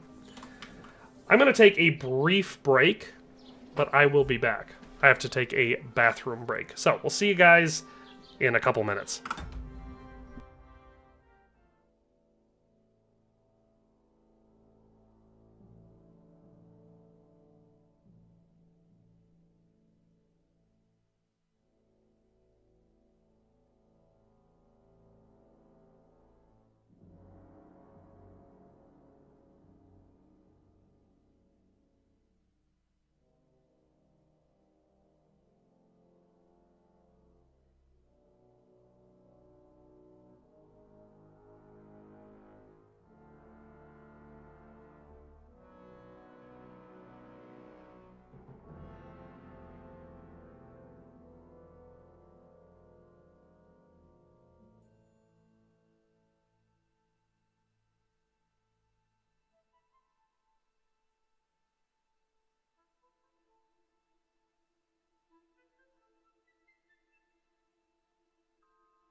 I'm back, baby.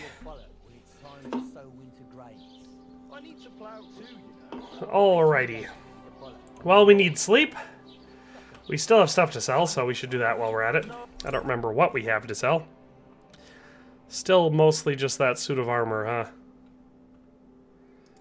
Weapons. We got 4 torches. We could sell those to the general store. I'm thinking we should do the blacksmith quest. God be with you.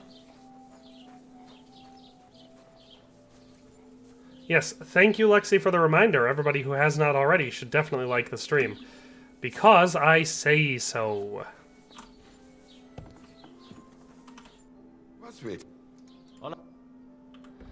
Alright, let's get rid of those extra torches we've got. Padded hood. Wish that stupid suit of armor would stop being stolen. Cheap wine. Oh, I didn't haggle. I should have haggled. I have not been working on my, have I leveled up anything? I have, my speech. That's what I was just about to say. I have not been doing very good to level up my speech.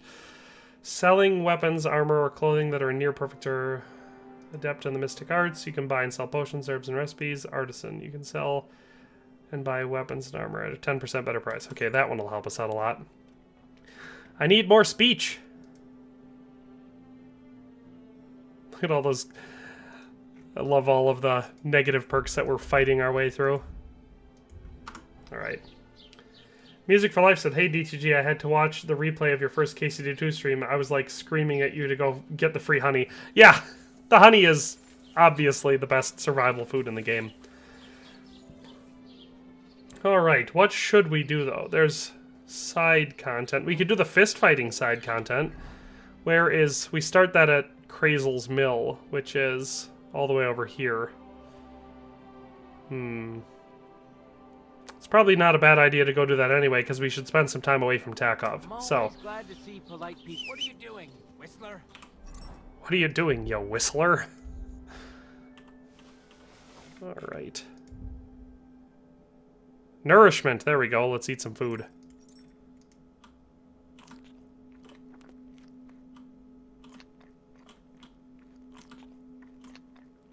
There, we're at 91. What else is weighing us down? Is it just that extra set of armor? It's crazy how little we can carry in this. I mean, it's not crazy, it's accurate, but... Alright, let's ride. We gotta make sure that we're focusing on actually riding the horse from time to time so we can get it to, you know, get our levels nice and high for it.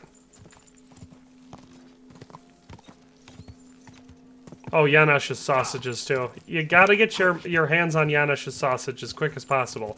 And make sure you do it as frequent as possible, too.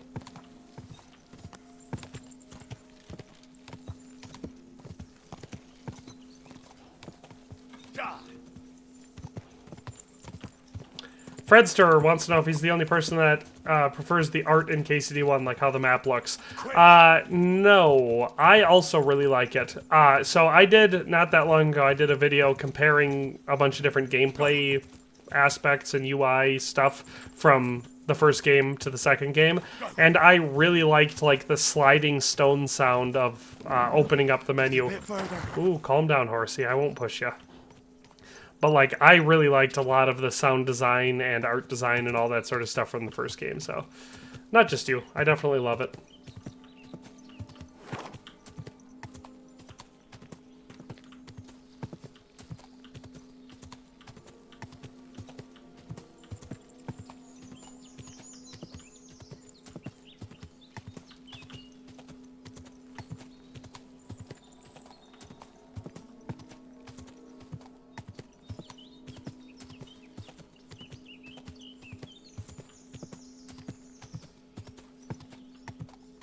I probably got a little bit turned around. Oh. Whoa. You bet your mama I'm saving before I enter this, but... Give me your money. I have a bane poison. I'm gonna apply it to my hunting bolts.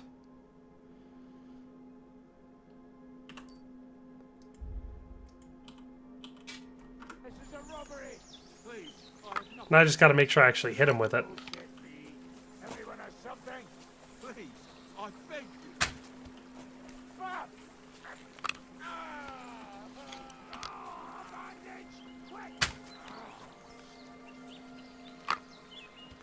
Buddy, you got strong bane poison rushing through your veins.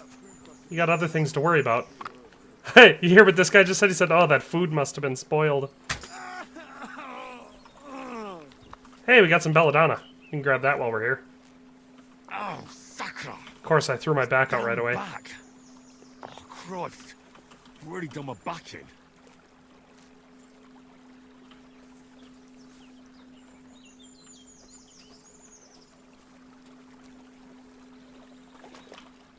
Homemade hunting sword.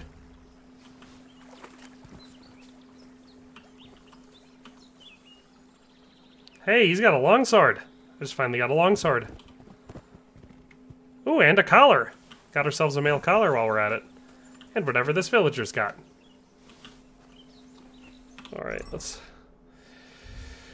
Should we switch over to the longsword so we're finally equipped to the longsword? I do love a good longsword. I mean, my broadsword currently has more strength, so it's probably smart to keep with that. Or it does more damage, I should say. Let's switch back to this. We finally have a male collar. Look at that. We have a full suit of armor now. Well, we don't have pouch yet, but we're getting there. We're doing pretty good. Oh, I should re-equip my hunting bolts now that I'm out of the poisoned ones.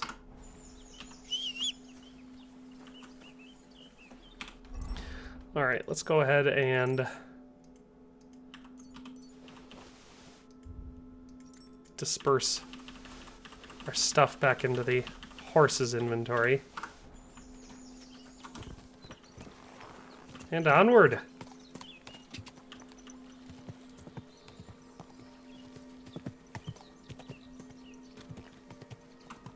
Whoa!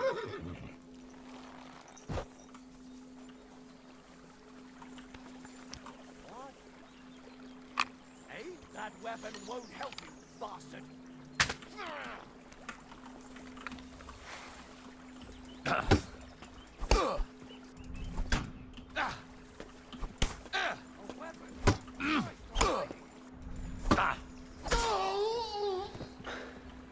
You want to try me?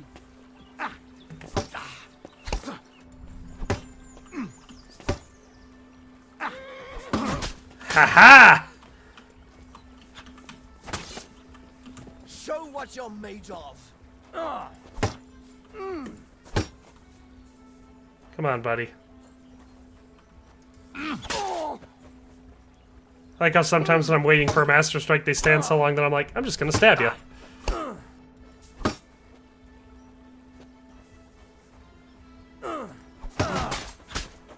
I yield. Do ya? Mercy. Alright, we're doing good. Fredster says, I'm proud of you, DTG. I thought hardcore mode menu for KCD2 would have intimidated you away from trying it out. Nah. Takes more than that to intimidate me. There's not a whole lot to lose when you're playing a video game. That's what I always tell people. I'm like, they'll be like, aren't you worried? And I'm like, of what? What's the worst case scenario? You gotta look at things from that lens. If you do that, I feel like a lot less things are intimidating or scary in any meaningful way. Oh, I don't have anything to cook. Pretty sure I'm gonna run out of horse space pretty soon, though. Yep, look at that. Alright, but we're at the bridge. I feel like this is over by the Zhelyov. Yeah, I feel like we're right here. So we clearly went the wrong direction. We were trying to go that way. And we went, because this is where we are now, I'm pretty sure. Well, we'll find out if we get up to. I'll follow the road up. If this leads up to the Zhelyov Inn, like I think it does, at least we'll be able to put a... Yeah, look at that. That's the bridge. I was right. Arium says, I cringe every time Henry's back gives out. Yeah, the, like, vertebrae cracking sound. I'm not nuts about that. Fredster says, video games are real life now. Look at the graphics. Yeah, they are getting incredible. I was just talking to someone the other day about like back when it used to be PS1 graphics and everything. And I used to play the games to be like, wow, this looks so amazing, because, you know, you're comparing it to like NES graphics or something like that. But then you get to this and you're like, it looks degrees off from real life. Like, it's so unbelievably high fidelity when you consider what we're actually dealing with here. Alright, let's get our stuff back from our horsey. Because we're gonna do the old, buy some soap, wash all of our stuff, and then we'll see if we can't repair some stuff too, get some craftsmanship experience while we're at it. Music for Life says, I'm not near the end of the game, but AC Shadow had me sidetracked, though. That's fair. If you're switching from game to game, you're not going to get through them all that effectively or quickly. Alright, let's get some soap. Word about the... Ah, she took my first offer, so clearly I didn't go low enough. Did you know the real-life Jan Žižka crayfish coat of arms is on the short knight sword? I did not know that. Gumby Scout said, I got a new GPU yesterday, and this game looks even better. And it already looked great. Yeah, if you can crank the graphics settings up, especially without really destroying your performance, the game looks amazing. I don't have it all maxed out. I mean, we could see what I've got it at. Settings... Graphic settings. So we're on overall image quality is custom. VSync is on. I have my frame rate limit set to 60 FPS. Gamma correction is, you know, right there. We're on quality mode. Sharpness is there. Resolution's 1920. Where is it? Maybe it's, oh, advanced graphic settings. So we're on ultra for object quality. Everything else is high. Shadows and textures are ultra. And we got high for volumetric, vegetation, and character detail. So I'm not at all ultra, but I've got the settings decently high. Not nearly as high as they could be. Let's put it that way. Did they nerf soap? I feel that it gets used so much quicker. I was thinking the same thing. I feel like we're going through soap a lot quicker than we did before. Oh, Henry's getting tired. We're gonna have to sleep and wake up somewhere else after we get everything all sorted out. I'm tired. We are all a disappointment to Martin when it comes to using your mouth instead of your fist. In my first playthrough, I was very diplomatic, because I was playing as ultimate good guy Henry. I didn't kill anyone that didn't need killing, and I talked my way out of almost everything. Nowadays, I really like whipping out the sword and chopping people up. Gumby Scout says, isn't soap usage based on your skill level? It might be. Arium says, got that YouTube money PC. I've been rocking this PC for a while. It was definitely expensive when I put this one together. But I did that because I didn't want to have to add new parts to it. So like I said, I have not had to add new parts to it for a while, so it certainly is quote-unquote future-proofed decently well. I could do the George Michael quest since I'm here, because that doesn't require me to go to Takov. Basically, I'm just trying to find ways to occupy my time to avoid Takov for a while.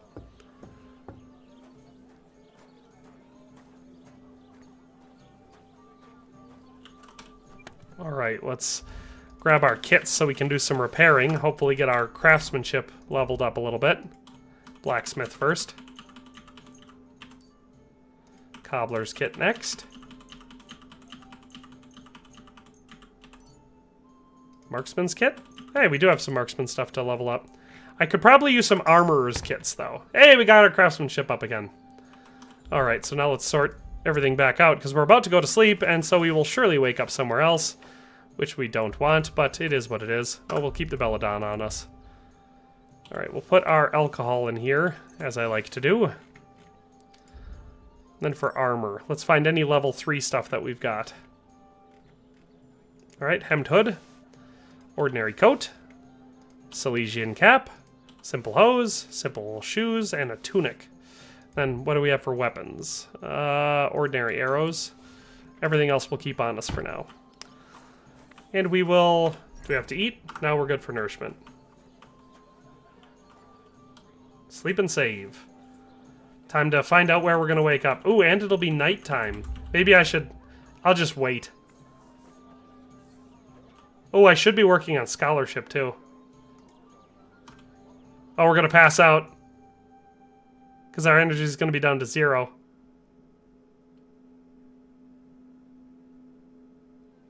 Okay, we did not pass out, but we need to go to sleep. So, how long will it take for us to get our energy back up to 100? 11 hours? That'll do. Crafting, not maintenance. The environment in this game looks incredible, but the character models are a bit of a mixed bag. Yeah. Oh. Hey, look at that! We didn't even go anywhere! Alright, let's eat, baby. Alright, you got our nourishment up to 68. We'll eat some walnuts.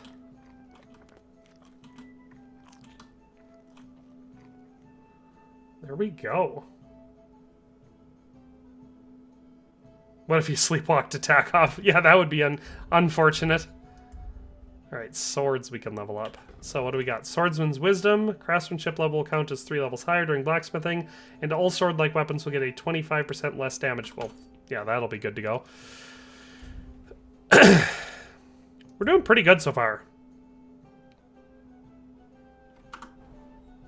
Like, we're making good progress. Is it dangerous to eat wolf meat? I don't think so. Not if you've dried it. Let's start with George Michael's questline then. What are you? What's your... My name? Then I is So, it's a... And all kind of... all to the pie as I... Well... However... And clever... in you... In you... What you... Henry... My name... Yeah, no, if you dry your food, it's not dangerous. Alright. In the... And find it ain't... In our hand... Alright. Alright, we've started Troubadours. So now we just have to go to... Alright, let me check this quick. So... Here's where we are. If we follow this road out, we will go to Troskovitz. So, that's what we'll do. So we're going to be leveling up our strength again, because we're once again over encumbered with all of our stuff. Which is fine, though. I definitely want the XP. See? Look at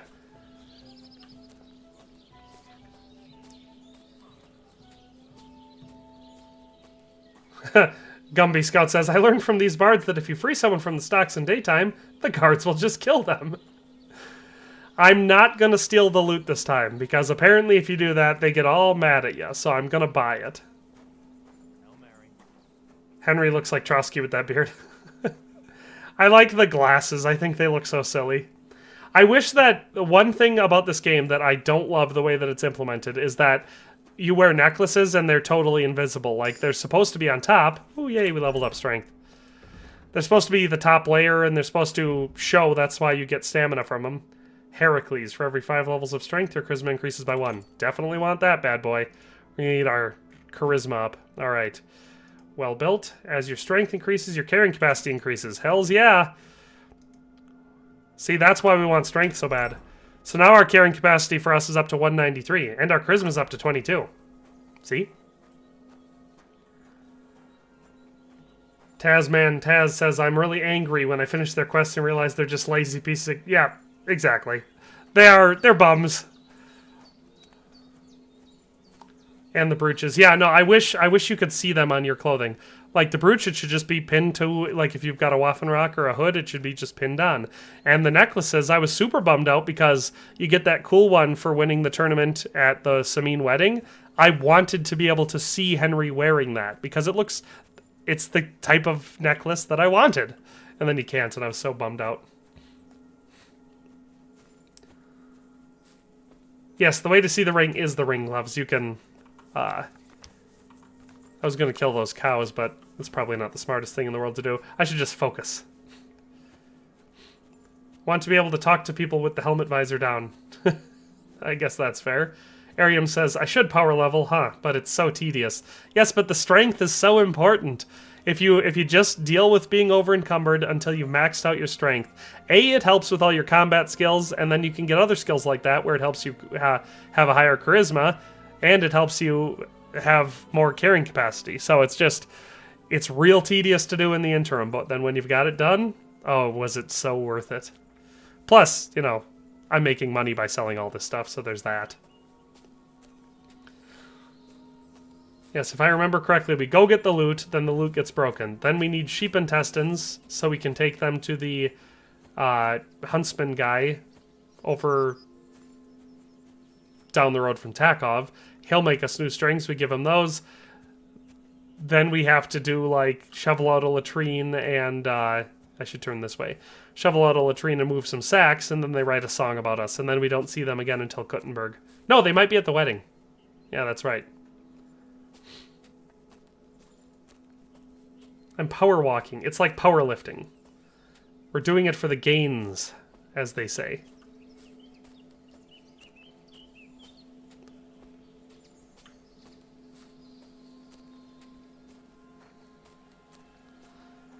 Because I'm torn right now. I'm torn between power leveling my strength, which is clearly what I'm working on, and trying to level up Pebbles so that I can have a good horse. Plus, I like the difference between, you know, when you ride around on Pebbles as the base, you know, at the base stats or whatever, people are constantly roasting you for having such a crappy horse. But then once Pebbles levels up, they're like, damn, that's a hell of a horse.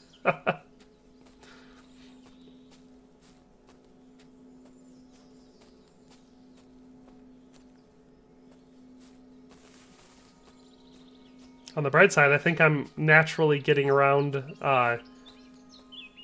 Oh, speaking of 1403, I should go to the ambush site and grab my Groshen out of that chest. I totally forgot about it.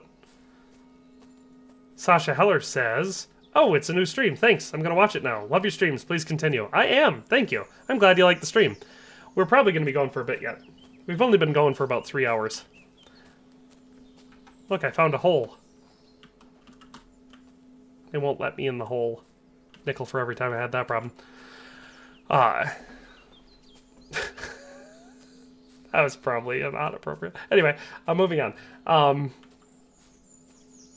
I think I'm getting better at navigating around the map without overthinking it too much. So that's good. It's a good skill to learn from playing hardcore.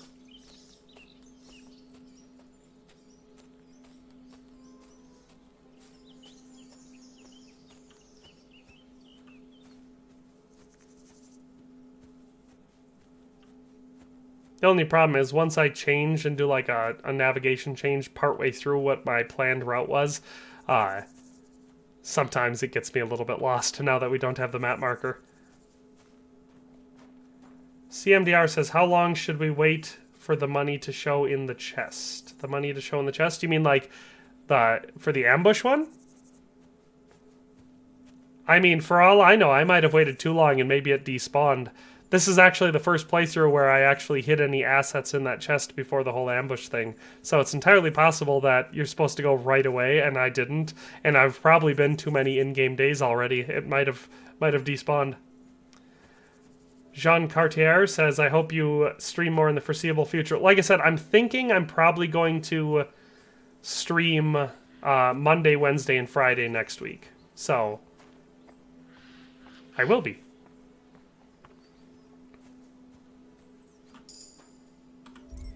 Oh, I leveled up something again. Vitality.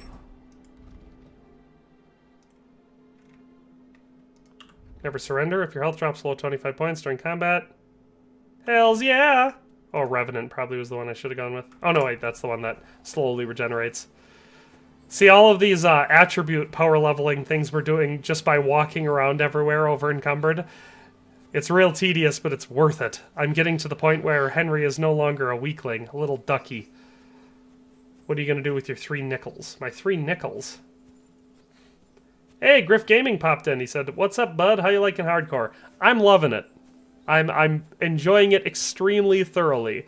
And I'm glad I waited to stream until hardcore came out because I knew I would enjoy streaming it a lot more than, you know, regular mode. And Griff says, congrats on 100K. Thanks. I am very excited that I made it. It was something that I've been working towards for a long time, and there were times where it felt like I was never going to get there, so finally getting there was awesome. John Cartier said, for me it despawned because I was busy grinding. That's what I'm saying. I bet you my Groshen despawned because I didn't think about it. I should have went and got it. Because yeah, I know 1400 Groshen isn't that much, but early in the game, especially in hardcore mode, I probably could have used it. Hell, if I had went and got that 1400 Groshen, I could have paid my bounty in Takov.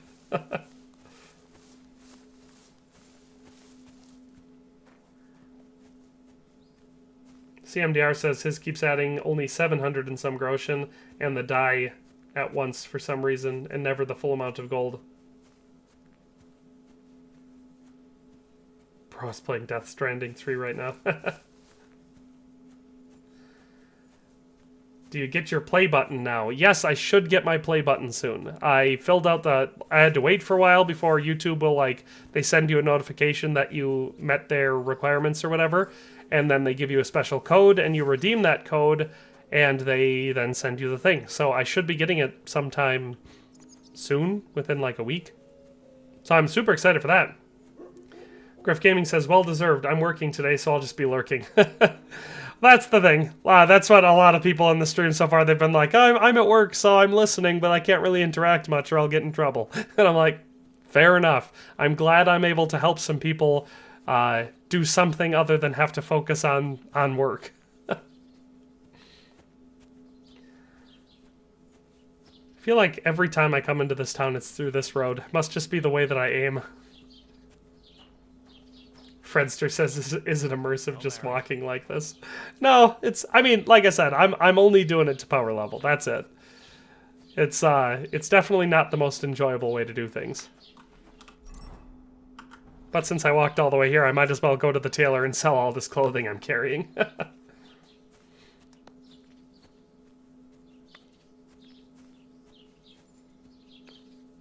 Shakespeare's buddy said I had to step away for a meeting, but I'm back. That's the thing. Duty calls, but then once duty's done, no more duty. CMDR is working and lurking. Lexi says, are you going to make a video when you get it? I haven't decided yet. I may not. I don't know exactly how much I want to go into it. You know? We'll have to see how the muses take me when it actually arrives. I'm excited to get it. It's like I said, it's an achievement that I've wanted for a long time, so finally getting it feels pretty cool. There we go, 48.7 Groshen for... I'd like to discuss... Sure. Fine. Thank you, sir. Shakespeare's buddy said working from home is great. That it is. It's definitely... I feel like that was one thing that came out of COVID that a lot of people were not ready for, was all of the work from home. People got used to that, and especially considering how well it worked for a lot of industries. And now a lot of your bosses and managers do not want to let that happen. They want everyone back in because, and I say this as someone who has worked in management, you get up to a certain point and a lot of what managers do is kind of meddle and micromanage. Here. What the hell are you doing here? I hear you. A little bird. What a beauty. Can I take a closer look? Don't even Jen. Listen, it's not for sale.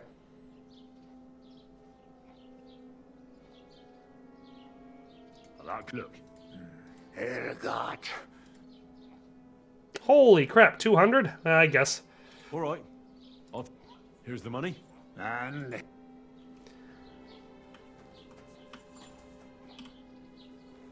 oh, a nice instrument. Maybe I should learn to play it and become a wandering minstrel. Fredster says DTG is my favorite unboxing channel. That's a good point. I might want to do a video of me getting the play button for no other reason than just because it'll give me an opportunity to open another package with a sword on a video. Tasman Taz says, I work as an architect. I only need a PC. That's the thing. A lot of jobs don't actually logically require you to go in somewhere. If you have internet access and a computer, it's oftentimes more than enough. All right. Dang, I always forget to haggle with him. He always just gets it all for the base price. All right, so we got some weapons, but I can't really sell those. I can sell the torches. Oh, and I should be able to... Yeah, I should be able to sell any of that to the regular trader. That's fair. Mike T says, a KCD2 stream. Great. First timer here. Just been watching your videos in the past. You're doing a great job. Have you enjoyed your KCD material for years? I absolutely love the Kingdom Come Deliverance games. They're some of my favorite games, and I love making them. So, I'm glad you enjoy the content. And welcome to the stream. Alright, let's sell... That kettle hat is still stolen. Oh, that's the one I got off that guard in Takov. It's a hauberk we could sell. Look at that, we're finally getting rid of some of this armor that we've been carrying forever. Alright. So let's haggle. I'd like to good. How's that smaller? Yeah, finally. We got almost 300 groschen for that.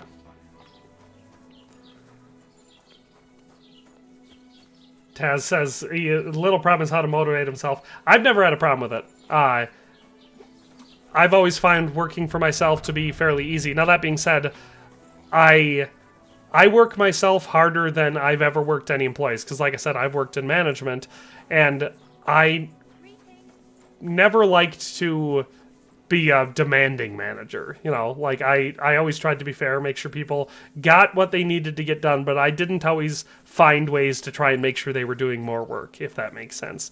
I'm not a micromanager. And, but when it comes to myself, I push myself harder than I would ever push my employees. Let's put it that way. So I've never had a problem motivating myself, but sometimes I have a problem taking a break, if that makes sense. But when you work for yourself, it's much easier to get that way because you're only making money if you're working and making money, you know? So you are directly gaining from it. There. I'm sorry. No, that what do you have for... Yeah, the trader has 20,000. Gumby Scout, all the traders do because we've got a mod installed. Sheep guts, that's what I needed. I wonder if I only need one. I'd like to just... Sure. What would you really want? I'm glad you found what you were looking for, sir. Alright, time to do some more horsey riding. Because we're going to go back. You gonna do all the side quests? I mean, kind of probably. I don't want to burn through it because we're doing hardcore. Alright, this time let's see if we can actually get where we're headed on the first try. So we're headed back here, so all I gotta do, head out of town, cut across country, bing bang boom, I'm there. Look at that, we leveled up our horsemanship. I should definitely... Now that I'm not over encumbered, once I've done these missions I'm working on, I should try to max out. Not horsemanship, because there's no need to max that out offhand, but I should get the 35 kilometers done so that Pebbles is a much better horse. Music for Life says he works in transportation design, and that has been more remote since 2020. Like I said, I think any job that can be remote should be remote. It's a perk that, as you as an employer, if you can make it work, it makes more sense to make it work.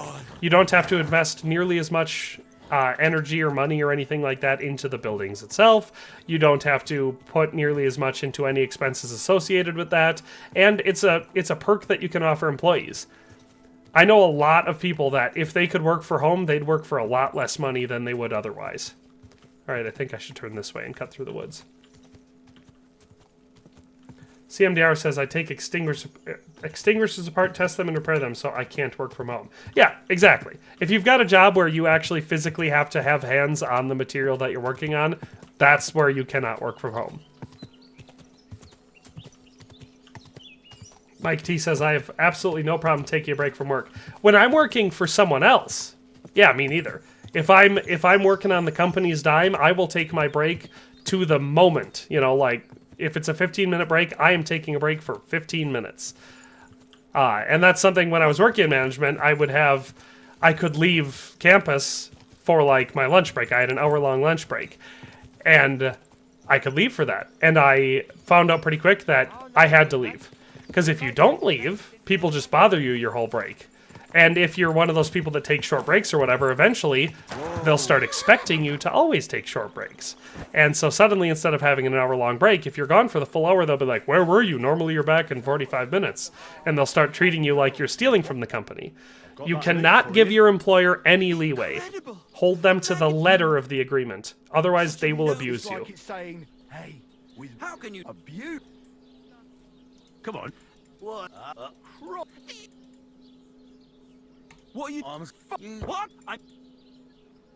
Hey, there you know. Now what? We could. The hunter. But the hunt. All right. There, see? Now it pays that we got our lamb intestines or whatever we bought at that butcher, because we could just go straight to the hunter. I don't have to go looking for a sheep. Alrighty, we're at the...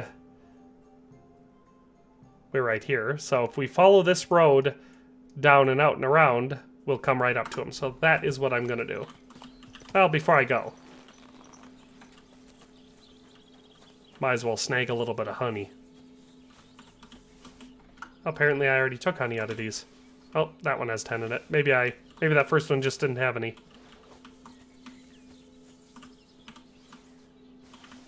So, got them all? Yeah, 23 honey. Good, good, good.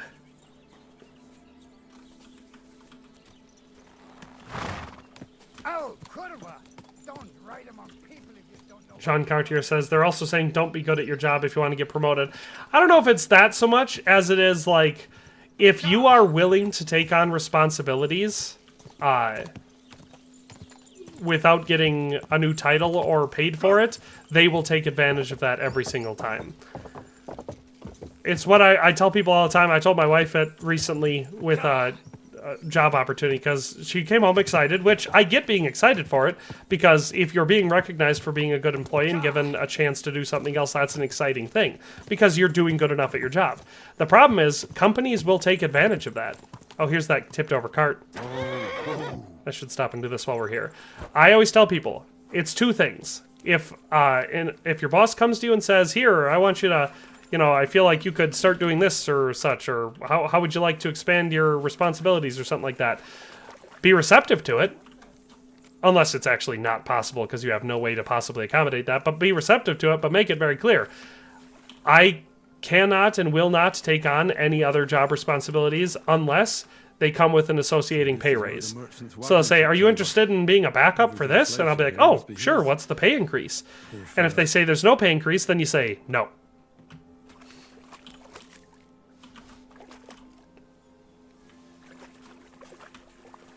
The problem I've had with being a top performing worker back before I got into management and was a, you know, regular production employee and then like machine operator and that type of stuff is that I tried swimming once. if you're a good worker, if a boss knows that you are a good worker, they will just give you more and more and more work all the time because they know they can get it done that way. And you'll never get any sort of recognition for it if you don't pursue it. Like, this is another thing I tell people all the time.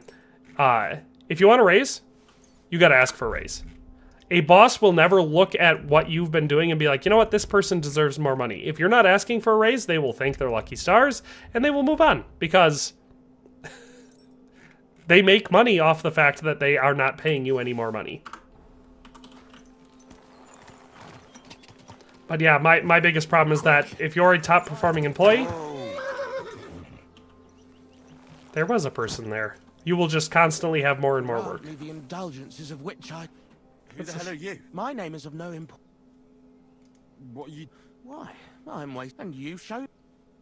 You know... You're testing me. I know I'm... Speak. You're...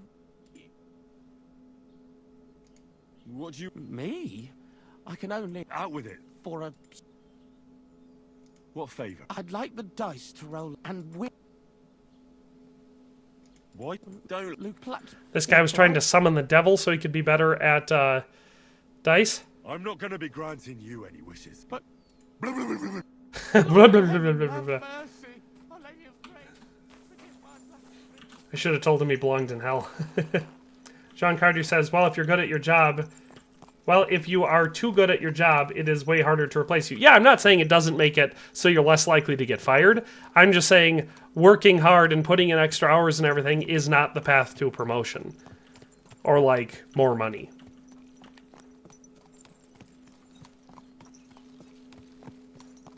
The hood I'm wearing, it's called the Cut Purses hood. It's one of those ones that used to be a Twitch drop. It's one of the only ones, it might be the only one you can get in the game where it's up. Whoa. Yeah, if you're a competent employee and you are valuable, it depends. So, I guess it depends on your manager. Let me put it that way. When I was a manager, I looked for opportunities to reward my good employees because they made my job easier. I wanted to keep them. I wanted to make sure they were making as much money as was competitive so that they were, you know, my personal philosophy is you should pay an employee as much as they could make anywhere so that way they have no reason to leave, right? You should make sure that your pay for them is just as good, if not better, than they would get starting somewhere else. That way they're much more likely to stay with you. Because training new employees and replacing employees is expensive, it's time-consuming, and it's a giant hassle for the manager. So, I like to keep my employees. So me as a manager, I was not a micromanager. I did not like to find reasons to make sure that they were looking busy all the time. As long as they were doing a good job, getting their jobs done, I was fine with that. And if they were good employees that showed up to work and didn't call in sick constantly and were actually doing a good job, I never stiffed them on annual pay raises. I gave them whatever I could. And if they came in looking for a raise and they had justification for it and, you know, we had the budget for it, I gave them the raise. Is this going to branch off and I'm going to have to go find him? Because, oh my gosh, that's annoying.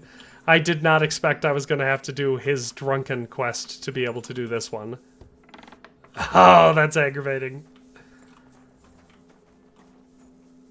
Fredster says, talking about jobs is making me stress so much. I'm 19 years old and I'm going to graduate soon, and I've applied for at least 40 jobs, and so far nothing. I mean, to be fair, until you graduate, a lot of employees will not, a lot of employers are not likely to contact you. What happened? My husband, I'm not what would This is hilarious. I have to go and find her husband first What is his before I can get him to make me the strings. in all Vita? I was So you're I'd go, but you what can I can but a why did there are what could you well so I'm no neither when you are alright. thank before maybe he, Why did I told and alright. big. See you soon, my friend. So I have to do lackey before I can get the strings done. Redneck Zeus says, I just wish they'd put me on salary because, or B, I don't have to work so many hours to accomplish the same outcome. I mean, I guess it depends. I don't know what your job is offhand, but salary is a double-edged sword. It depends. If you work in an industry where you are in control of how many hours you work, salary can be a great option. But if you're not in control of that, or you have a management job where, like when I was doing it, I was in charge of 3 different shifts at the plant, so all day long, and I was on call all the time. So I worked way too many hours for what my salary was. He's not well come on. All right, but don't where did he the last so I if he didn't shouldn't what's all he's like something. Bro, speedrunning the dialogue. Yeah, I have full exhaustive Can you playthroughs on the channel if people want to see the dialogue and stuff. Plus, I keep the ones that I find very interesting. But for a lot of these, I just want all of the dialogue options so I can get that speech XP, but I want to actually do the gameplay, you know? I'd like to what are you I'd like great. I guess since I'm doing that, I should do all 3 of them. I'd like to what do you have thanks?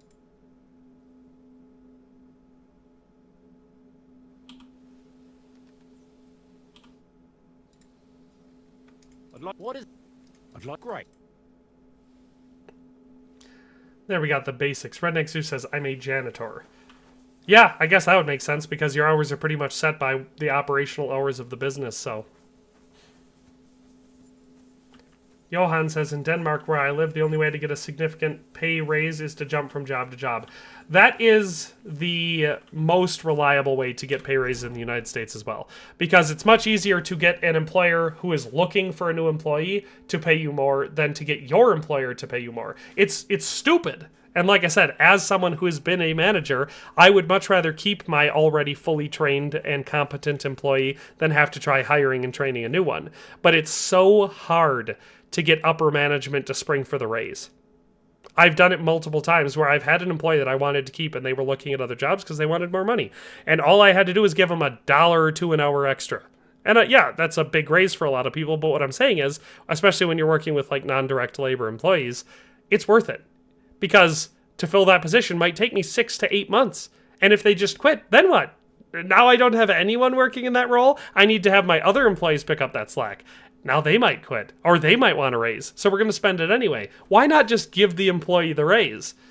Ugh, it was aggravating.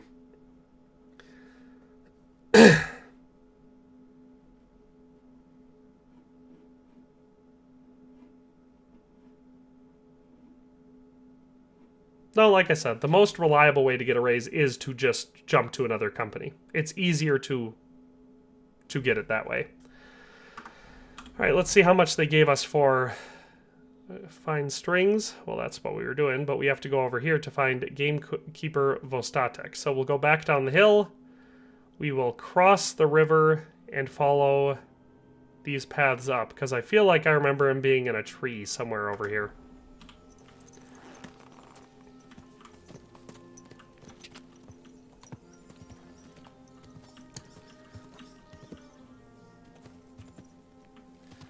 No, there's a lot of opportunities out there for you if you're 19 years old looking to start a career. Depends where you live, what you're doing. You know, a lot of people think that you have to do something ridiculously high level to make it by. But if you live in an area with a lower cost of living, you can live a very solid and happy life off of a much lower salary than a lot of people think. I can say this as someone who does not make a tremendous amount of money. I make enough to support my family, and we live what I consider to be a quite good life. But the amount of money that we bring in my household would probably be poverty wages in a more expensive part of the country, so. Johan says, I guess it's the same in any free market country, loyalty doesn't pay. That's the thing, there used to be pensions and loyalty programs, and I found them already. And things that made it make some sense to stay at a company for the entire duration of your career. But that's gone.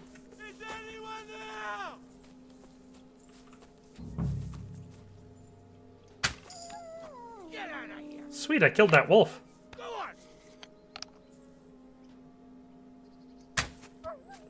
Ah, I'm one-shotting these wolves now. This is awesome. Well, I didn't one-shot that one, but I think I missed it. I don't want to die sober! Shut up, dude. There's someone up in that tree there. If I don't help him, those wolves will eat him alive. Hey! Hey, you! Help! Okay, so CMDR, the thing about the trades is, because you're correct, the trades do typically pay pretty well, and they're losing people, so, you know, we obviously need people working in the trades. The problem is, it's all, your experience in trades is going to depend entirely on who you get, because the way you get into them is through apprenticeships, and it entirely depends on the quality of your apprenticeship. A lot of people that I've talked to who tried to get into the trades had such a horrible time in their apprenticeship that they could not stand it. They would rather go work in a factory because they just got treated like dirt. But I have a cousin who went into the trades as a plumber, and he's a master plumber now, and he makes stupid good money. So yes, the trades definitely have the opportunity for a regular blue-collar person without having to go to college to make a lot of money. It just depends, you know. Thanks to you as well, Henry. Taco in a Tahoe loves Vostatek. I like him too. He's a drunk, but he's redeeming enough. You've got to carry me. Christ in heaven. Of course this happens to me. Is it? How the What? All right, time to speed through some dialogue. I heard. No. Where'd you have? What you? No. Who's pet? Oh, What's up? you tied. Was I? Is pet? What? We? Where it? No. Look. I'll help. Throw. I just. All right. Yeah. That's strong. How can you drink this stuff? Christ. Let's go. This is one of the ones where I'm like, I wish they had added the option that you have in Red Dead where you can nightcap. If you're meant to get a hangover while sleeping, now you won't. Plus, when you're drunk, all the beds are 10% more comfortable. Under the influence of alcohol, you're less likely to be injured from falling from a height. Okay, we're gonna go with nightcap. Rock solid.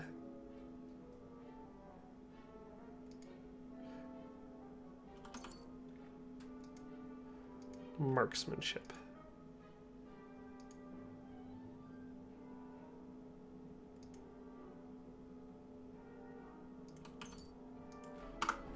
There we go. Which way? That way. For Christ's sake, I can't see where you're pointing. Turn away from the pond. Go around the bushes and keep going. As far as making money in the trade, it totally depends. I've seen some pretty dang good paying jobs where you're just working as an apprentice plumber or electrician or something like that. So it's not that you have to be self-employed, but your earning potential is definitely the highest if you go down the path of running your own show. I told you to be careful. That's the falling tree. I can't get my bearings when I'm upside down. I keep going in the same direction until you come across an anthill. Then I'll tell you what. Shakespeare says, DTG, you're doing great as a streamer interacting with your audience during your gameplay. Oh, glad. It's one of those things where I've always, because I don't watch a lot of streams, so it's not like I have any reference point for what's a good and not good thing to do. But I figure I play it the way that I play games when I'm playing with my friends. I play the game and I talk to my friends. Don't do it. Bloody nasty. I nearly painted your back.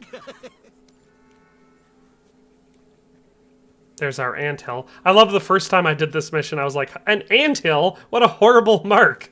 How am I going to find that? But then I walked up to it, I was like, oh yeah, never mind. That's a really big anthill. Where those fellas go? They're as busy as hell. It's making me thirsty looking at them. You know what? Take me to the ale house. Any prediction for the plot of KCD3? I think it's obviously intended to be Hussite related. Are you mad? I'm not gonna You know, so I would say that, go into your hideout. I mean, there's a chance that they're going to use the Kuttenberg area again because a lot of Hussite stuff happened in the Kuttenberg region, but it would be really cool if they have some sort of an intention of making Prague the central city of it. Because I would love to see Prague in Kingdom Come Deliverance 3. But I feel like they're most likely going to make it very Hussite-oriented. That's why they introduced Jan Žižka here and kind of made it feel like Henry was building a special bond with him. My guess would be we're going to be fighting along Jan Žižka in the Hussite Wars. So there will be an age jump. Henry will be considerably older. But, yeah, that's my theory. Come on, let's move. Drop him on the anthill. I considered it when I was looking at the anthill. I was thinking I should leave him here. Pappy! Pappy! Where's our big-eared boy? Tasman says he's got a friend who is a boss in a big construction company. I go with him time to time to see all his work. All his money is not worth it to me. Yeah, and that's the other thing too, you know. What do you want to do? So this is something that I've gotten into with some of my friends and cousins recently and stuff, is that I'm beyond the point where all I care about is how much money I'm getting. I want to... A lot of people will look at it, you know, oh, I have to work these 80-hour weeks, and then I'm gonna be able to put away this much money, and I'll be able to retire at this age, and then I'll be able to do this, this, and this. I would rather live a life that you know, yeah, sure, maybe you struggle time to time with money and stuff like that, and that's stressful, of course. I'm not saying it's not, but I enjoy my life on average. But I know a lot of people that make a lot more money than me who absolutely hate their life except for the weekend, you know. Henry, come here. We've got to find Peppy. Ooh, Hazel Longbow, level 3. Where's that horse of yours? I swear I left him here. Kurwa. Oof. I need a drink. And to catch my breath, here, take my water skin. Fill it up in that. How will Henry lose his stats in the third game? I mean, they might make the argument that maybe he retired from being an adventurer or whatever and became a blacksmith, and so he has just aged and gotten out of practice. Maybe that's how they'll explain how he loses his. What? Who could? You. All right. Where should I? I once just what? Who are? In don't. Yeah. That's all. Will you? What? I'm on it. Thank for your.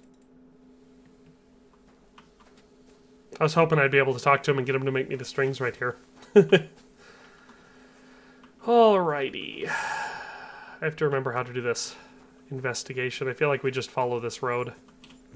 Somebody untied the horse and led him along the path. The shingle factory here in town pays really well and has great benefits, but they high school diploma or GED, which I do not have. I have an associate's degree. Because I'm fancy. Erie V23 says they can also increase the cap past 30. That's true. And I feel like there's a good chance that they possibly will.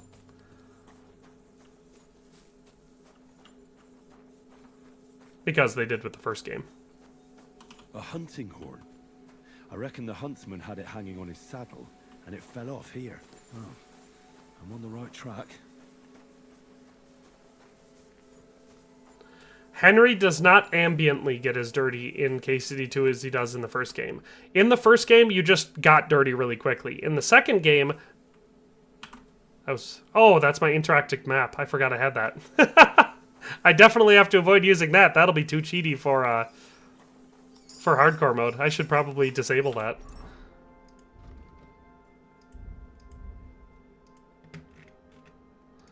Alright. While in the forest, your scent will be halved, your stamina will recover 15% faster, your strength, vitality, and agility will be increased by 1 in stealth skill.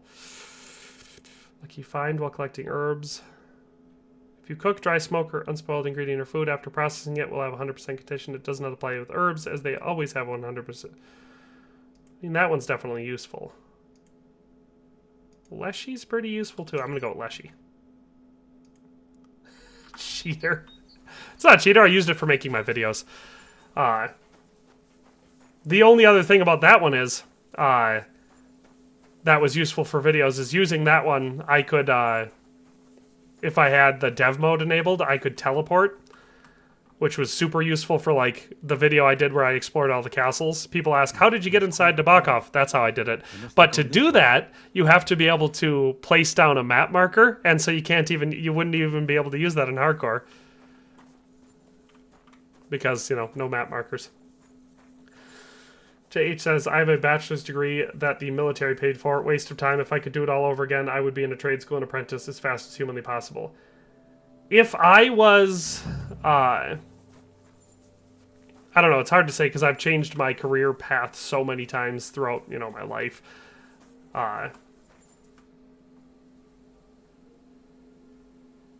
This is 100% the same as some generic Warzone streamer getting exposed for using wall hacks. I don't know that it is. Plus, like I said, that was the one there. That was just interactive map.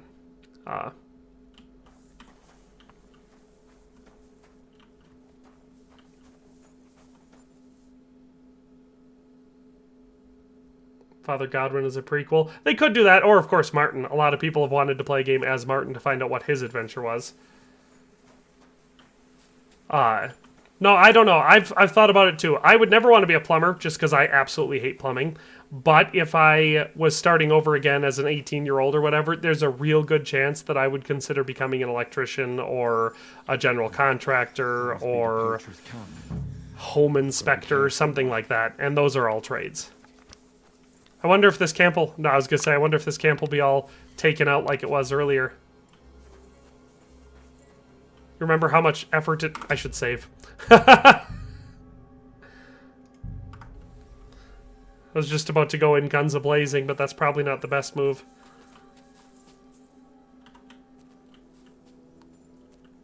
Because remember how hard it was for us to take out this camp the first time?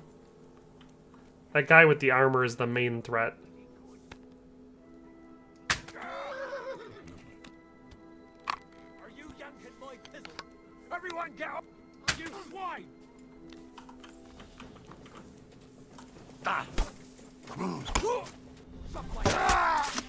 There we go, we took out one of the guys already. You wanna try me? What the hell? I was supposed to Master Strike him there. Ouch! He's whopping me.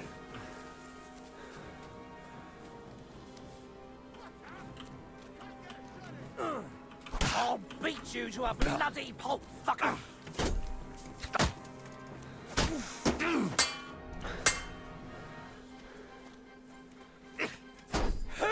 You're no match for us, fucker! That's fair. Useless! Ouch! It's doing that thing where it's like really zipping me around a lot, so it's really hard for me to control what I'm actually doing in this fight. Come on, buddy.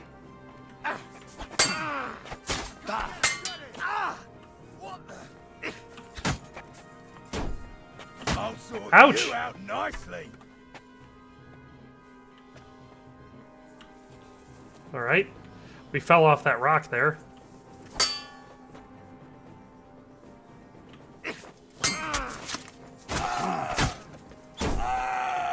Alright, we took out Big Armor Guy. That's a good sign.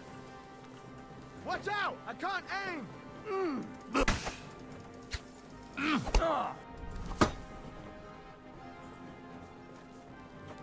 Watch out! I've been waiting for you. Stabbed him in the wiener. Hey, that one guy ran away. I'm all yours. Enough! I give up! How's this guy not dead? There we go. I've got to get out of here!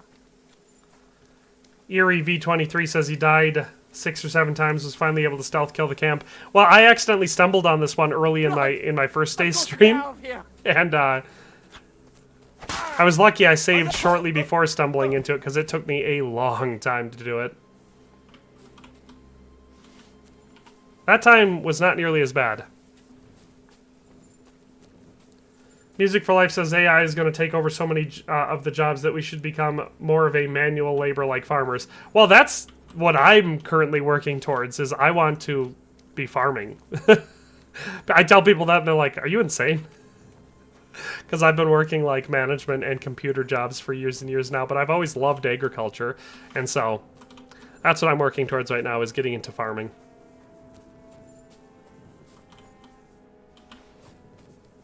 Not easy, very expensive, but it's the thing I'm the most interested in, so that's why I want to do it. Was this where I killed the guy? No.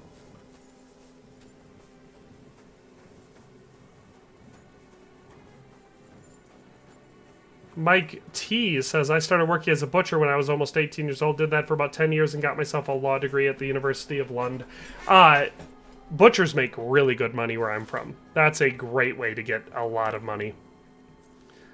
And it makes sense because it's something I hire out. I know how to do it. You know, I know how to butcher an animal. I've done it enough times myself that I can do it.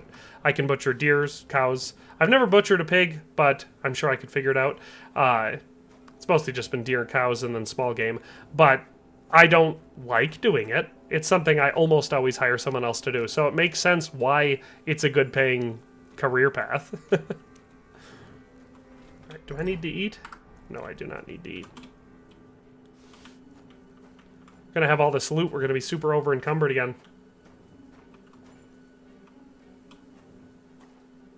I almost forgot to pick the lock. I gotta make sure I do this enough because I need the XP.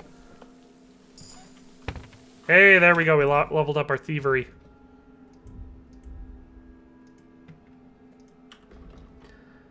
When the time collecting phase of the pickpocket minigame, you'll gain time 10% faster.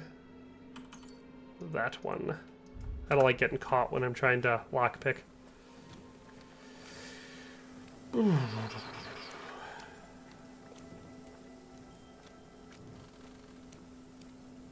Drink some Nighthawk so we can see. I don't have any Nighthawk.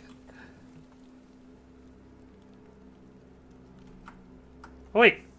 Crap, was that a window? Could I have tried that one?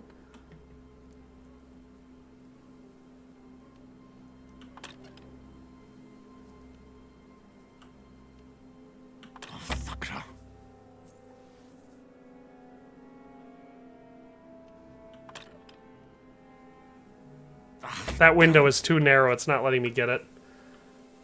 Surprised I don't have a key for it. It's weird. Let's do the thing. It's cool that I got a good bow. Alright, hopefully I can get enough stuff off me that I'll still be able to mount a horse. I can't. Dang. What's on my horse? Right, well, if I drop this Saxon hauberk, that weighs a lot. What am I carrying that's so heavy?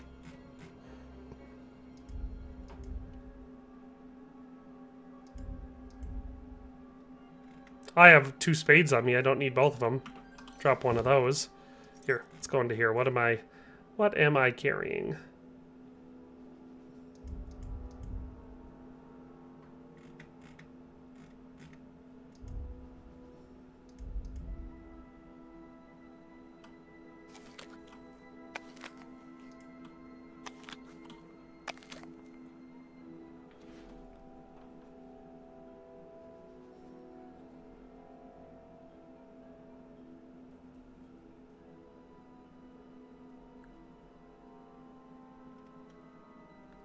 None of this stuff weighs all that much.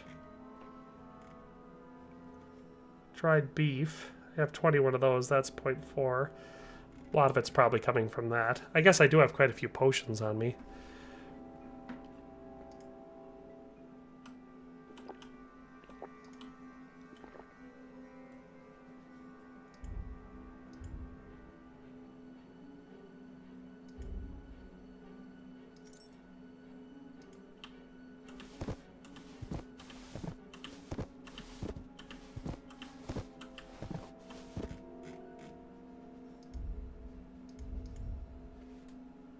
How much does the honey weigh? Oh, that's almost a pound. That's where it's coming from.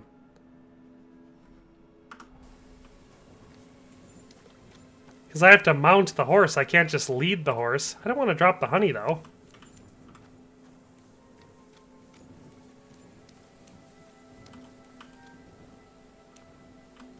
See, this is the problem, because I could easily just drop stuff. Here, let's see what weighs the most. Watermelon. We'll drop that. Drop some cheap wine. I have 17 cheap wine that I don't need. Wow, that was stupid. Alright, there we go. Alright, Pepik. Let's go and see Vostatek.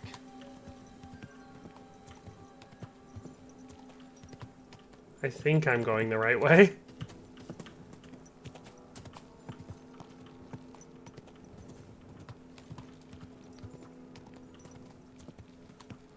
Anyway, yeah, I've got such... It's funny, because in real life, I hate clutter. I hate having extra things. I love living a minimalist lifestyle. In games, however, I'm a super hoarder. Like, it was so hard for me there to drop pointless stuff that I don't need and isn't even worth as much. I was thinking I should put it in a chest and I can come back and get it. Why? Why not just leave it? It does not bring me joy. Alrighty. Bad back is kind of annoying. Damn right it is. 10 pounds of horse meat I don't need. How do you know I don't need it? I need that horse meat. Music for Life says, DTG, farmer is the way to go, because there isn't such a thing as AI food or virtual food. That's true. You're dead. Enough for... I'll ride with... There, that way I don't have to worry about doing it myself. Henry, I knew it's Vitek. Thank Good. What Vitek? Please. No. Are you... He was... That's not your fat, but so you going. We're all going. All right. That's if you. That's and you. What? Oh, thank. Happy to. No. Thank. Haha. Greetings to you too.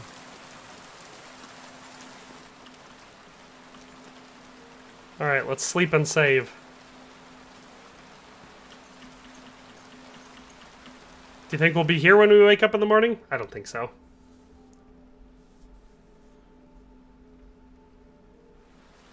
Hey, look at that. We must be getting better at staying where we are. Look, Pepik, I should steal it.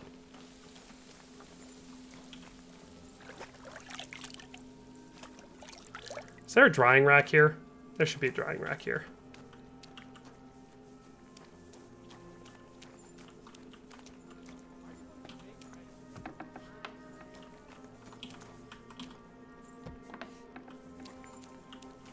Lab-grown meat may be quote-unquote a thing, but I don't think it'll ever be broadly adapted. Or adopted, I should say. Good day.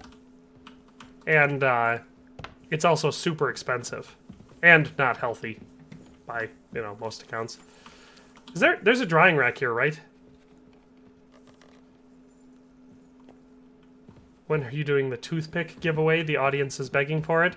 What, pray tell, is a toothpick giveaway? And why does everybody need toothpicks?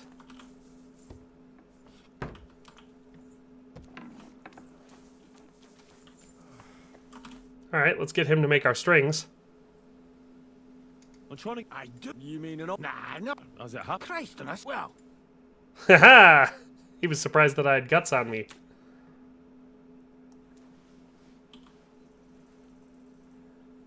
It's weird that Wisconsin, out of all states, invented the Butterburger. Not really. We put butter on absolutely everything. So.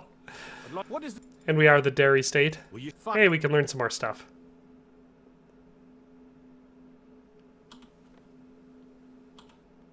Not leveling up from any of these, though, which I'm not nuts about. Can you shut back?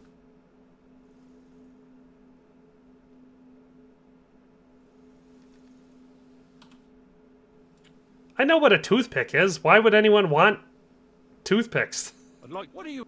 I heard you're. Mike T said, "Excuse me, Butterburger? What?" Yes, a Butterburger. They sell them at Culver's, which is also a restaurant that started in Wisconsin. Well then, there's the. Because I'm the well. So you don't. As a recent, We're well known for them. I thought that. They're burgers with a lot of butter on them, and they're cooked in butter. Hold on, but they what? That's not. Aye. But they're thinking of you. I'll help. Tell me where I. Hold so don't. Glad you'd be. Aye. And so if. No. Look, we. Can I? I'll maybe some my help with those. Aye, that's the best. Aye. Where should I? I try look to the. I don't know. We make. So you. This is how you do dialogue. Once again. You should try the. Right. Let them make. That shouldn't. That's the he pro. So the best. Aye, them. But what's that? Oh my god, guys, so much words. Where am Rock the root. I find. Where should I? To the look. It would be just. Well, you can. And leave not him. I understand. I'll be off. Good luck. I hope others. You can count. Be with you. Okay, we took care of all that. Alright, let's see if we've passed enough time. We have not. We're still wanted in Takov. Redneck Zoo says, Culver's was just named America's healthiest fast food burger, I think. It's pretty good. I mean, I have not tried... What's that West Coast one that everyone always talks about? But it only exists out there, so I've never tried it. That one's apparently pretty good, but Culver's makes a pretty good hamburger, as far as a fast food place goes. Lots of fresh vegetables and stuff on it. I like them. I don't get them too much just because... Even though they taste pretty good and they're fresh and they got good ingredients and stuff on them, they still sit kind of heavy in the stomach because, you know, it's a fast food greasy hamburger. But every once in a while, I like them. And I have a Culver's here in town, so I don't mind eating that. Cheese curds and Butterburger, and yeah, I remember many months ago you mentioned you are lactose intolerant. I am, in fact, lactose intolerant. Shakespeare's Buddy, yes, In-N-Out. That's the one everyone always compares Culver's to. Alright, so that is the poacher thing. That's Mutt. That's the loot string. So we are currently here. We gotta go there. And then that's the fist fights. So we will go bring our loot strings back to George and Michael.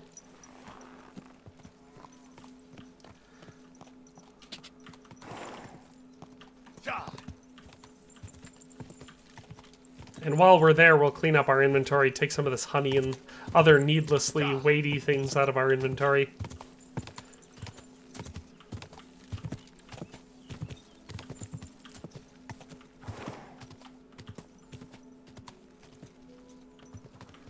Mike T says, cooked in butter? No, you put the burger on the grill. You put it in a frying pan or something? You don't put a burger on a grill. It'll be drier than a fart. Best way to make your burger is to pan fry it in butter. Plus, they're smash burgers, so you cook them on a flat top.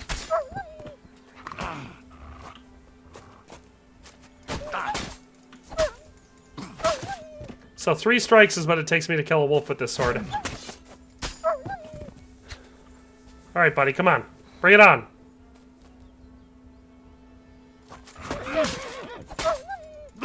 Ah, I didn't get my 3rd strike. That's okay. We'll just butcher these ones. Lexi1397 says, I love that Culver's doesn't put ketchup and mustard on right away. I agree.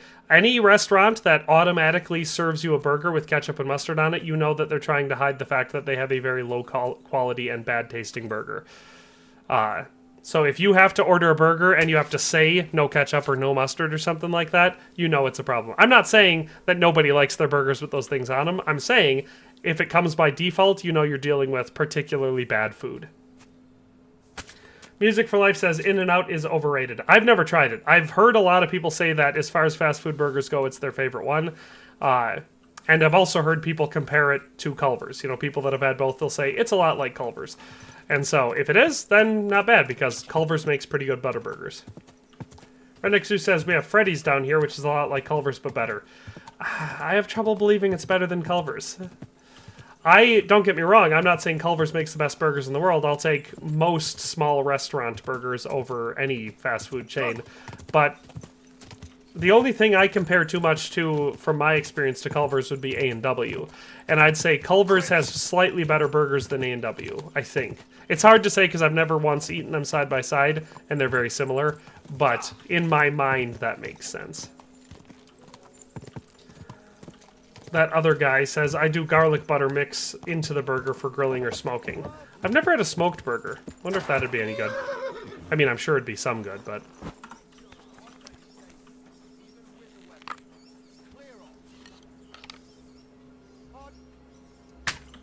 Oh, I missed that shot. That was embarrassing. Dutch Vanderlyn just popped in and said hello. Hello, Dutch Vanderlyn. Do you have a plan? Useless! You're useless. Oh, who's useless now, mister? I can barely walk and I'm limping.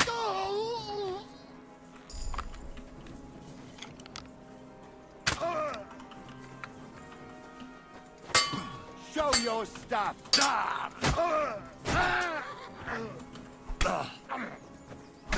Well, we're doing it now. Alright, buddy. Bring it on. There's only one of you now. Enough! I give up! Do ya? We're getting better at combat, guys. We didn't die in any of the last several fights.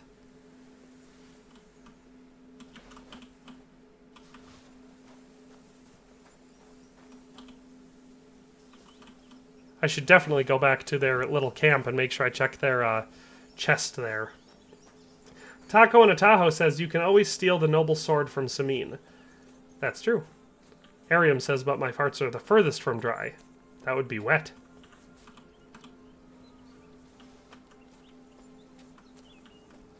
I think by definition, though, if it's not dry, it's not a fart.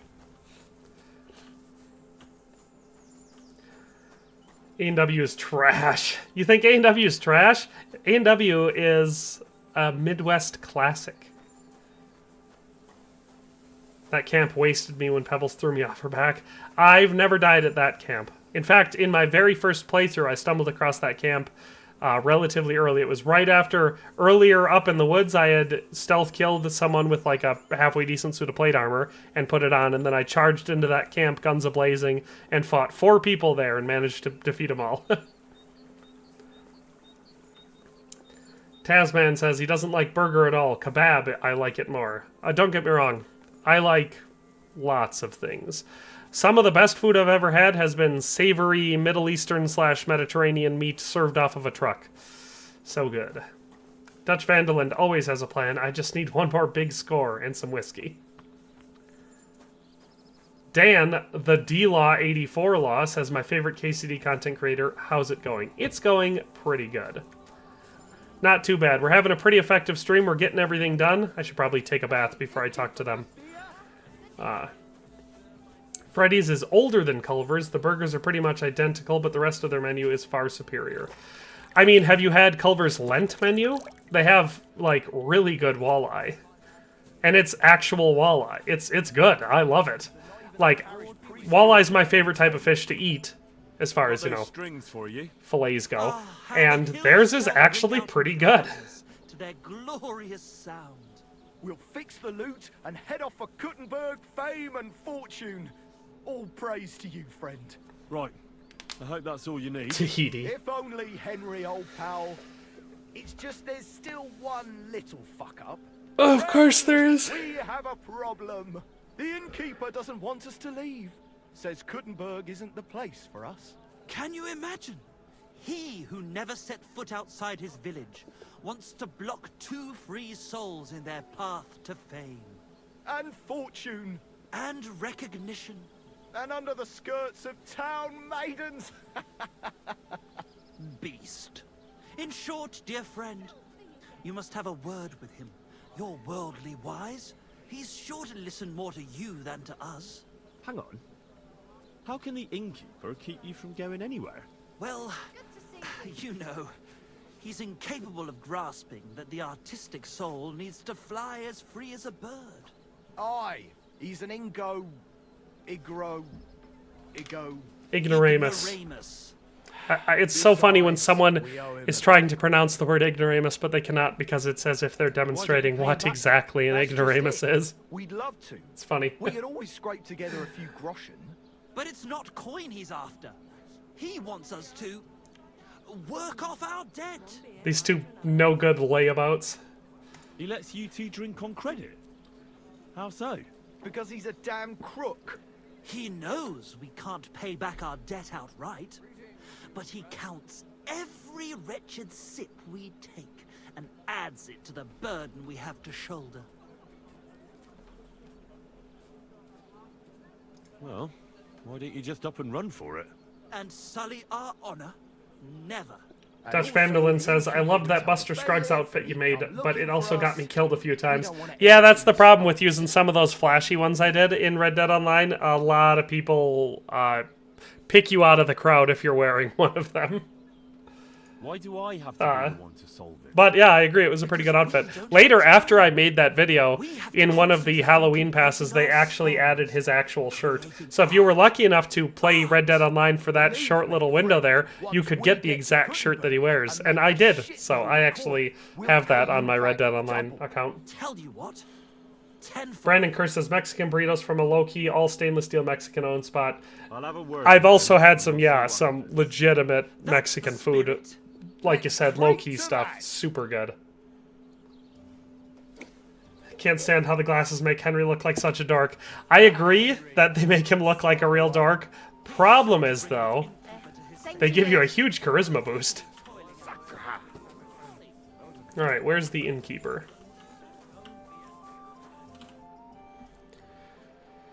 Oh boy. Michael and George have run up a small debt with you. A small debt? They owe me a whole Jean Cartier says, doesn't Wisconsin food have a lot of Polish influence? Yes, Polish and German, the two largest immigrant groups that made up Wisconsin's fabric. We have a lot of that going on. It depends where you live. Up in my area, there's a lot less Polish people because by the time the immigrants up here were coming through, it was mostly German, and then north of us is Swedish immigrants. But a lot of Polish, a lot of German, a little bit of Swedish. But that chaff is still out in the damp and rain. Can't they just pay what they owe you? It has nothing to do with the coin. Dutch Vandeland says, is the naturalist role worth it? I think I made a video once talking about how you can make money off of that, and it can be worth it, but out of all of the roles that you can choose, it's my least favorite. And empty the latrine. And then the debt is paid? Aye, Tasman said he had Russian shashlik and fries for dinner today. I have not eaten yet today. Another debt in no time.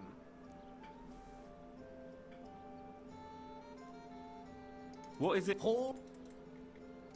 Well,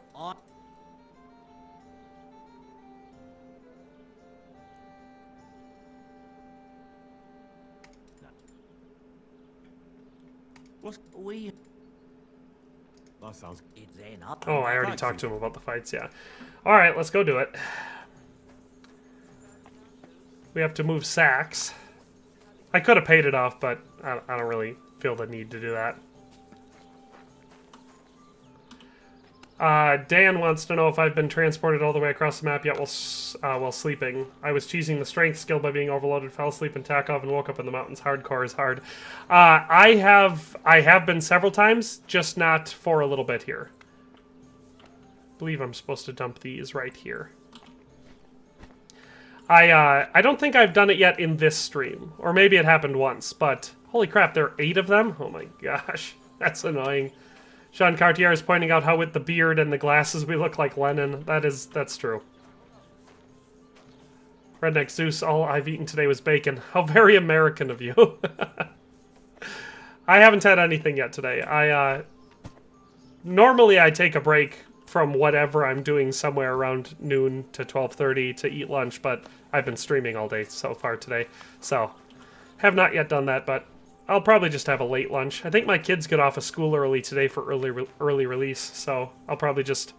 Well, I have to feed them something, so when I do that, I'll eat.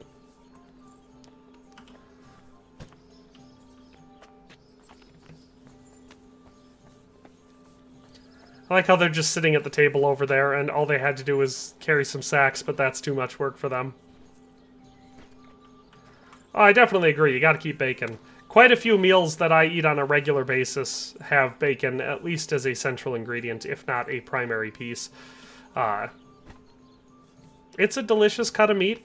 The problem with bacon is it's one of those things that used to be dirt cheap, and over time it reached an iconic status, so now, even though you're cutting for or you're paying for a cut from a, you know, otherwise less valuable area of an animal, now it's... You know, you're paying $7-8 for a pound of it at the store. It's one of those things that definitely makes you want to raise your own pigs, or at least buy some pigs from a local farmer. Barkart C93 wants to know what armor I have. We're rocking a combination of various different things. We've got quite a bit of stuff that we've looted off of people that we've killed. We've got some Brunswick stuff. We've got the Cut Purse's hood. We've got some spectacles. We don't have a pouch yet. That's what we're missing as far as the suit of armor goes.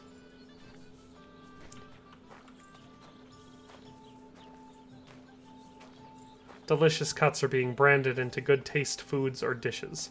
My daughter eats just a few vegetables once and then eats half a cow. I have 3 daughters. And, one of them eats, the oldest one eats fairly balanced. She'll eat most things. She's, you know, a kid, so she'll be picky about certain ingredients or whatever, doesn't want to eat onions, things like that. But for the most part, she'll eat pretty much everything. My middle daughter loves meat, especially like fatty cuts, or like the skin, all sorts, you know, where all the flavor is. Loves that sort of stuff. She likes other things as well, but that's her main thing. That's what she wants to eat. If I ask her where she wants to go out to eat for like a special occasion, she wants to go to Texas Roadhouse and she wants to get a steak. That's what she does. And then my youngest daughter, she's all about carbs and sugar. Very typical little girl desiring diet. So, oh, damn. This is throwing my back out. From my neck to my arse. Right. Now I gotta go dig out the latrine.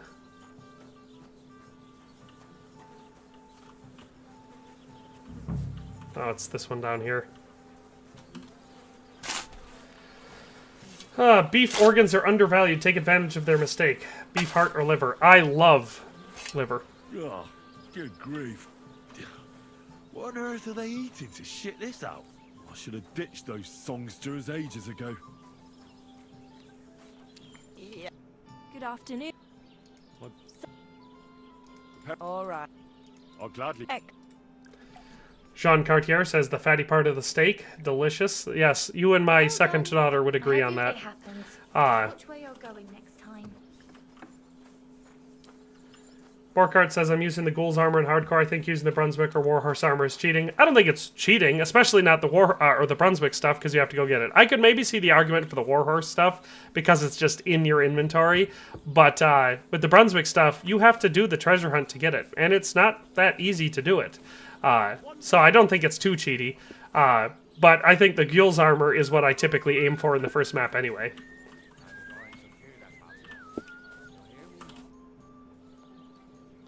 The job's a... But you did the donkey work while those... Fuck. How is that... It won't. Nothing. Michael... Thanks. Sooner... Alright. We've taken care of that. I've squared things with the innkeeper. Redneck Zeus says he needs to eat less bacon. The macros aren't great for the amount of calories it has. That's true. Souls and save our mortal bodies. May your name live in glory. Your glory shall be sealed by the song we wrote for you. Oh my god. Thing about liver is, liver's not too hard to cook. Liver and onions is the typical way that I'll make liver, and heart I make basically the same way. So if you want to be all fancy about it, you cut it into thin strips, and you roll it in eggs and flour like you would if you were going to fry some, like fry some fish or something like that. And in the meantime, you got your cast iron skillet going, you throw in your onions in there, and you let those caramelize a bit with either some olive oil or some butter, and then you just toss your floured strips of either heart or liver into there and fry them up until they start to curl up and get a little bit, tauter or whatever, because it does not take long to cook liver. That's how you make it. If you're feeling fancy, you dice up some bacon, throw it in there with it, fry that up too. Boom. As we always say around my house, you can't beat liver and onions, not even with a stick, except for possibly for bacon, liver, and onions. Well? Ludiak?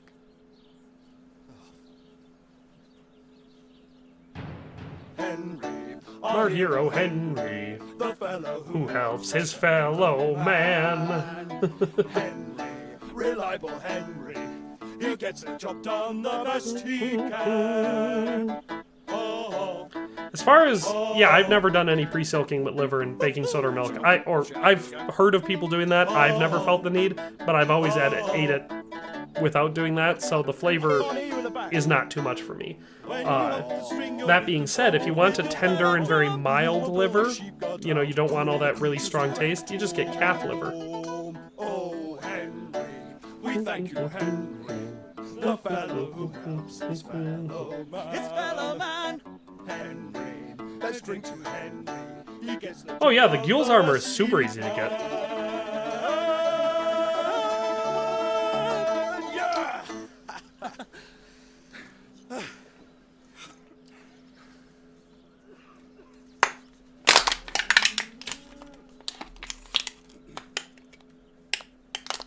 I like the one guy kind of clapping. He's like, it wasn't that bad. Henry looked pretty cool for that song, though. We look way cooler without the hood on. How did you like it? And the glasses. Weren't we fantastic? I tell you, that loot really gave it a punch. I'd say we were incomparable. Chi la dura la vince. You can't keep a good man down. The world awaits us. Oh yeah, you gotta eat your liver fresh. Us with open arms. Absolutely great. Amazing. Breathtaking. Ha ha! I knew it! If our first song is so successful, If I do wild animals, like if I'm doing venison or sometimes wild hare or rabbit or anything like that, I will usually soak it in a light brine overnight to really, get rid of a lot of the gamey taste. It's not for me, it's for the other people I'm cooking for. I used to hunt and track and trap all the time, so I got really used to eating wild game all the time. So the taste doesn't bother me at all. I can eat squirrel that's eaten nothing but acorns and it's not going to bother me at all. But a lot of the people that I'll cook for will be like, ew, it's gamey. So I'll do the light brine overnight. Didn't you hear the ode we wrote about you? Look, that's all very nice. But what about some coin? Please, Henry, don't be so base. No gold in the world can match the luster. What roles do I have in RDO and what level are you on them? I have all of them and I'm maxed out. I played Red Dead Online for like 1,000 hours. I played it a lot. Besides, Thus all the videos on my channel. in all the world. Friends. Farewell, friend. And thanks for everything. Jean Cartier says, I've eaten tongue, testicle, liver, intestines, pigtails, pig ears, and pig hearts. I've had tongue, I've had various hearts, I've had various livers, I've had beef kidney, I've had calf brains, I've had intestines in haggis, because they were used for that, and I've also obviously had intestines like most sausages are, or at least natural casing sausages are done with intestines, so had that a bunch of times. I've never eaten pigtail or pig ears. What do I brine with? Usually just a light saline brine, you know, enough kosher salt. Sometimes I'll season it, but it's usually just a light salt brine.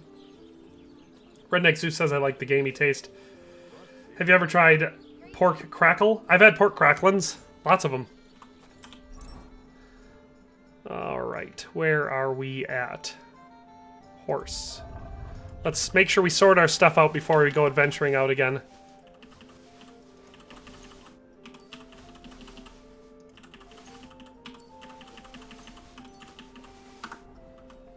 Alright, we'll have to limp over, get some more soap, probably, and wash our stuff, do the old repair. We're doing the regular cycle. But we finished our George Michael questline for this area. In the Czech Republic, animal organs are a complete, normal part of food. Yeah, I mean, in the United States, it totally depends. A lot of people forget how large the United States are, so it's a regional thing. I live in rural Wisconsin. We eat lots of things that probably a lot of parts of the world would consider gross, or at least a lot of parts of the country. But,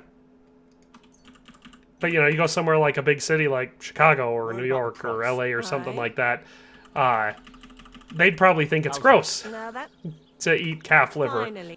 But around here, that's a normal breakfast food.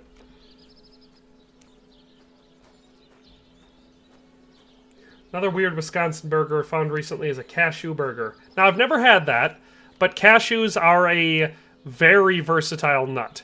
They are very fatty, like they've got a lot of healthy fats in them, and that makes them very mild and soft, so they go really well with a bunch of different foods. So I would definitely try that. The best, like, go-to Wisconsin burger is just a bacon blue burger. It's a standard beef patty with some blue cheese, usually aged blue cheese, like something with a little bit of body to it, and bacon on it. It's a go-to that if I go to like a bar or something like that, if I see one on the menu, it's usually what I'll get. What should I do with my albino moose pelt? Sell it. Unless there's... I'm trying to remember what the clothing that you could make out of it if there was one in online. See, that's the problem with Red Dead. I always confuse, unless I'm actively playing it, elements of the online mode and the story mode. I always liked, with the story mode, I always liked going around and hunting everything so I could get all the unique clothing items. God bless. Taz says when a pig is killed, a special goulash is cooked from almost all of the pig's organs.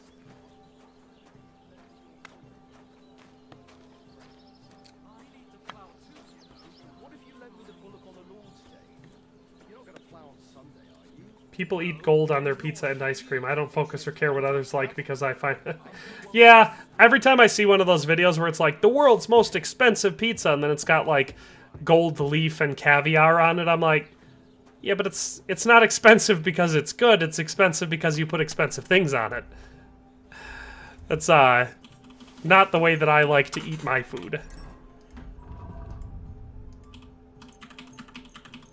I'm running out of repair kits. I haven't had any armor's repair kits for a while. But I'm even running out of my blacksmith and cobbler's kits. The only thing I'm probably never going to run out of is these marksman's kits. Alright. Hey, we leveled up our craftsmanship again, though. See, that's why I like doing that every time. Well, plus we get more for selling it when we do it that way, but... Alright, craftsmanship. We're up to 18 already. We could get Martin's secret, and I'm going to. And then we have Houndmaster... How the hell did we level that up? Must have been from one of the hunters, maybe? I don't know. We haven't even gotten Mutt yet.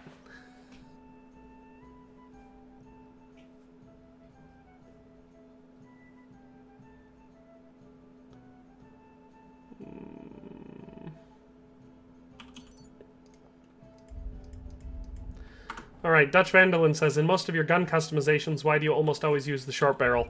Well, because so, in real life for the Colt Single Action Army Revolver, the 3 standard lengths were commonly or colloquially known as the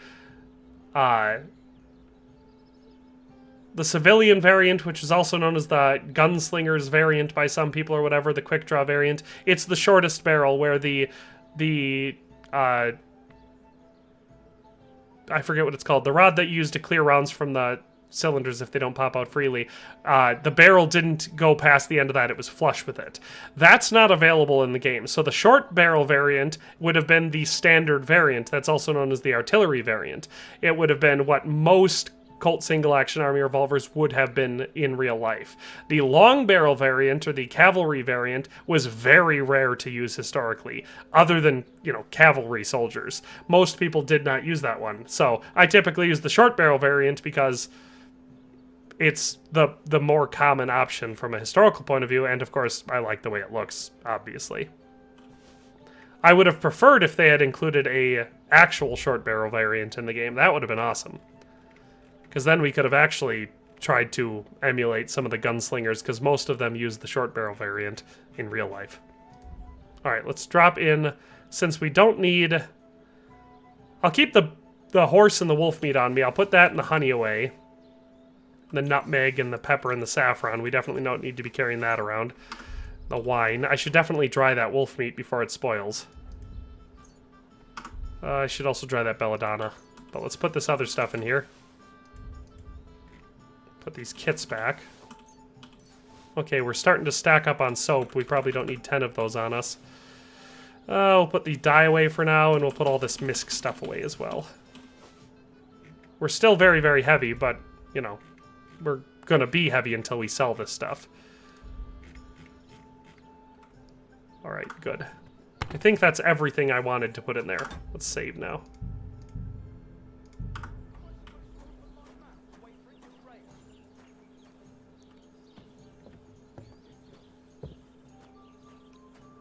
Yeah, Eerie V23, that's probably what it was. When I was training with the Huntsman, I must have gotten something that gave me some Houndmaster XP. So, is there a drying rack at this inn? If not, it's fine, because I'm about to walk back to Troskovitz, so... Am I still wanted in Takov? I'm still wanted in Takov. I guess that makes sense. I have not been spending a tremendous amount of time outside of that. I've mostly just been doing stuff. But we're going to go to Takov. We're going to sell bunch of clothing and other stuff. Make us some more money. How are we doing on money, by the way? I haven't been paying attention to it. Okay, we have just over 1,000 groschen. I guess we've been spending it as fast as we've been making it, if not faster, so that's not all that surprising that we're not exactly stockpiled yet. I go back there. I will dry the ingredients and the meat and stuff that I have on me, hopefully before it spoils. I will sell my stuff, and then who knows? Maybe that'll be all I do for today. We've already been going for 4.5 hours. That's crazy. It does not feel like we've been going that long. But I'm willing to bet my kids are already home. They're probably downstairs quietly trying not to make any noise. Or maybe they were taken and I'll have to go on a whirlwind adventure to Paris. I hope that's not the case. Putting that on the record right now. Wait, which way did I go? Okay, yeah, I'm on the right road.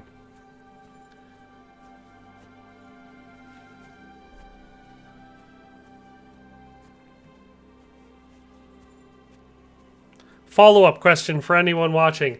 After I end the stream, which I may or may not do once we get to Troskovitz and sort our stuff out, but one of the next objectives I want is upgrading Pebbles. Should I wait until the next stream to do that, or should I ride around on Pebbles a bunch until I hit the 35-kilometer mark? Do you guys want to watch me do that, or do you want me to do that off screen?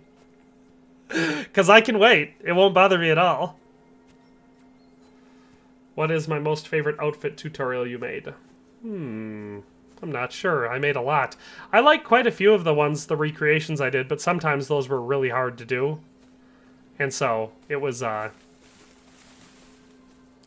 they didn't turn out as good as I would have liked them to. Let's put it that way. Yes, on first floor. Wanted to kill one of those deer, and then they both ran away. That wasn't very sporting of them.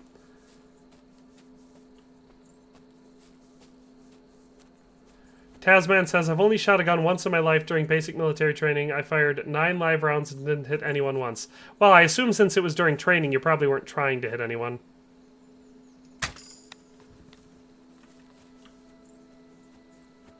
Hunting is definitely a good way to level up quite a few skills. I probably should have been doing that too.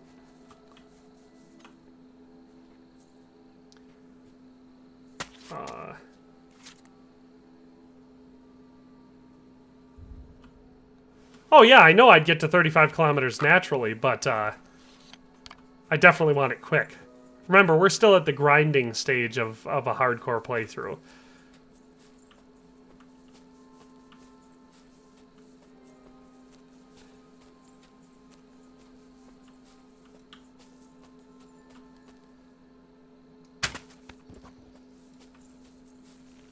We've definitely gotten more effective with our crossbow. Well, that was a missed shot. Poaching, hunting, potato, potato. You gotta remember, it's important to keep in mind that I am, in fact, actually the king.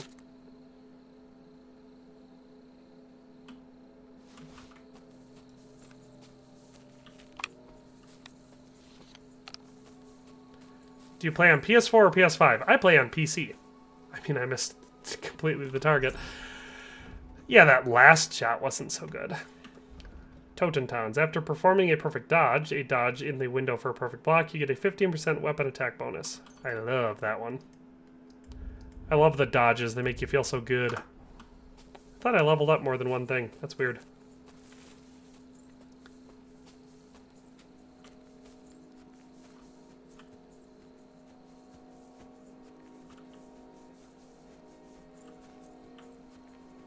I guess there are no more deer over here. That's okay. We got enough.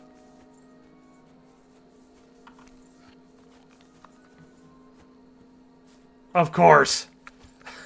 I go to put the bow away and then the deer is there. Oh, and there's another one right there.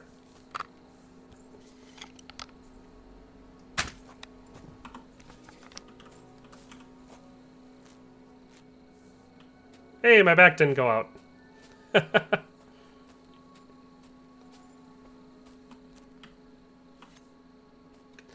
Radio Thieva 97.5 says, are you trying to get to full level in the first area? I did not... I don't have a rock-solid plan for that yet. We're definitely doing a lot of grinding and leveling and all that sort of stuff, but I guess, I don't know, we've been kind of playing it by ear. The only things that we've decided so far is I'm playing as a less than honorable character, and I'm staying loyal to Teresa.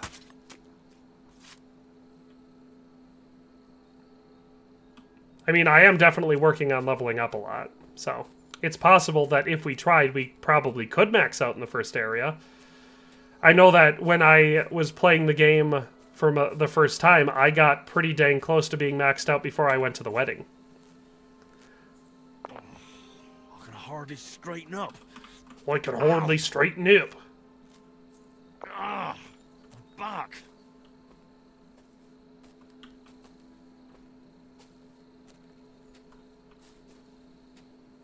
Getting belladonna, though, so that's good.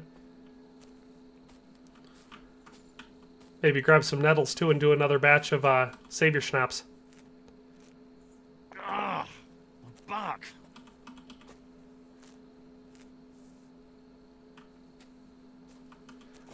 Dodging to the sides definitely works better than dodging backwards. That's true. The thing about dodging is it's way more dangerous than blocking, parrying, or master striking. Because with dodging, if you do it even just slightly the wrong time, it opens you up and you automatically get hit and you take a bunch of damage. Have I robbed the wild man in the southeast of the... I have not.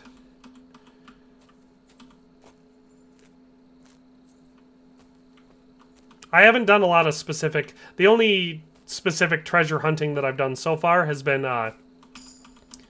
hey, we leveled up strength again. Has been, the Brunswick stuff. I have not gone to any of the loot spots or anything else other than that. Alright. Let's level up our strength, and we gotta get moving. We're running out of daylight. Right. Strong arm. Grand Slam is probably... Yeah, we want Grand Slam now. Strength is leveling up nice and fast. It's a good thing I'm always over encumbered.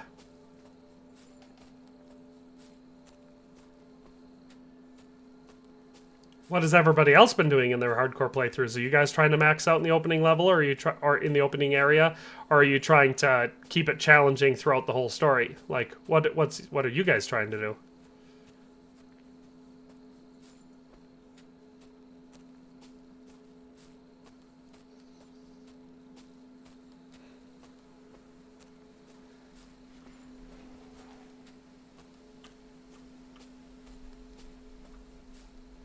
Ooh, that sounded like thunder.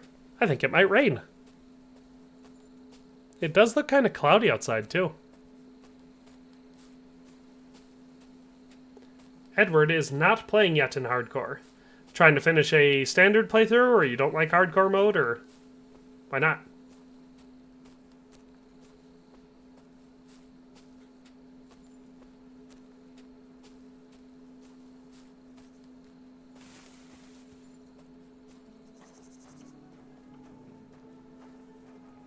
Playing Monster Hunter Generation Ultimate for now?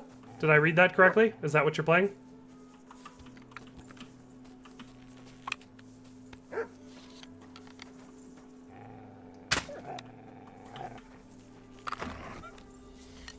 So I can kill the deer in one shot, but not a wolf.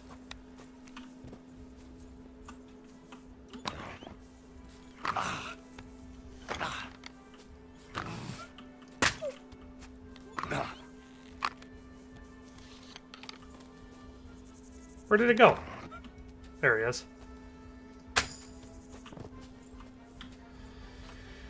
Alrighty. Is XP earned at the same rate in hardcore mode? I think it is by, like, default, but if you take perks, like, I took all of them, okay? So, at least one of them, well, one of the negative perks reduces your XP gain rate by 40%, and then another one will reduce your speech XP rate, gain rate even more. So, yes, normally I think the XP gain rate might be the same, but I don't remember for sure offhand. But if you take the negative perks that slow it down, then no, it does not. CMD Commander Jester the Juggler says, I've been doing my Brunswick armor and gathering meat from wolves to dry and getting combat skills via bandits as long as there's no more than 2. Borkart C93 is already in Kuttenberg, and I'm using very light armor for now, but might get better armor if I need it. Abby says, hi buddy, how's the hardcore grind coming along? Very, very well. We've already hit 20 for vitality and strength, as well as a bunch of other skills that we've been grinding out. But mostly it's just been the old, you know, walking around with way too much stuff in our inventory that we've been doing. I've also been hunting and doing combat, and I think I got lost. I'm not sure where I am. Typically, I just wait until I can see Trotsky, and then I use that to reconnoiter. But I feel like I should be at Troskovitz by now. Unless I went around it. Okay, there's Trotsky, so I'm probably going the right way. I'm just not quite there yet. Obey Draz says, no new armor or clothes. I mean, we've been gathering stuff. Haven't been focusing on it super hard. Burkhardt C93 said, I also took all the perks. Yeah, I figured, well, I didn't decide what I was going to do right away, but then I put up a community post and everybody in there told me to take all of the negative perks. So I figured, why not? There is an achievement for it after all, so had to go for it. I think my main plan here for the Trotsky region is to do all of the side content. Kind of like I did on my first playthrough in the game. I'm gonna... Getting lost. I think I gotta go this way. I think this is Troskovitz. So I almost went around it. Because I was going the wrong way. But I want to play it like I... Oh! Obey Dress says, I meant, did Warhorse add any new armor or clothes in this update? Not that I know of. As far as I know... I mean, it's always possible that they added something that's in the game files, but you couldn't naturally find it. It's always possible that they integrated that into a person or something. Because, you know, they do that. But I have not found anything new yet. Porkart C93 says, I do need a lot of strength for the Ash Longbow. That's the thing. Gotta overload your character and walk around all over the place. Level your strength up. Unfortunately, I think I'm going to be here too late to use the stores tonight. I'm going to have to wait and be able to use them in the daytime because I diddled and dawdled over in the forest killing wolves and deer. But I can dry my meat and herbs and then go over and wash myself off in the laundry area.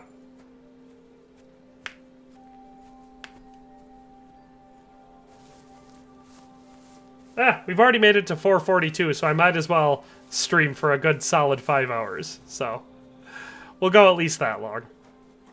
Plus, it's going to take me at least that long to get through all of the things I like to do before quitting. It's so funny, because you can just save and quit, and then you're not losing anything. But I like to tie everything up with a bow before I go, you know? I like to make sure I'm all clean, and I've put all my stuff away, and I've taken care of anything like that.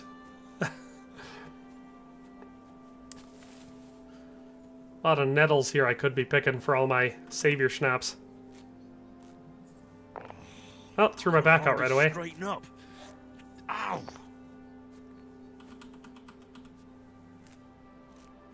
Ow! My back. I threw my back out all 3 of those times.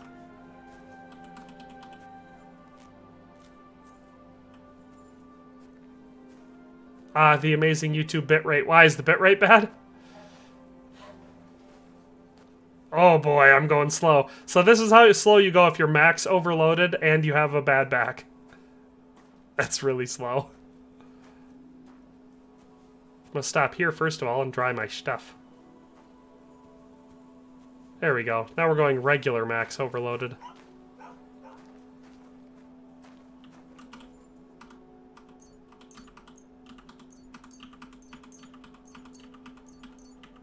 Hey, we got there before it hit all the way degraded.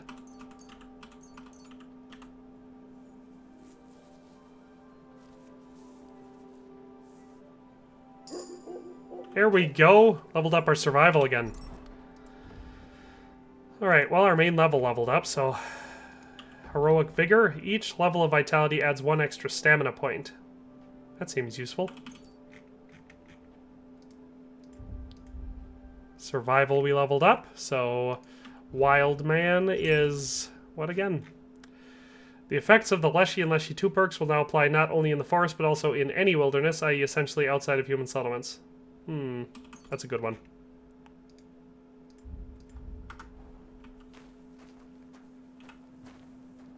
There, now it's not quite as dark.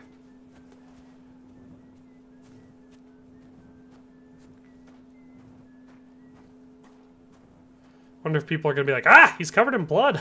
Bless. No, they say God bless.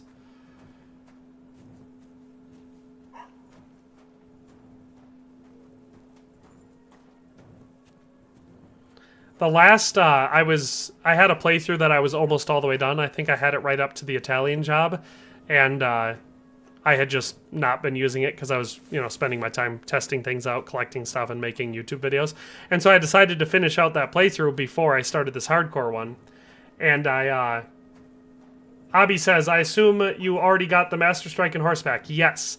We followed through on our plans that I had talked about when I streamed on Tuesday. I said we got the Horseback, we finished the Brunswick treasure hunts, and we went and got trained by Tomcat to do the Master Strike and natural combos and all that sort of stuff. Since then, we've been mostly grinding levels, but we also did a couple side quests. We did the George and Michael side quests, all 2 or 3 of those, and then we did the one where we go find Huntsman Vostatek and help him get home. So that's basically all we did in today's stream. That, as well as, going around and hunting and killing people and getting in trouble. We're currently wanted in Takov, so we're waiting for our bounty there to go away before we go back there.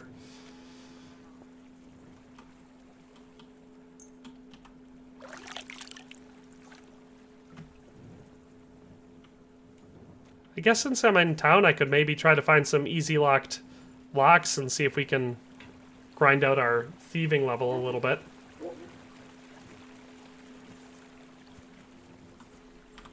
Is there anything on my horse? Okay, there is not. So yeah, we're doing all right loot-wise. We got a whole bunch of stuff again.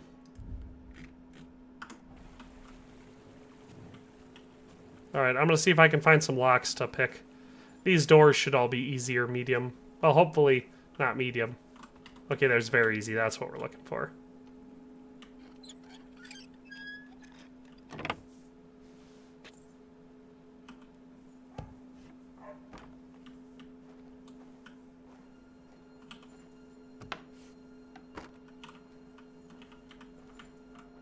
It's so dark in here at night.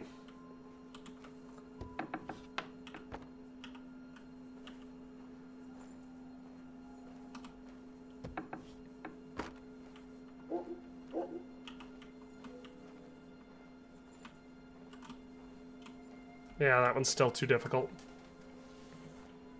Someone say Mark?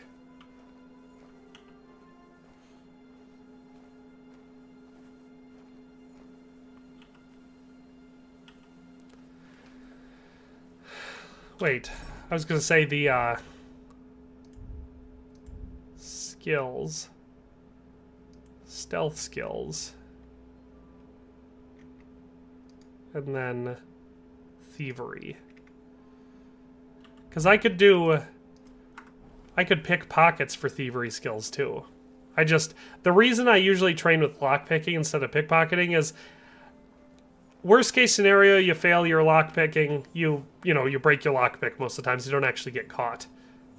Well, that's true. I could spend the night here doing some potions. I could do that. That's a good recommendation, JH. I did bring those ingredients so I could make, Brandon Kerr says, it's odd that Henry can carry a lit torch in his bag. I assume it's not supposed to be lit. I assume we're supposed to just spark a flint or something and light it each time we take it out. That would definitely be an annoying minigame for them to have implemented. So, I'm not going to complain about that realism problem too much. Because I would definitely be the one complaining about how annoying it is that I have to light my torch every time I take it out. But yes, JH, I think this is time to spend some time on some potions. I've got the belladonna, I've got the nettles, I could pick some marigold, I could make some marigold decoctions again. I like doing those two for grinding out levels just because they're not that many steps. But also because I use them a lot. So I'll pick a couple marigolds while we're here.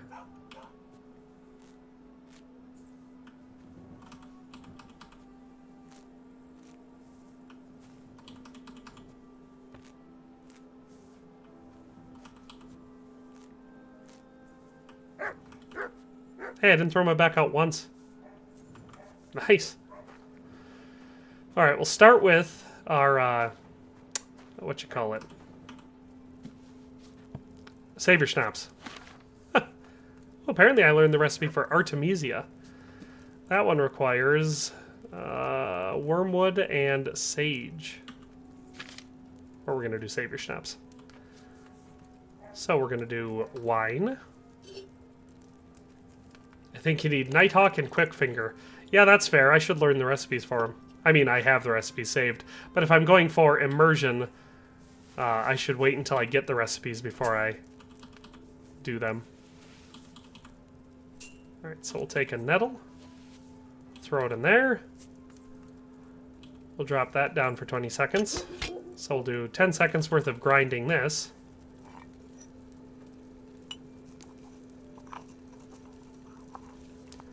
Once we're done with that, we'll do another 10 seconds. So 1,000, 2, 1,000, 3, 1,000, 4, 1,000, 5, 1,000, 6, 1,000, 7, 1,000, 8, 1,000, 9, 1,000, 10, 1,000. That might have been a fast 10 seconds, but it's probably close enough. We'll dump that into there. We'll drop that down again. 1, 1,000, 2, 1,000, 3, 1,000, 4, 1,000, 5, 1,000, 6, 1,000, 7, 1,000, 8, 1,000, 9, 1,000, 10, 1,000. We'll move it up. And we'll pour it. Come on, strong Savior Schnapps. Then again, I was working with dried herbs. Ah, it's just regular. It's because my herbs weren't fresh, but that's okay.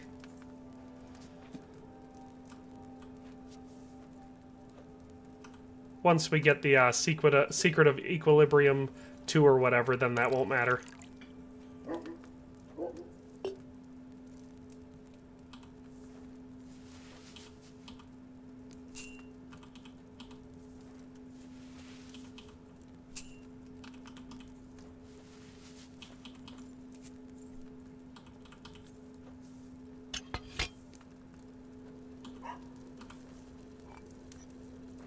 Hey, look at that. We got a super chat from Blown Apart.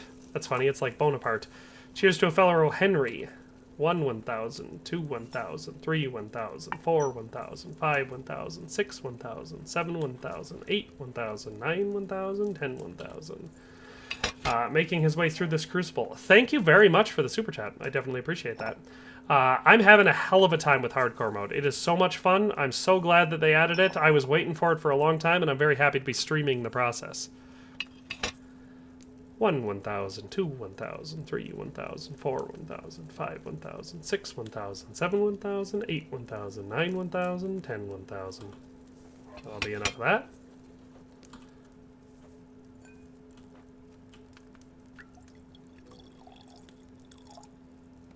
How many of these do you think I'll have to do before I level up again? I didn't look at my XP before I started.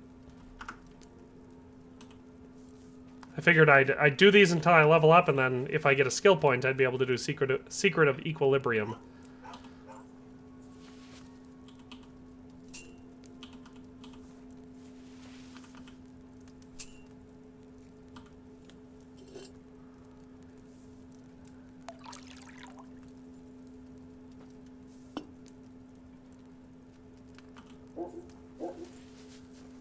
That name, which is a lot of characters, which starts with A and 9, says Oblivion remake leak? No, another 10 billion Skyrim re-releases. I'm pretty sure they did officially confirm the Oblivion remake, though. I think.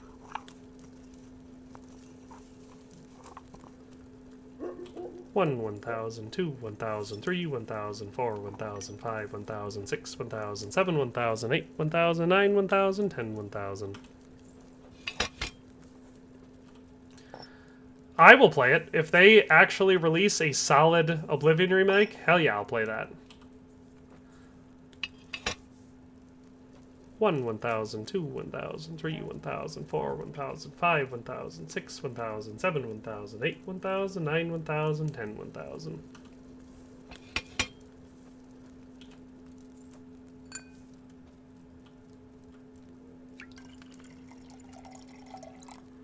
Oblivion is real.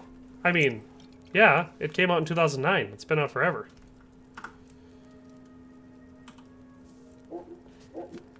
How many more potions do you think I'm going to have to make before I level up? You guys got to place your bets.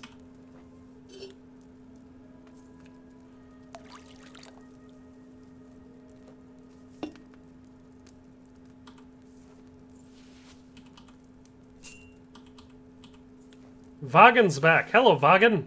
I was saying Vagan before, now I'm saying Vagan. I don't know which one is actually correct. But as you may have noticed, Vagan/Vagan, we are currently making potions.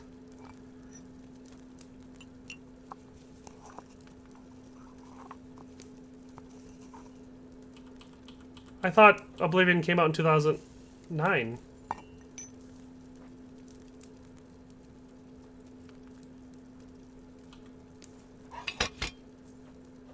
I guess I don't know off the top of my head. Someone could look it up and make sure. It could have been 2006. 400? I don't think it's that many. 1 1,000, 2 1,000, 3 1,000, 4 1,000, 5 1,000, 6 1,000, 7 1,000, 8 1,000, 9 1,000, 10 1,000. Brandon says, using Unreal seems like a bad move. Mod support will be very weak and it will look dated very quick. I mean, I don't know. If it's being done by a competent team, I still think it'll turn out being a really good thing. You know, like, it could be a really great... Hey, look at that, we leveled up. Borkhart said I should change my name on YouTube. Did you know water, 1 sage, and 1 eyebright makes savior schnapps? Someone keeps saying that, but I've never tried that. Should I try that? That's what I was going to do. Alright, so I did Secret of Matter first, right? Yes, so now I want Secret of Equilibrium. Alright, I'm going to try it. You said Water, 1 sage, and 1 eyebright makes savior schnapps. Do I have sage and eyebright? I don't think I have sage. I have eyebright. Here, let me go find some sage. What order do I have to do it? Yeah, I know there's a timer on the table, but I don't want to have to flip it. There should be there's some sage. 1 eyebright and 1 sage and water, no boil, and it worked. You're telling me I just put water in the pot, I put 1 sage and 1 eyebright in there, and it makes the savior schnapps. You guys for real? Is this a thing I don't know about?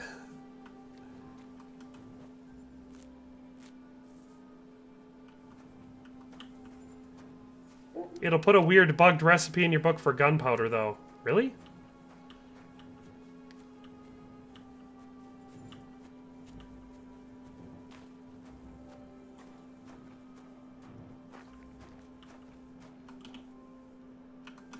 Okay, so 1 water, 1 eyebright, 1 sage. That's what you said. Alright, I'm gonna try it. If this blows up my game, you guys know who to blame.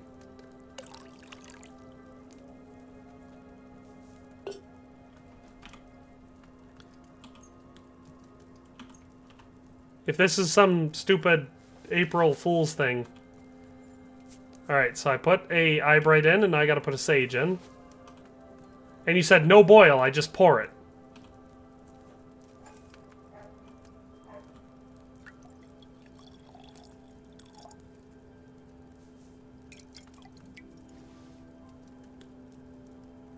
No way! I distilled it. It says, should I have distilled it? No way I just got a Henry quality savior schnapps with the wrong ingredients and no boiling. That's crazy, but also awesome. Alright, so sage and eyebright. It asked if I should have distilled it. Should I? I'm gonna try distilling it this time. I cannot believe that worked. That's got to be some sort of a weird bug. I'm going to try distilling it now, because Henry asked if I should have distilled it.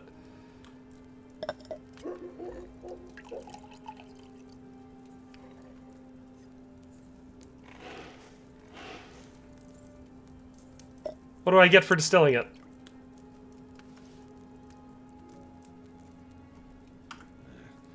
I didn't boil that marigold long enough.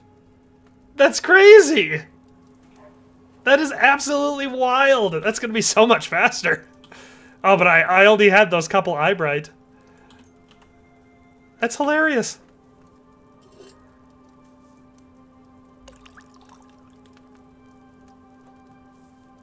Alright, so eyebright. Sage. File.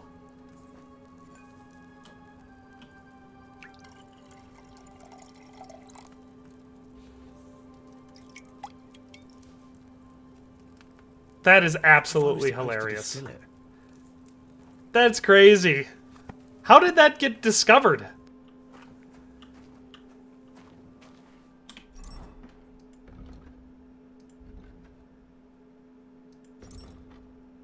Wait, yeah, I didn't have Secret of Secrets. Right? I don't have... Do I? Where's my... What am I like? Alchemy. I'm so confused. Yeah, I don't even have Secret of Secrets yet.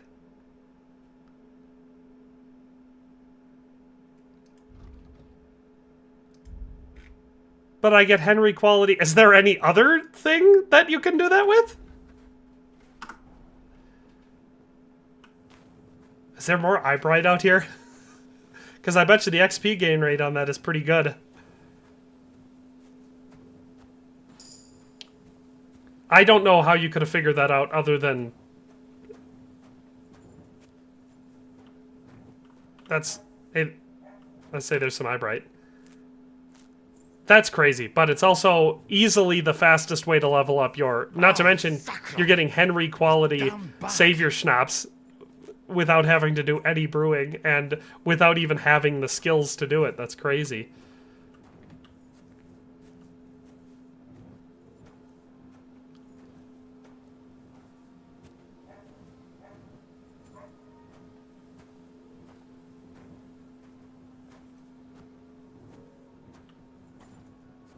What is a feature that I would like the game to have that it doesn't? Oh, the auto brew option from the first game, where after you brewed a potion successfully and you had that skill, you could auto brew. I very much dislike the fact that that is not in this game. Well, time to make as many more save your schnapps potions as I have Eyebrights.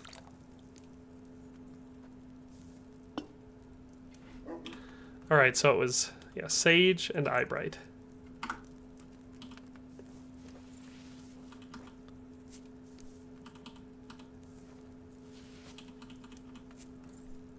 Let's see how fast we can go with this now without dicking around or anything.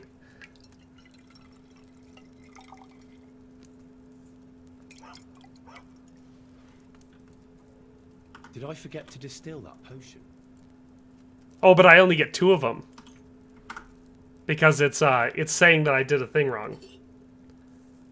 So if I do the distill, do I get 3 of them? I guess that's what I'll check. So we'll do Eyebright, Sage, and then we'll distill it this time. I wonder if that counts as doing a step correctly. Oh, yeah, if you want mods for nudity, yeah, that's like the first thing that got spammed onto the modding sites. Okay, for distilling it, we still only got 2. I guess I'll just keep doing it the quick way then. Maybe they left it in there so people could grind out alchemy or whatever.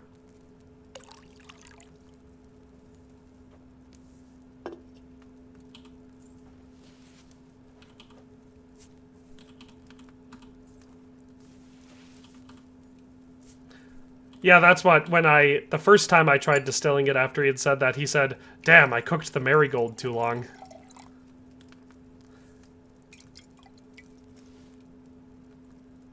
What if I was supposed to distill it?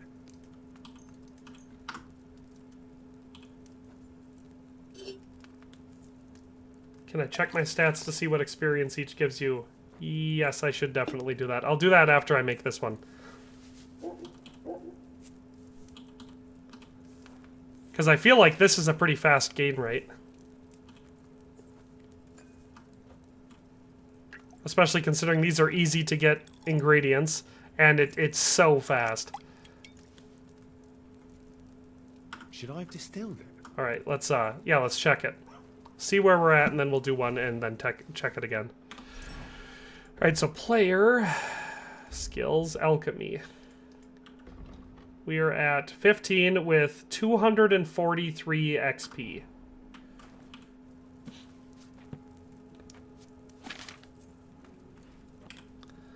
All right, Eyebright and Sage.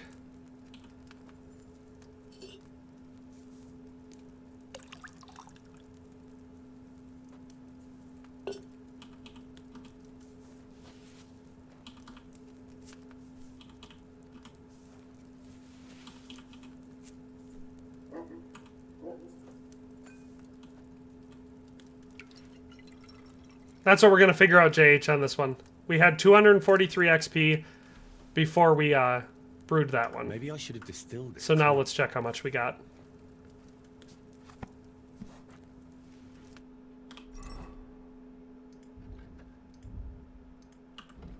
Now we're at 324. So that's... Oh crap, don't make me do math to prove that I can do math. 324 minus 243. 81 XP. Nez NH says, okay, but now we must ask ourselves whether this is considered cheating or not. I'm brewing a potion that exists in the game. How could that be cheating? I'm even doing it manually. Eyebright and Sage.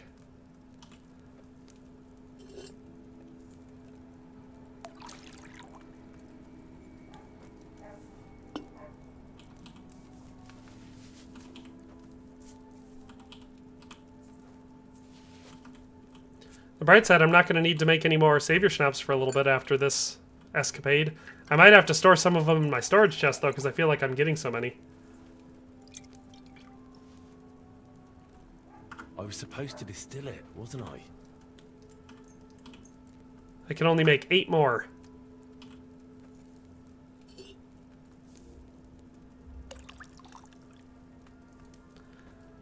Well, I'm glad we ended up brewing potions before I stopped streaming today, because this turned out to be a very effective way to do it. Is using Henry's Fox to quick level cheating? Probably not.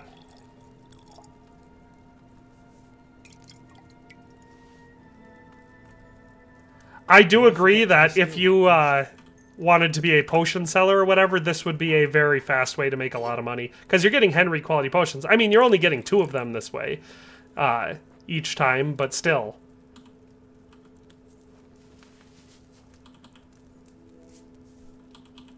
This is hilarious, too, because there were times in the game where I wanted to make a bunch of Savior Schnapps, but I didn't have any Belladonna.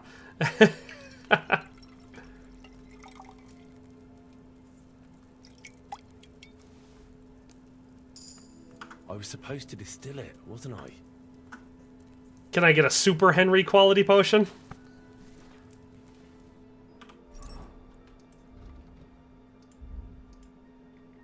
Because I can get Secret of Secrets now.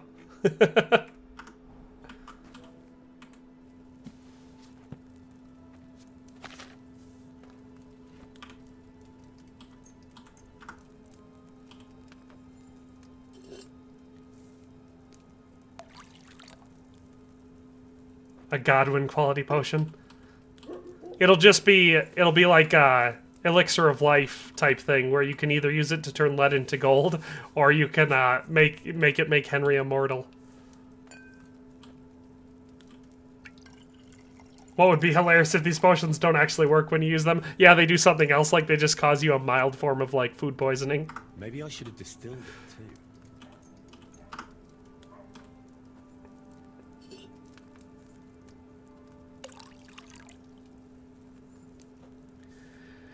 No, what I'll probably do once I get the recipe for Fox is I'll probably make up a bunch of Henry's Fox level stuff and use that for speech, because the speech is taking so long to level in hardcore like this. Because when you have the Numbskull debuff that slows down your XP gain rate by 40%, and then I think it was the Bashful one, or whichever one slows down your XP gain rate for speech, has made it so I have been leveling up speech really slow. I've been taking every opportunity I can to get as much speech XP as possible, but it has been a grind.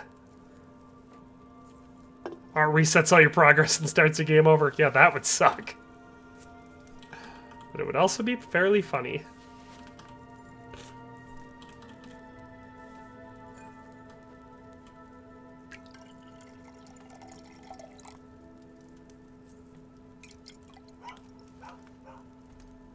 What if I was supposed to distill it?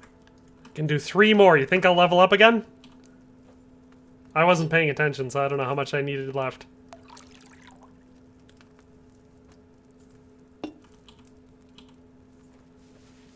I guess it's always possible that they added it in there so people could find it out, and they could easily make themselves as much Savior Schnapps as they want without having to actually participate with the alchemy system too much. Because I know a lot of people complained about both the saving system, you know, having to use Savior Schnapps, and the alchemy system being so manual. Did I forget to So maybe they put it in there and left it in there on purpose, assuming people would find it, and then it would be a workaround for those type of people. I don't know. I agree, Nez. I wish they would just leave my ingredients up on the shelf. Make me switch it. Because if I have to sit here and manually make potions all night, I should be able to just set the ingredients and not have to reset them every time. Yes, Jay, it's the same reason you can easily get 6 Antiochus's dice. It was like I told people with the first game. The combat in the first game was challenging. And sometimes it felt like you were never going to get good at it. But there was an easy workaround. It was called archery. Get yourself a yew longbow or a sinew longbow with some better piercing arrows. For if you want to be even more overkill, put some poison on them and then just run around one-shotting people. So Warhorse Studios does that in a lot of ways. Like you said, you don't like Farkle and you don't want to get good at it, get 6 St. Antiochus's dice and just use them for every single game. Alright, hopefully we level up with this one, because it was the last one I could make. Ah, look at that! Did I forget to distill that potion? So I feel like that's probably enough Savior Schnapps. There we go. Let's check. All right, so we managed to get our alchemy skill up to 17 there in a pretty fast jump. And then in our food, we have 34 Henry Savior Schnapps, we have 15 Savior Schnapps, and we have 17 Strong Savior Schnapps and 1 Weak Savior Schnapps. So we've got a lot of Savior Schnapps. They should make it possible to start the game at Bojena's place and not in the prologue. I mean, I saw today someone uploaded a mod that was a save file for hardcore. So it was hardcore mode save file starting right after the prologue. So picking up right here. Alrighty. Well, it's been officially well over 5 hours of this stream, so I do think I'm going to get going, because it's getting late and I got stuff to do. My kids are probably starving like Marvin. But, I should wait until morning so I can sell some stuff first. So let's do a little bit of waiting. Oh, we're going to be tired. I agree. I also miss the ability to auto-brew potion. And I also agree that I don't like having to replay the prologue every time I start the game over again. It is very annoying. Radio Thiva, we talked about that earlier. We were saying that the necklaces, they're supposed to be on the outside of your clothing because they're always visible because you always get the charisma boost. So they should be visible. Vagan says, when's the next stream? Definitely Monday, if not before Monday. So I plan to stream on Monday. I might stream on the weekend, but probably not. But I'll definitely stream on Monday, hell or high water. So.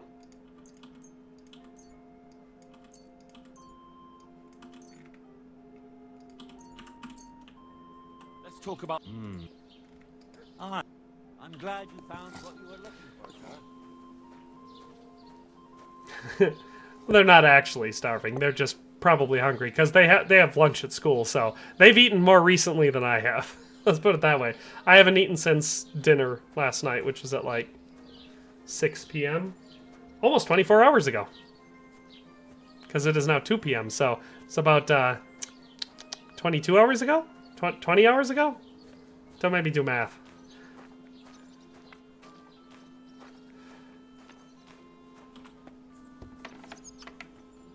Oh, I'm glad you enjoyed the Ernest reference, JH. Yeah, I'm not going to do much here. All I'm going to be doing is unloading all of the loot that we've been carrying with us. Or not all of it, but as much as I can do here in town, and then I'll save and quit. You guys didn't answer me. Do you want me to save my leveling up of the horse for the next stream, or do you want me to do it off screen? Because I could do the ride 35 kilometers thing, just riding a big circle around Trotsky Castle until that appears. Here we go. Word about the price. Sure. Is this enough? That sounds... final. So CXP says, with the alchemy all the way leveled up and all the perks, I used fresh eyebright and dried sage and got 4 Henry's Savior Schnapps using this method. So Gumby Scout says, I don't mind you riding a horse on stream. So that's 1 vote for saved for the next stream. How far have you gone so far? Statistics, right? General statistics. Distance ridden. 7.97 kilometers. Almost 8. God be with you. That's fine. I'll just save it for the next stream. I'll open up our next stream by riding pebbles in a big circle around Trotsky Castle for a while. Actually, what I usually do is I just get on the horse and I get onto a road and then I just tell it to follow the road or whatever and keep spurring it every once in a while. I should eat some food. Ooh, our dried wolf meat is dying off.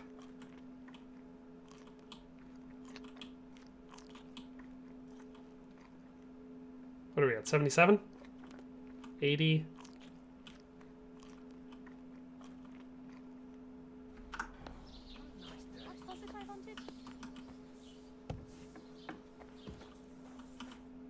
Yeah, fine. I'll save it for streaming. That way I don't have to worry about doing anything off screen before then. So I'll just I'm gonna save those shields because I don't know if I have those yet.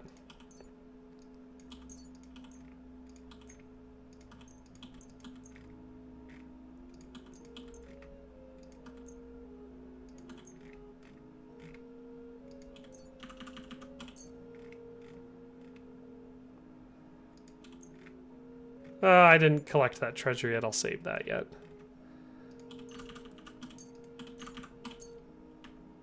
Let's talk about the problem. Gut. That's more like. Sehr gut. I can agree. Danke. There, we made some Groschen too. How much Groschen did we end the day with? We ended up with almost 2,000 Groschen. Got a full set of armor. We've got our horse. We know how to do combat. We leveled up a lot. We did good. All right, everybody. I'm gonna save and quit. So let's save the game. Oh, and then I should also do this. Get rid of all these earlier saves. I like getting rid of the earlier saves so I can't just go back and get myself out of trouble if I get into it. This always pisses people off when I do this. They're like, it's so dangerous. What if you corrupt your save file and you lose it all? If I die, I die. Look how many saves we went through today. Alright, we've officially gone 9.9 hours so far on this stream. Time flies when you're having fun. So, Dehim said, did you just make 100k subs? Yes, I did. I passed over it a week or two ago, I think. I agree, Brandon Kurz. I would have loved if we could have scrapped weapons for parts. That would have been an awesome element to have in the game. Alrighty, so, everybody, goodbye. Thank you for joining me for the stream. If you haven't already, be sure to like it. And after I close out the stream, I wouldn't hate it if you left a comment on the video. But anyway, that's all for today. We'll see you next time. Like I said, I might stream this weekend, but since it's Easter weekend, I'll probably be doing family stuff all weekend. So I will stream on Monday. That's the plan. So see you all later. Hope you guys all have a great Easter and you do all your stuff. But that's all for today.